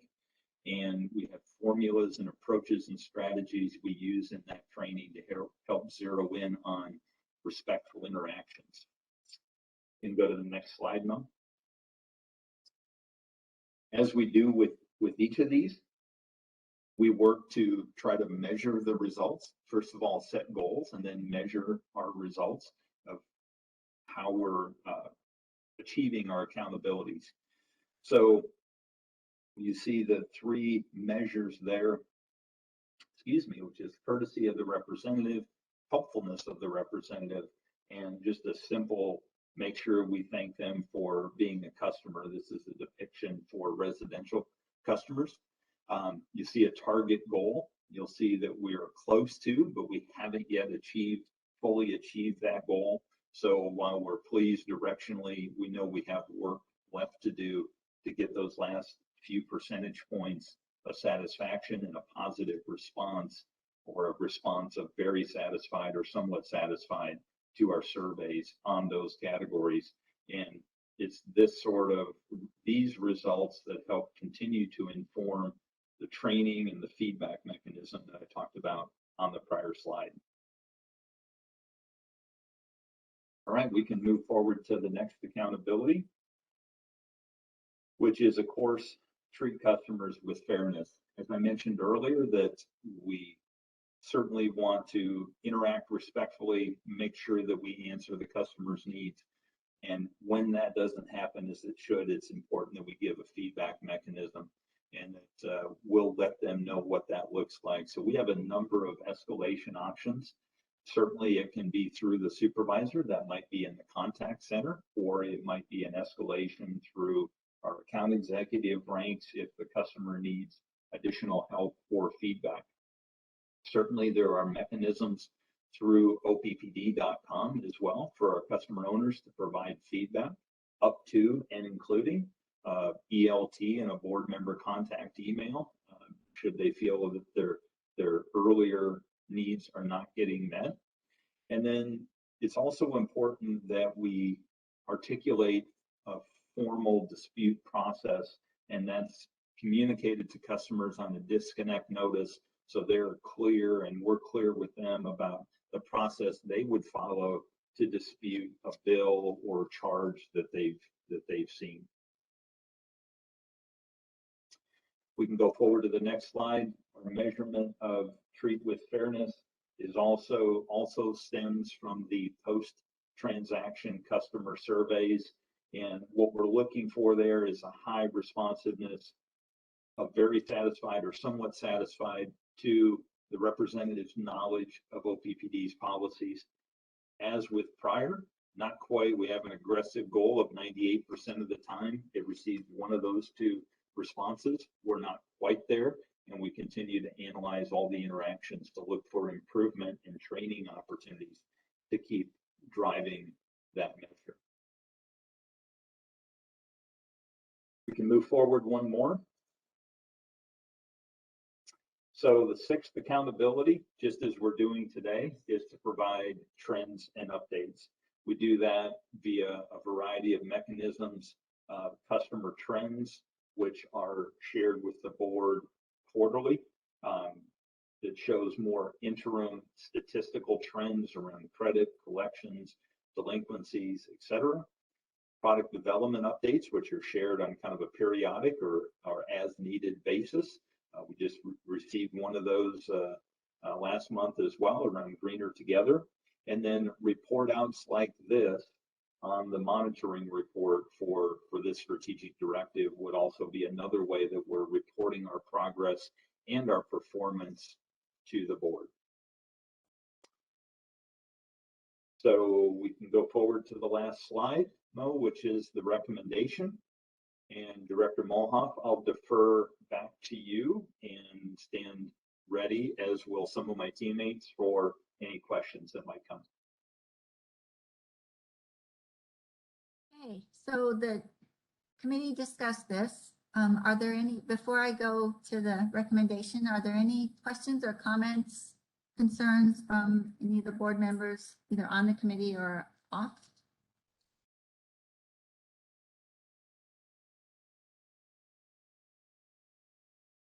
Go ahead, Eric. From a couple slides ago, under bullet point number 2 about measure customer satisfaction, there was a number 2 on that slide said reliability is top of mind. Was that from the J.D. Power and Associates survey, or is that internal survey work that we did? And I guess if so, is there data available about what types of things our customers believe are most important? Is that something that we could take a look at so we can be more informed from the information that was used in that slide?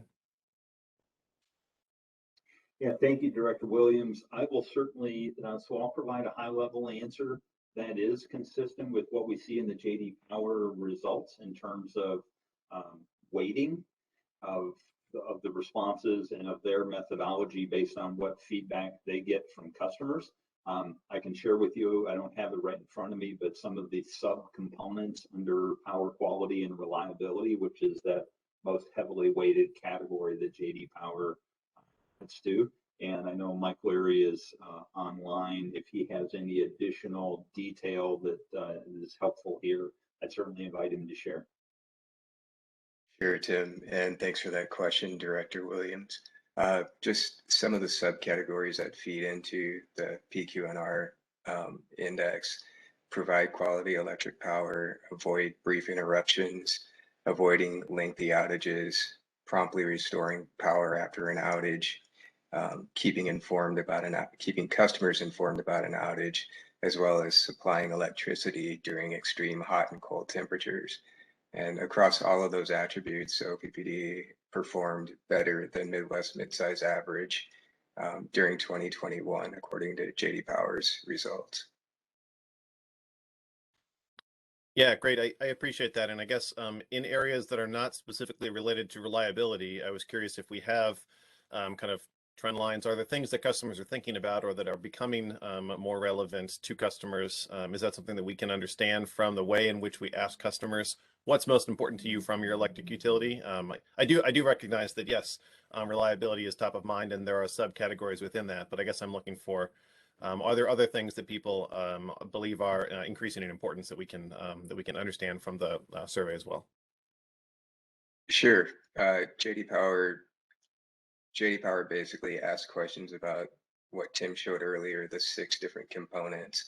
So the model that J.D. Power has come up with says that those 6 components are the most important things that influence overall satisfaction.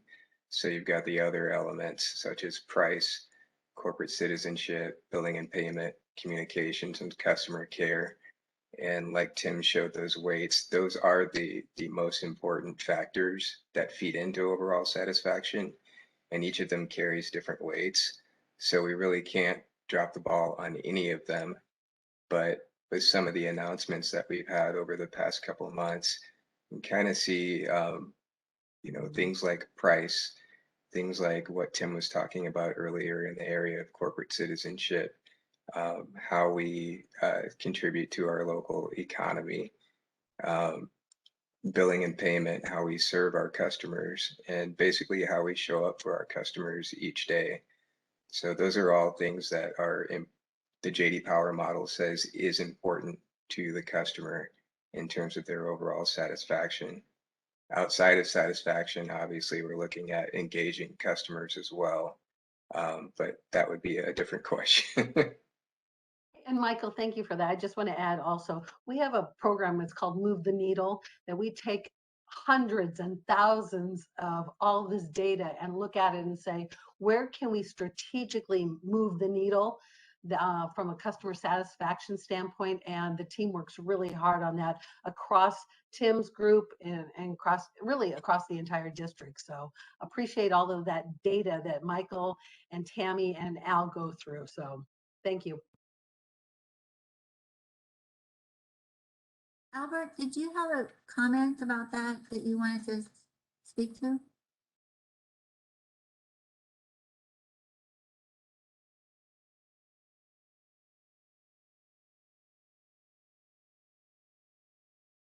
Albert, you're muted.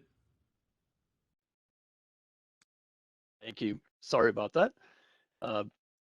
Yeah, Lisa mentioned the move the needle analysis. That's a good segue to a point I was going to make. And the JD Power allows us to run some simulations where we can look at areas where we can try to improve our score.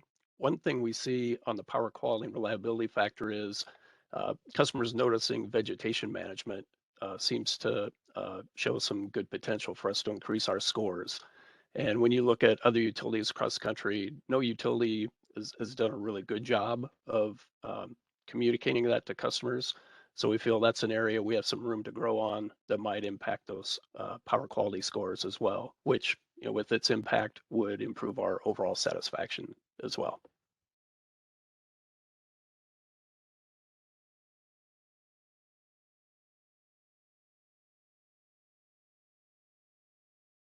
Thanks, Albert. I appreciate that. And then Craig, you had your hand up. Yeah, well, I'll just piggyback on this. I was drawn to that. I've got diligent up. Perhaps the second to last slide before the recommendation, maybe as well. Which is to say, yes, I'm very interested in customer satisfaction for this organization, and I think it's something that we all take very seriously and think is important. But I also, and this goes back to, you know, a conversation that we had earlier about the role of the board. It is very, very important from my standpoint to ensure that I, as a board member, understand through the in-depth research that you all do what the perceptions, ideas, you know, interests of our customers are. So, you know, you've got some bullets up there and they're fine, but I tend to think that, like, you sharing perspectives of the customers sort of as a drip, drip, drip thing where we're constantly kind of getting perspectives. And I'm not looking for a big report or anything.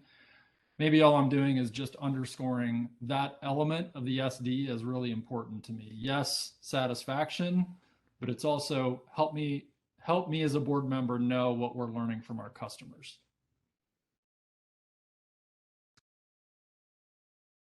It's helpful, Director Moody. Thank you.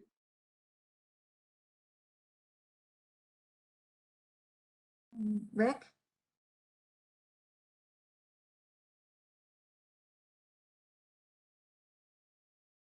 You're muted, Rick. All day.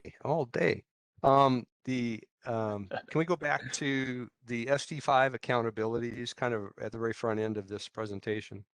Number 6 there, I think that doubles down on what Craig was saying about providing customer owner trend updates to the board. You know, that would be the kind of thing that I think would be really helpful. 2 other items. One, while we're here on the accountabilities, can you remind me the genesis of this? This isn't part of the SD, is it? These accountabilities? This is part of your team's approach to the SD, is that right?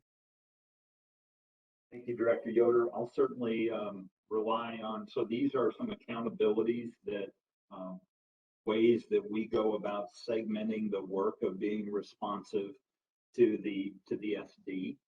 And I will certainly invite the participation of others who have more longevity with the development of the SD to chime in on the origins as well.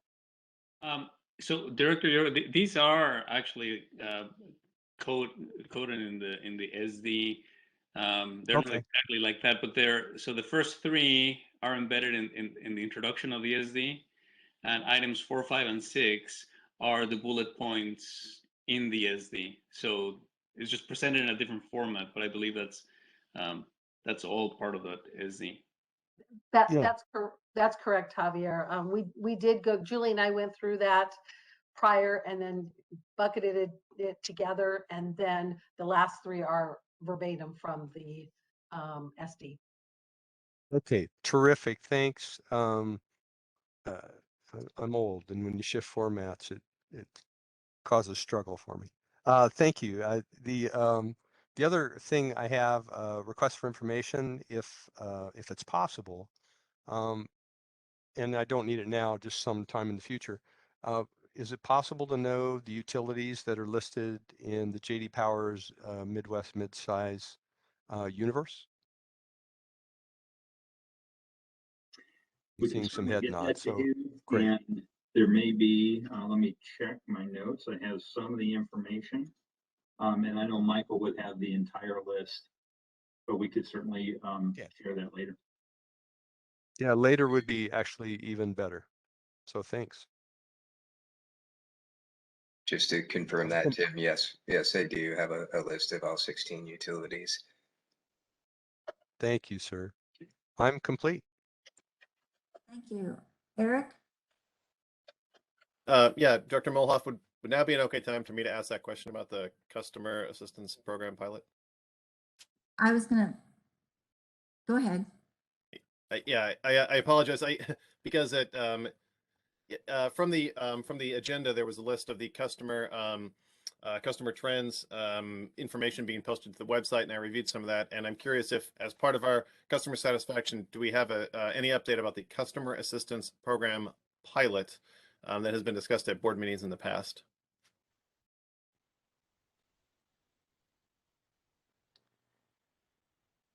All right, and if you can hear me, I just lost audio, so bear with me.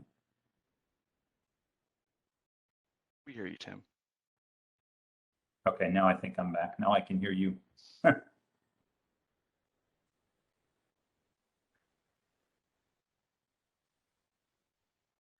Tim, the question is if we can address the CAP program, and this is a topic we discussed just a few minutes ago. If you can have either you or Heather or someone in your team talk a little bit about that. Absolutely. Thank you, Javier. Sorry, I missed that part, and I will invite Heather to join and give a brief update on that. Thanks, Tim. So Director Williams, to address your question, we did not bring the CAP pilot to the conversations during this last pre-committee meeting. The work is continuing to progress there. We're really focused on just like the system and technical aspect of it right now, which we anticipate is the work there should be completed probably around, I would say, early to mid-June. Our next presentation to you guys as the Board of Directors is slated for August. So at that time, we will have an update for you, kind of the final, I guess I'll say, presentation on the product, as well as maybe some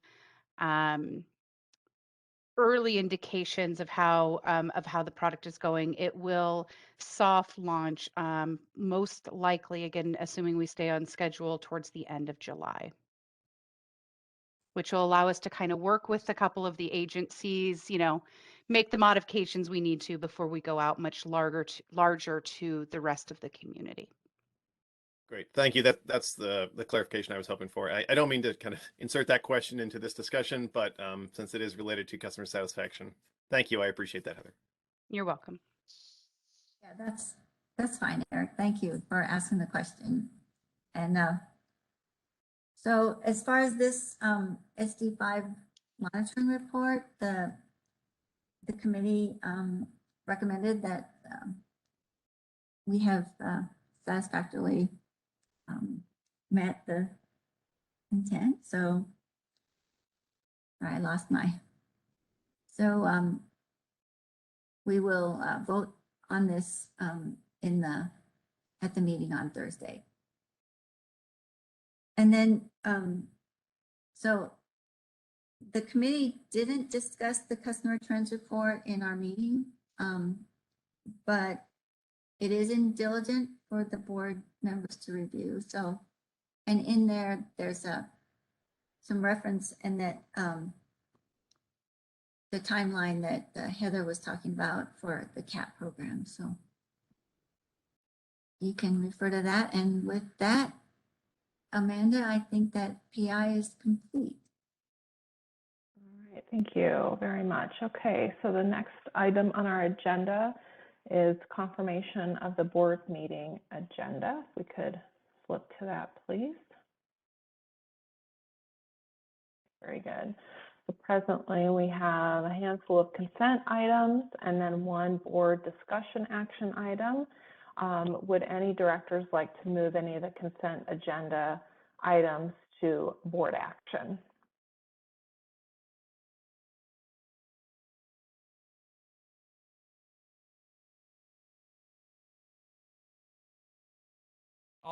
Maybe I'll just ask. I don't have a strong opinion on this, but I'm debating in my head, and it's a fun debate about whether or not to pull 4 and 5 and have a discussion about those.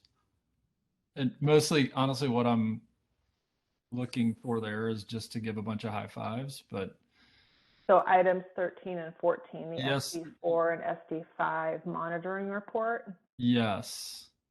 And I guess and I in could that see vein, SD1 as well, or no? I guess not, but again, I'm open, and I couldn't help but wonder if we could do 4 and 5 as one action item? Question mark. I don't Probably think not. that we can Okay. do that. I don't want to combine resolutions. That seems like a pain in the butt. Let's not do that. Again, this is a question. If there's other interest, great. If not, then we can keep it on the consent. Okay, would any other directors like to move items 13 and 14 to the discussion action item list? I am not seeing anyone in favor of that, correct? Fair enough. Fair enough. Okay, Unity of control. right. Are there any other, go ahead, Director Spurgeon. I really concur with Director Moody's thoughts that it's meritorious to bring this out.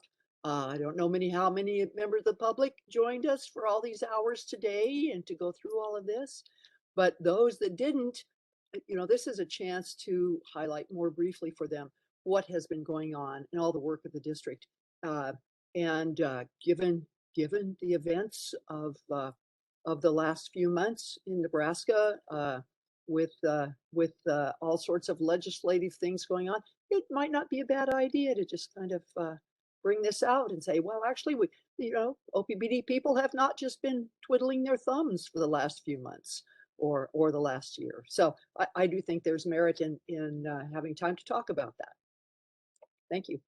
All right, you're gaining some momentum here, Mr. Moody. So I suppose we will. We can move this on. We do have, just for the record, we have 10 public attendees today on this meeting. So some have heard this information. But okay, would anyone like to make a compelling reason why we wouldn't want to put this on discussion action? Otherwise, we'll go ahead and make that move. All right. We have to have a quorum. We don't have to have a, we don't have to have the majority of the members. I think just one member can pull anything, so. That's true. Okay. 2021 was such a rough year for all of us, and I think some congratulations are in order. That certainly moving to top quartile in residential satisfaction is outstanding work. So I would be in favor of moving them down. Okay, very good. We will go ahead and move that then. And just as a note, the item 15 will actually be 3 separate resolutions. Mo wanted me to share that. So, okay. Is there any other items that we need to discuss regarding the agenda for Thursday? Okay, we will be meeting in person at the Civic Center. And if someone could just confirm for me 5 p.m. I just want to make sure I am saying that right to the public. Yes, okay, very good. Okay, let's move on now to review of board work plan. So I don't think we're actually going to talk about anything here. We do have a new methodology for how we're going to talk about work plan, and most of that discussion is happening in the pre-committee meeting within the committee chairs bringing forth anything notable for the parking lot during the all committee meeting. And then during this time going forward, we will reserve this time to talk about any items that are on the parking lot. Right now, we have no items on our parking lot. So with that, I think that we can conclude. Yeah. Rick, I see some confusion on your face. See, I don't need to be unmuted. So So nothing on our parking lot. There's nothing on our parking lot? No new items, one might add. Oh, thank you. Thank you. No new items. So, yes. I think we're still getting the hang of the work plan stuff. So, but according to our methodology, we don't have anything to talk about right now today at this meeting in this moment. So we will in the future, I'm sure. All right, with that, I think that we can conclude this meeting. Thank you very much for your time today.